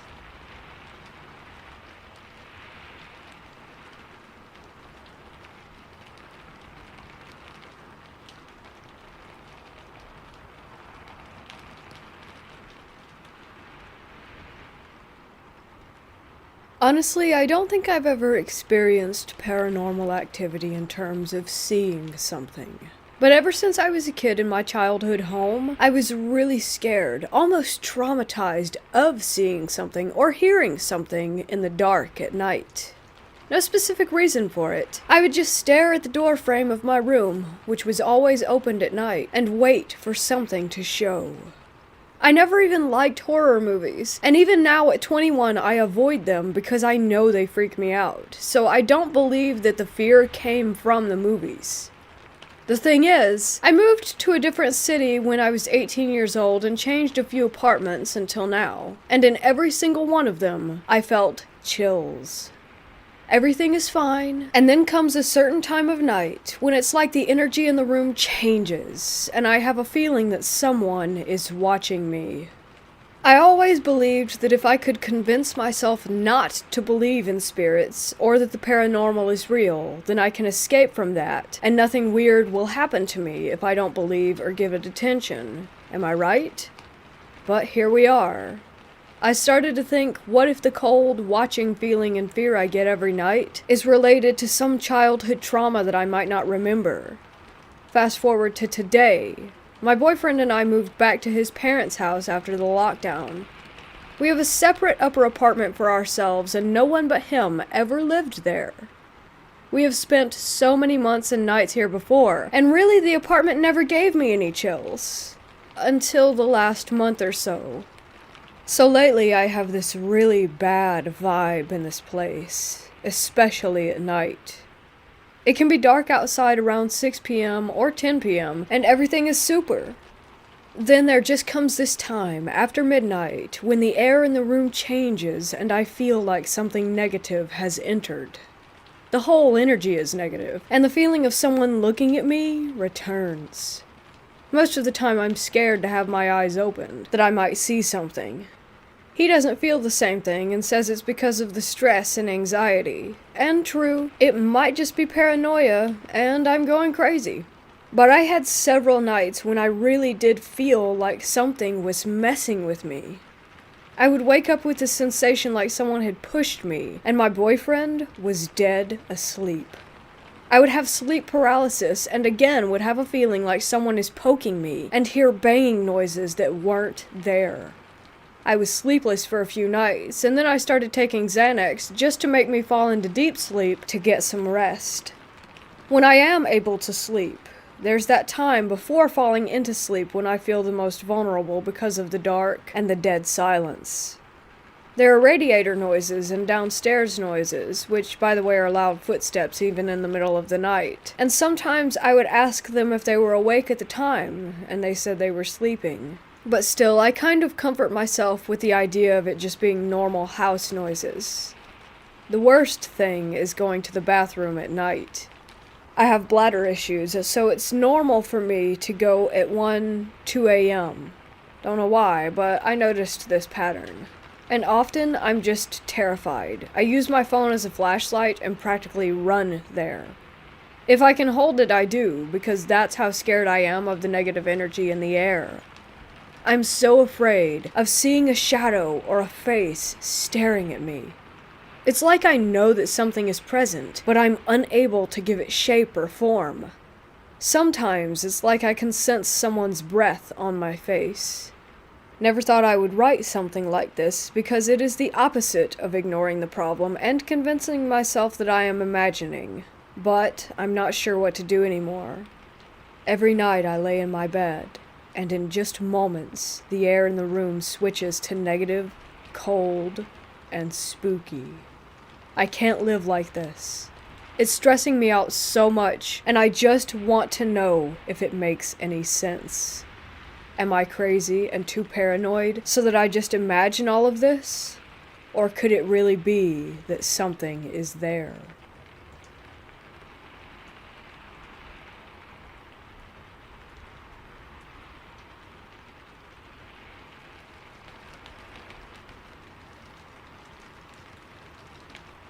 I remember around 12 years ago, when I was around 11 or 12, I stayed over at my grandmother's a lot to keep her company after my grandfather passed away. I was lying in bed one night. I had just turned the TV off to go to sleep when I heard a creaking sound outside the door, but I just thought it was Grandma going to the bathroom since she had to walk past my room to get there. Then, I heard the handle being pulled down, and again I just thought it was my grandma, maybe just coming in to say goodnight before bed. As I looked toward the door, I saw a large, white hand grip the edge of the door, and instantly I knew it wasn't her. I was too terrified to say or do anything, so I just kept watching as the door slowly opened. Because of the window at the top of the stairs outside the room, there was just enough light from the streetlights outside coming through to see what it was. It was a tall, slightly transparent figure. It just stood in the doorway for what could have been seconds or minutes, or who really knows how long. I couldn't look away, and I refused to shut my eyes, even to blink, but of course, I had to eventually, and once I blinked, the figure was gone, with only the open door as proof that it wasn't my imagination. To this day, I still don't know what it was. I told my friends before, and they said it could have been my grandfather's ghost, but it was way too tall and skeletal looking to be my grandfather in my opinion, and I felt a deep, sinister feeling from it that couldn't be further from the warm, loving person that my grandfather had been. I've had a few odd experiences with things before that I could chalk up to imagination or overreacting, but as they say, you have to see it to believe it. And after that day, I certainly believe. Ever since, it's had me wondering what else could be out there.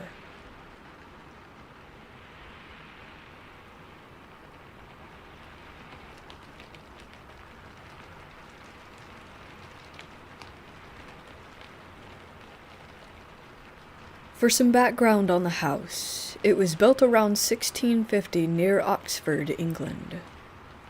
My parents are well off, so it's pretty nice. Big, but not excessive, in a small village, and it's right next to a graveyard.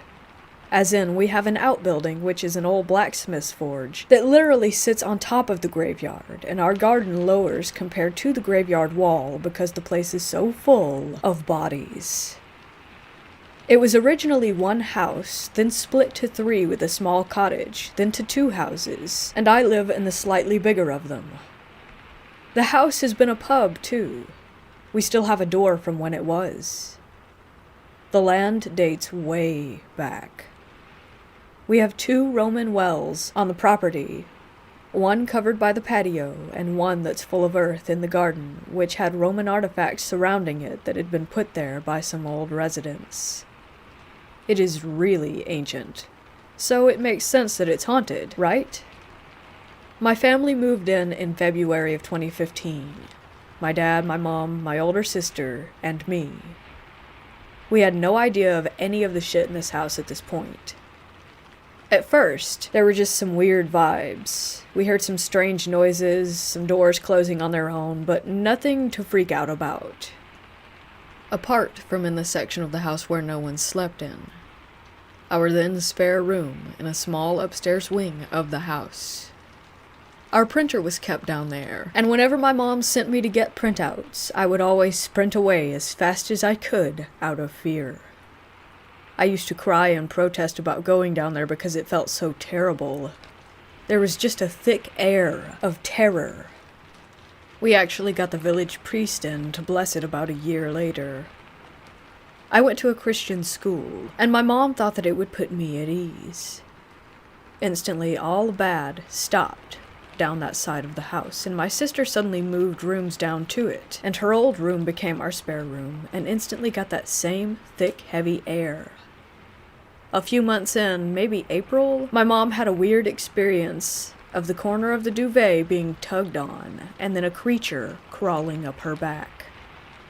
It wasn't sleep paralysis, as she had had that before, and she could move.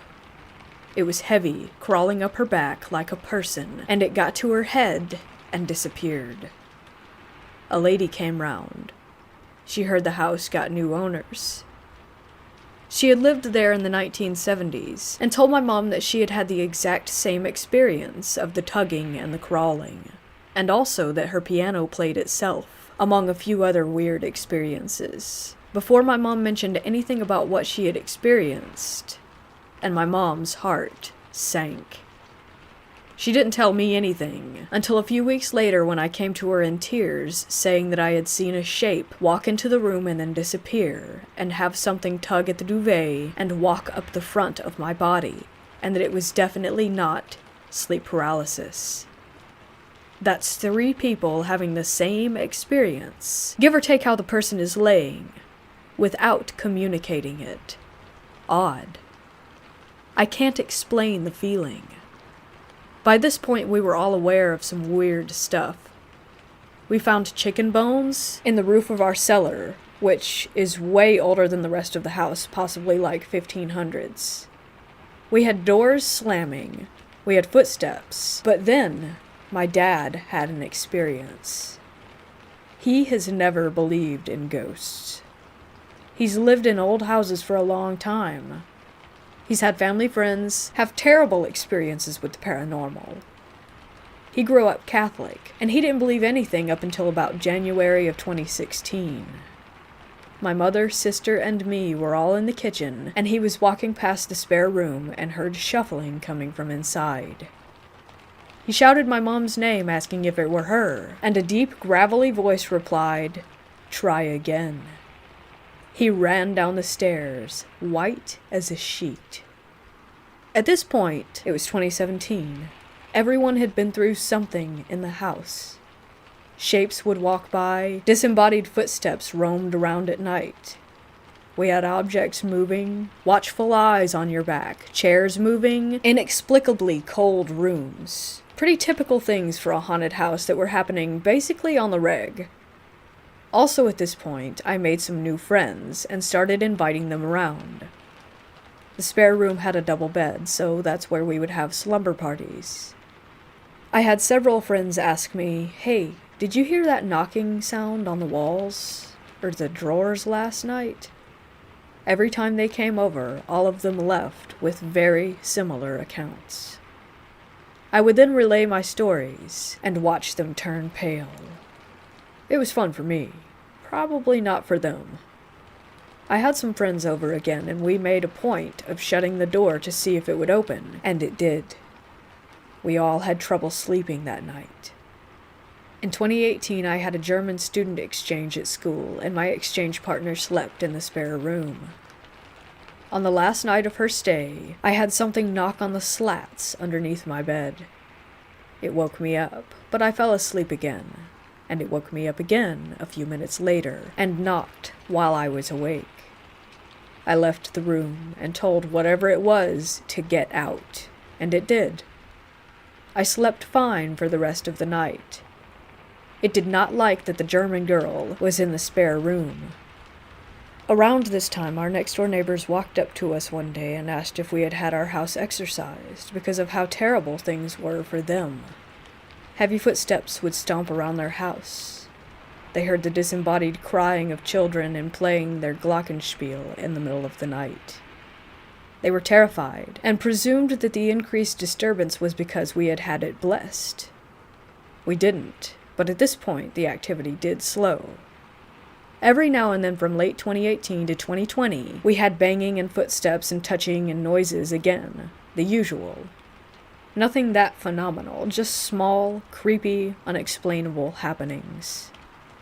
Lockdown was uneventful, until November of 2020, when we had our kitchen remodeled. The kitchen was kinda remaining from about 30 years ago, so I reckon that it really made the ghosts mad to have it changed. They were mostly fine with us in the house now. They knew us. We had lived there 5 years after all. But our builder they hated. He worked during the day when me and my sister were at school, my dad at work, and my mom, who works from home, would run errands. One day he asked my mom if someone else lived with us. She said no, and asked why, and he said that he had heard footsteps in my room above the kitchen, and doors slamming, and voices and noises during the day that started from the moment that we were all out of the house. He also heard footsteps walk into the kitchen and stand behind him, thinking that it was my mother and striking up the conversation, but realizing that she was out of the house when she didn't reply, and that there was nothing there. Several times he thought someone was there with him, and heard them move and breathe when they weren't. He's a 6'2" burly, muscular firefighter, and he also felt a larger person, bearing in mind everyone in my house is 5'6" to 5'8", and we always hit our heads walking around. Leaning over him and looking over his shoulder, feeling them in his space. You know when someone stands next to you, and there being nothing there. Seeing this giant petrified was quite funny in all honesty, but also very strange. This brings us to present day. Yesterday, I was going to go with my mom to go shopping.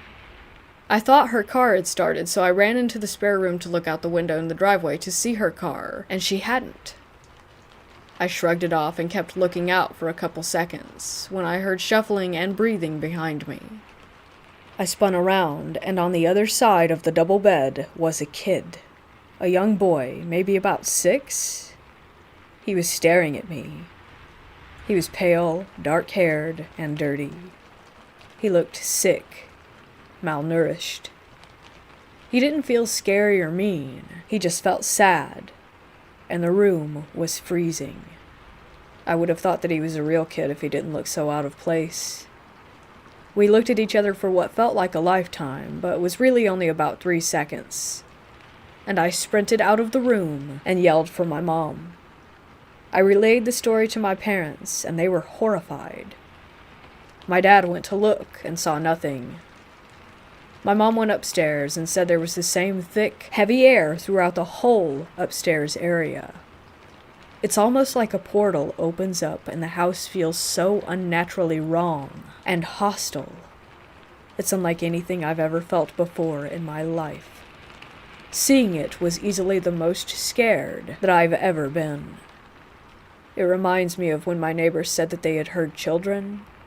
I'm an atheist, but I slept with a crucifix next to me last night, not taking any chances.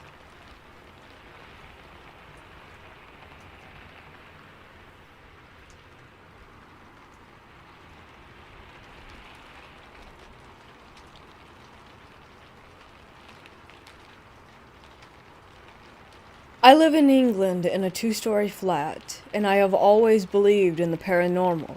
But my dad does not believe in any type of ghost or anything supernatural. I never thought that this flat was haunted. However, as I got older, I started to feel uncomfortable by myself, and I saw shadows downstairs out of the corner of my eye. Now, there is an attic directly above our second floor, but there is no way for us to enter it, as you cannot access it from this flat. The only way to access this attic is by having a specific key that can open the attic, as it is council flats, which is above my neighbor's house. However, the attic above my flat is the only one which is blocked off, and there is no way to enter it. I have the last flat on the end of these 18 council flats. There are no neighbors above us, just the attic, which no one can access without that key, and they would still not be able to get above our flat. One night about 2 years ago, all of the family was in bed, and it was about 3 in the morning. All of a sudden, I heard something crash above. It was so loud that it woke all my family members up, and we all got up and stood on the landing together. After that bang, we heard 3 loud footsteps, and the sound of something being dragged behind these footsteps. It was so scary, as we know that nobody can physically get up there. My dad was not convinced that it was a ghost. He thought that somebody had somehow gotten into the attic, so he went outside to check if the communal attic door was opened. I followed him outside, and it was completely padlocked shut with heavy chains around the lock. I tried to explain to him, how can there be anyone up in our part of the attic when it's blocked off and impossible to get into? We came back into the house, and we were all quite shaken up. My brother was young, and was able to get to sleep, but I was awake all night. After this experience, I started to smell old cigarette smoke every time I would enter my toilet, and it was so stale and stagnant. After the event, me, my brother, and my mom were going away on holiday, whilst my dad had to stay there and work. He told me he slept with his headphones in every night, as even he felt uncomfortable by himself. As a family, we still have no idea what those noises were, and since then we have heard many strange things.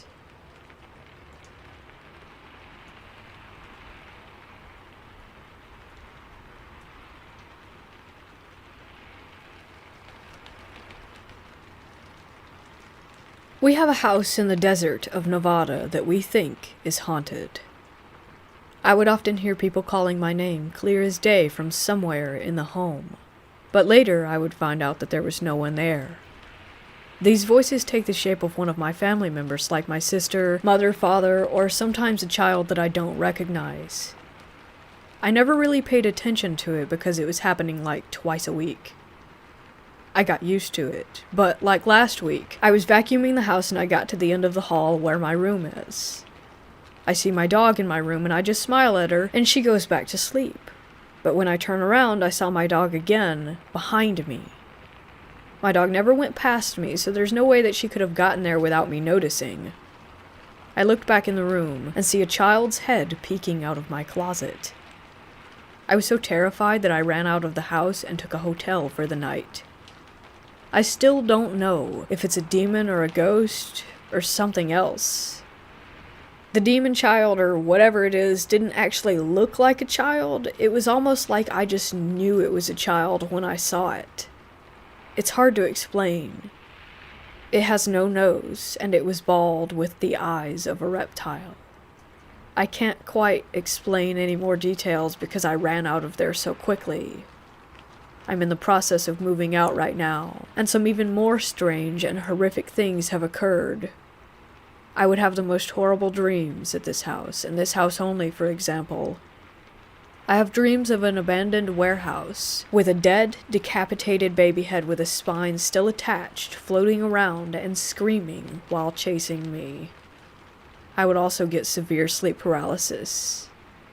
There was a black, demon-like entity that looked like a snake that would climb walls and ceilings. Sleep paralysis has never happened to me before I moved here. I don't know if dreams can be linked to ghosts or demons. I would also see a shadow man lurking around my house from time to time. I thought it was my imagination. I wish it was. I would also hear something running down my hallway. And I would see a dog-like creature outside of my house. But it didn't really look like a dog.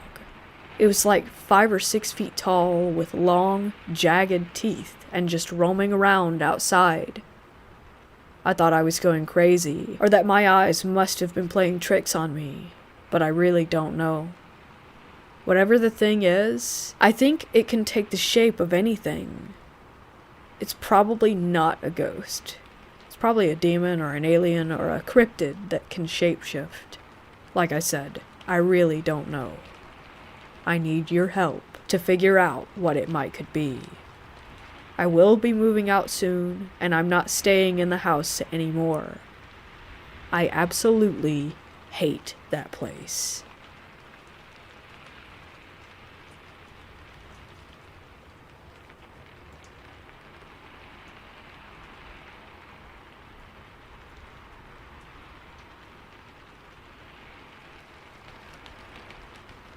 My family and I moved into a new house. It used to have an attic, but it's been sealed off. After a couple of months into living in this house, sometimes I'm just watching TV and I hear scratching from the roof. I just play it off as a bird, as they're common where I live. After 3 weeks, the scratching has gotten worse and more frequent. It's like it's trying to scratch its way out of the roof. By the way, the attic entrance thing is above the outside of my sister's room. One day my sister tells my dad that the seal is open. My dad gets confused because it was supposed to be sealed off completely. My dad goes to close it and realizes that it's really hard to open and close, so whatever opened it was strong. That's when I start to get skeptical. The same night I go to get some snacks from the fridge, I open it to find out that they are all gone. I thought my siblings must have eaten them.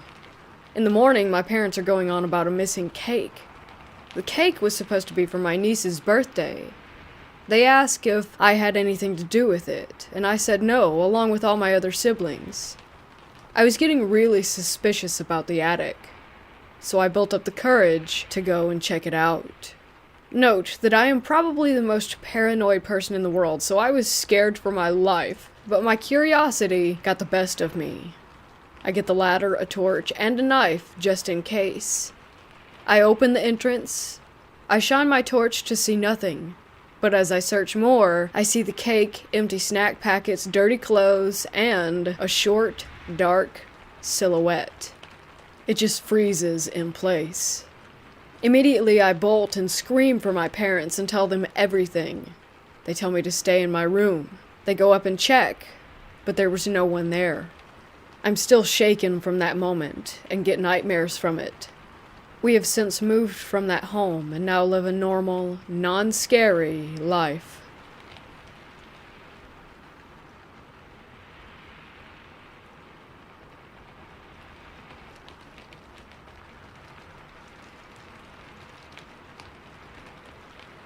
For some context, I live in an apartment with 3 other people while we go to college, but it's currently just me until January since the others went back home. I was singing a song that got stuck in my head when I heard whistling from the kitchen at the same time to the same tune. I thought one of the other roommates may have come back early, so I shouted out to them, but didn't get a response. I went to the kitchen, which is only just a few feet from the bathroom, and no one was there or anywhere else in the apartment. I checked the hallway outside, but didn't see anyone or hear a door open and shut in the few seconds that it took for me to get to the door. The whistling was very airy, as if it was someone who couldn't whistle very well. This isn't the first thing that happened to me in the last few weeks, but it's definitely the weirdest. It could just be my imagination, but it sounded like someone was directly outside the bathroom door, whistling toward it. The other thing that happened was far less weird, and could have just been me not paying attention, but I came back from work to find that the lights in my roommate's room were on, and the fan was blowing out at the door. Even though no one had been home, and the other roommates' families lived quite a long ways from here. I asked where they were, and all of them sent back replies, showing that they were nowhere near the apartment.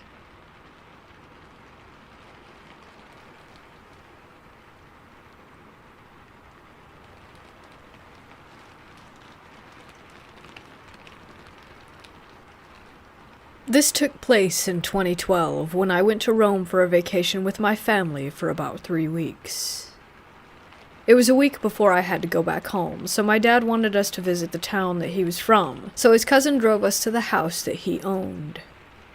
To give everyone some backstory, it belonged to a duke back in the day. But anyway, we got there and nothing seemed odd at all, except that when his cousin showed us where I and my grandmother would be sleeping, because there were not enough rooms and beds. I and my mom had to share a room with 2 single beds, and my dad slept with his cousin. As soon as I walked into this room, something felt off, because it was icy cold, freezing cold, and it felt like I was being watched. Even my mother felt the same thing, that something was weird about that room, because the other rooms in the house did not have that same energy. I even told my father that something didn't feel right, that I didn't want to stay there, that I wanted to leave, that I got a bad feeling being in that room. It was like my gut was telling me that something was there that was not supposed to be. However, it was enough to freak me out and just give me a bad feeling. The day progressed, and it was nighttime, and walking back in that room, I got really bad vibes, and I told my mother that I didn't want to stay there, that something just wasn't right, that I could feel it. She said, "Well, look, it's only for a night." As we got ready to head to sleep, she went toward the bed, and all of a sudden the bed fell, and it was almost as if someone had pushed it. It really scared me. It somehow landed near the fireplace in the room. As my mom called out to my dad and his cousin, they fixed the bed. I was freaked out, to say the least. Anyways, at that moment, me and my mother just prayed to help us get through the night and protect us from whatever was in there.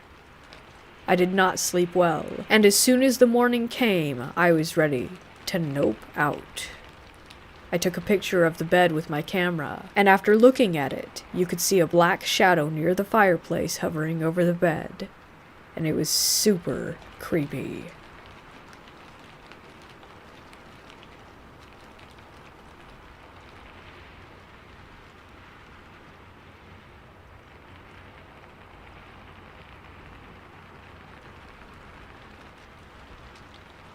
From as early as I can remember, I used to fall asleep watching old, reel-to-reel black and white cartoons on my wall, like Steamboat Willie. I clearly remember the jittery, shutter-like quality of the cartoon from the old reel-to-reel projector. There was no actual movie projector in my room. At night, I would wake up to someone tapping me on the shoulder. I had a usual routine that I followed when it happened, which involved burying myself under my covers and telling myself that I would count to 7 and then turn over to see what was there. Not sure if there's a significance to 7. To this day, I like to end things with 7. For example, I set my alarm at 6:27 and not 6:30. But anyhow, I would go through the counting routine multiple times. I wanted to see what was there, but I was a kid and didn't really want to see what was there. My mom would tell me that I just needed to confront it and tell it to leave me alone. It took years to build up that courage. I don't remember exactly how long, but I must have been in my early teens before I actually did get the nerve up to turn over right away and tell it to leave me alone and stop tapping me on the shoulder. Once I confronted it, it did stop. Then comes my baby sister when I was 15. She would wake up screaming in the middle of the night quite often. Once she was old enough to talk, she said that she was scared of the hand that came up between her wall and the bed and tapped her on the shoulder at night.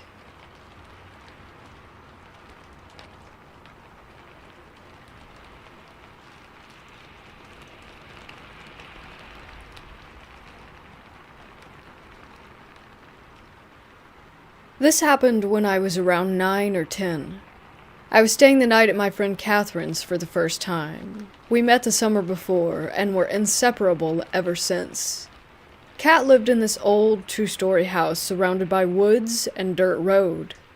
The house itself gave me an uneasy feeling when I first saw it. The shutters were falling off. The paint on the house seemed to be fading.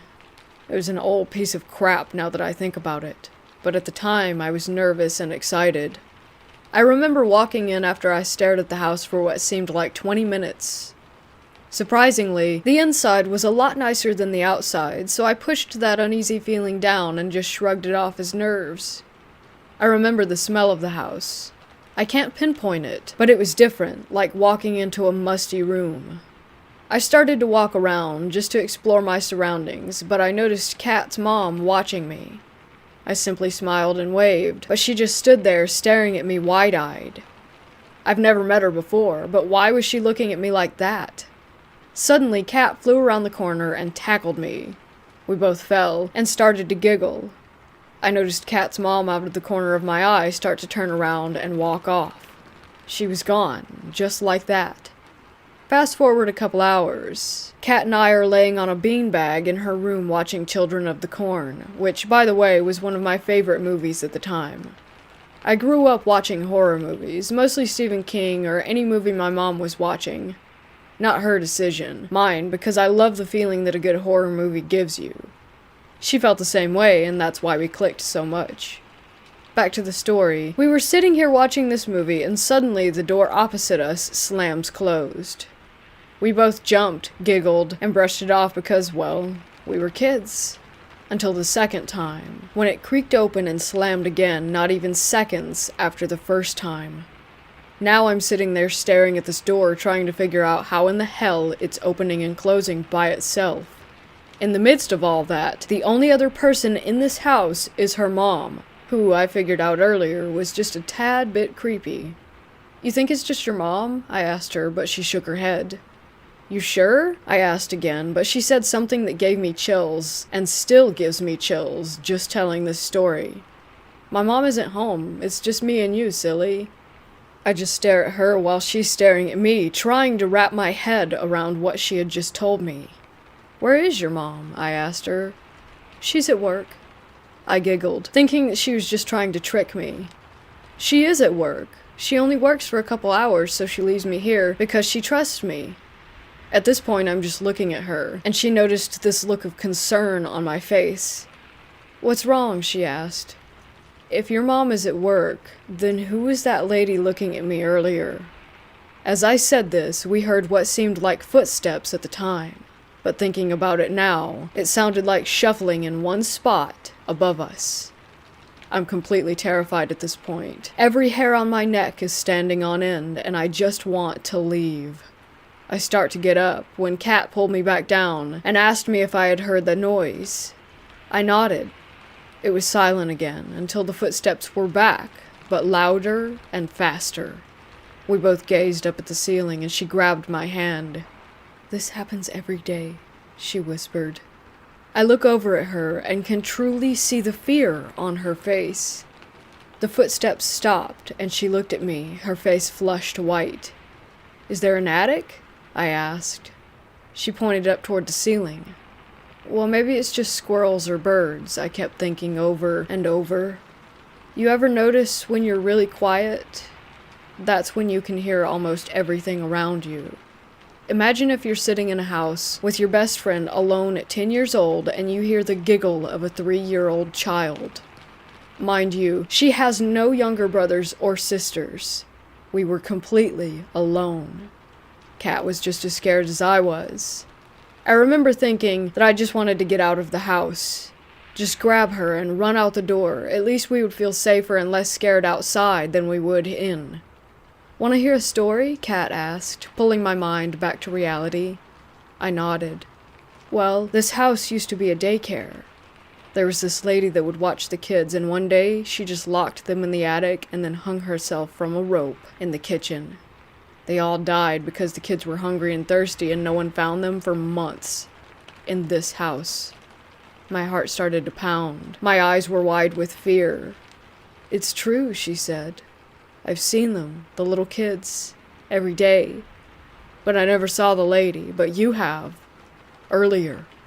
After she told me this, I don't remember much else aside from running out the door of her room and making it outside that house. Kat followed, begging me to stay, but I just had to leave.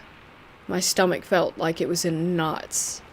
I felt like I had walked into a horror movie myself, and just wished that this day had never happened. Fast forward to years later. That was the last day that I had seen or heard from Kat. I remember her always coming to play outside at my dad's during the day. I remembered what she looked like. I remembered meeting her parents and seeing them out in public. I'm now 27, and I can't seem to find any proof that she even existed. All my friends that I was friends with then, I'm still friends with now, even after all these years. But why not her? I drove by that house maybe 15 times, and still wonder if maybe she was just one of the ones that never made it out.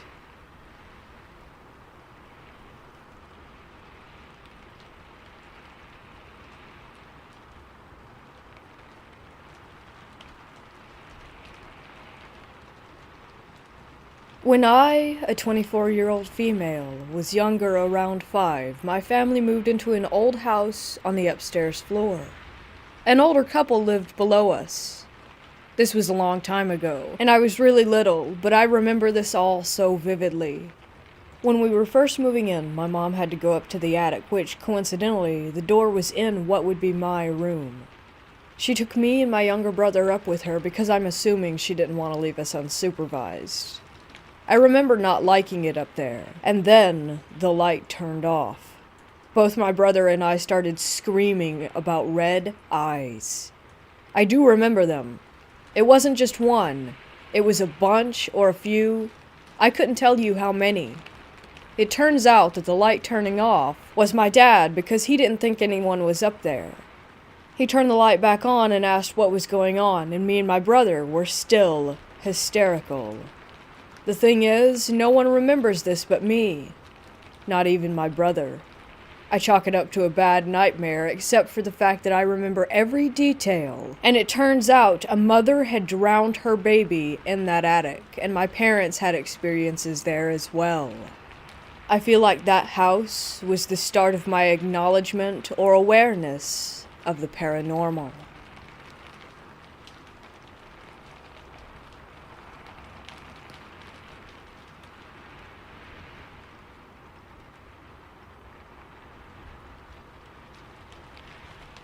About 10 years ago, I moved into a new home in Indiana with 3 roommates.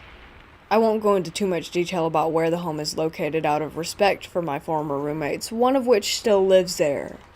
I will say that it is located in a very old part of town, a few blocks off of one of the very first main roads that used to be in the town that was settled in 1846, I believe. Anyway, this house was definitely not what comes to mind when you picture a haunted house. It was built sometime in the early 80s or early 90s. It was pretty ordinary looking. 3 bedrooms with a small loft area, tiny bathrooms, and not a whole lot of room for 4 adults to spread out. But when you're a college student in your early 20s and have the opportunity to split rent 4 ways, this seemed perfect. We had all our own tiny little spaces, shared a kitchen and living room, and spent most of our time just bullshitting around the dining room table. The house was owned by an older couple who lived in a city about 20 minutes away. They began renting the home out to help finance their retirement. They were sweet and pretty relaxed on any rules for the home.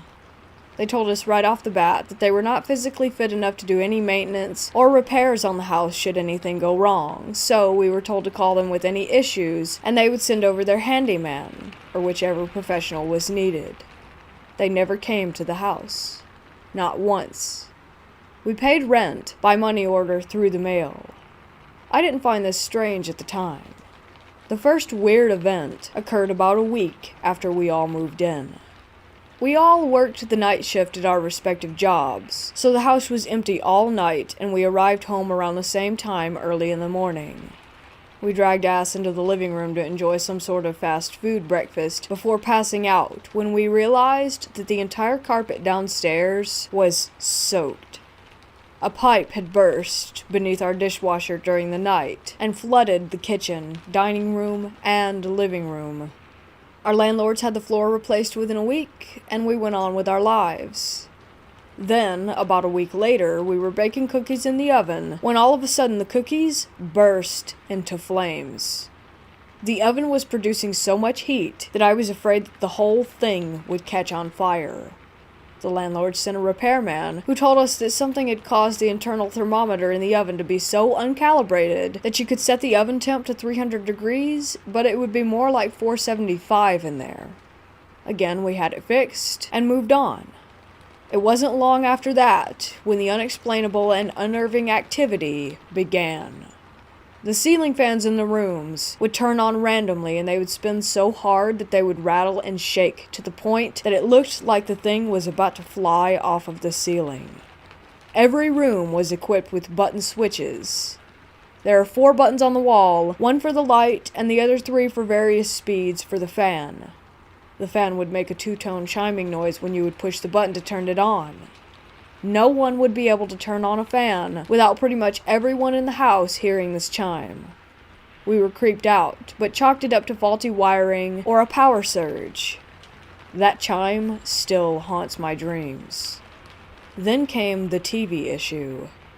We all pulled together to buy a large flat-screen TV for our living room, brand new, name brand, extra warranty. The TV would turn on by itself constantly. We returned it to the store, exchanging it for a new one, and thought it would be fine. We would be outside or in a different room and hear the chime, go turn the fan off, and realize that the TV had just turned itself on. This happened 5 or 6 times a day. It was unable to be ignored. 2 separate things in 2 different rooms turning on almost simultaneously. The electrician was called. He found no signs of faulty wiring, and I think he thought we were making it up. After months of this, we began to hear the whistling. 3 notes whistled by an unseen force at all times during the day. This would usually happen when you were in a room by yourself. I would get this sick, anxious feeling like I was being watched, and right then, I would hear the whistle. Someone or something wanted our attention, and he got it. 3 of us were totally convinced that our house was haunted. Our other roommate was a skeptic, and also pretty much had to make this living situation work, or he would be sleeping in his car. About a year and a half of living in this house, dealing with constant phenomena, it ramped up again. We would be in the kitchen making dinner, go eat in the living room, and come back to find every cabinet door open. Sometimes the refrigerator and oven doors were open too. This happened probably 3 or 4 times a week, on top of all the other crap. I was over it, but had no idea how to fix it. I went to Borders bookstore and got a few books about ghosts and hauntings and different information about getting rid of the creepies in one's home. I decided to do a smudging, and I could not have been more sorry about that decision. We planned to do all the sage smudging together, and our Catholic roommate also had his priest come in and do a house blessing that same day. Holy oil and water were sprinkled in each room, the smell of white sage burning. We thought it was over. The next morning, I was walking downstairs like I had a million times before, when my feet completely flew out from under me and I was airborne. I remember thinking, this isn't possible, right before I smashed into the stairs. I landed on my back, right at the edge of them. Picture Lucy pulling the football away before Charlie Brown can kick it, and his tiny feet are kicking in the air. I was Charlie Brown. I landed not on my butt or side, but squarely on my thoracic spine, the upper area of my spine. How on earth did I defy gravity? I had now tripped. I was barefoot on carpeted stairs, sober, and holding the railing. I didn't feel a push. I felt a sweeping force take my legs out from under me. I broke 4 vertebrae in my back, about parallel with my shoulder blades. I've had injections and nerve damage and back braces and a chronic pain that isn't normal for someone in their 20s. I began to look for a new place to live. I found out that I was pregnant with my son about 2 months later, and decided that the risk was too great to live in that house pregnant, so I packed up that night, told my roommates that I would continue to pay my portion of the rent until our lease was up, and moved back in with my parents. I was only staying with my parents for about a month before finding a new safe place for my baby, my now husband, and I. But I lived constantly on edge thinking, what if it followed me? It didn't. What did follow me are the nightmares where I relive the feeling of terror and dread washing over me, and every so often, I can still hear the whistle.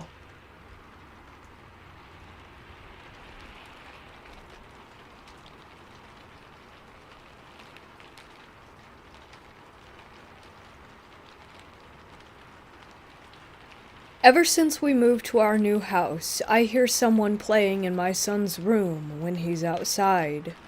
Generally, I just wrote it off as something he placed precariously that just fell or something, and then I saw it. Or her, rather. I was sitting on my couch talking with the wife about whatever we were going on about, and when I turned my head back to look at my wife, I saw a little blonde girl in a white dress peeking around the corner of our hall entrance that leads to my son's upstairs room. I immediately asked my wife if she saw it, but of course she was looking at me when it happened. It was basically right behind her. Just the other day I heard what I thought was my wife calling out, "Hey!" as she was doing laundry. I got up to see what she wanted, and she had no idea what I was talking about, and said that she didn't say anything. And she didn't hear anything either, even though the sound came from the area where she was, at the bottom of the stairs that lead to my son's room. Are there any Android apps or something that can help me communicate with the spirit that I believe is in this house? She seems playful. And sometimes I hear my son playing alone, talking to someone that isn't there, but when I ask him, he says he's just talking to his toys.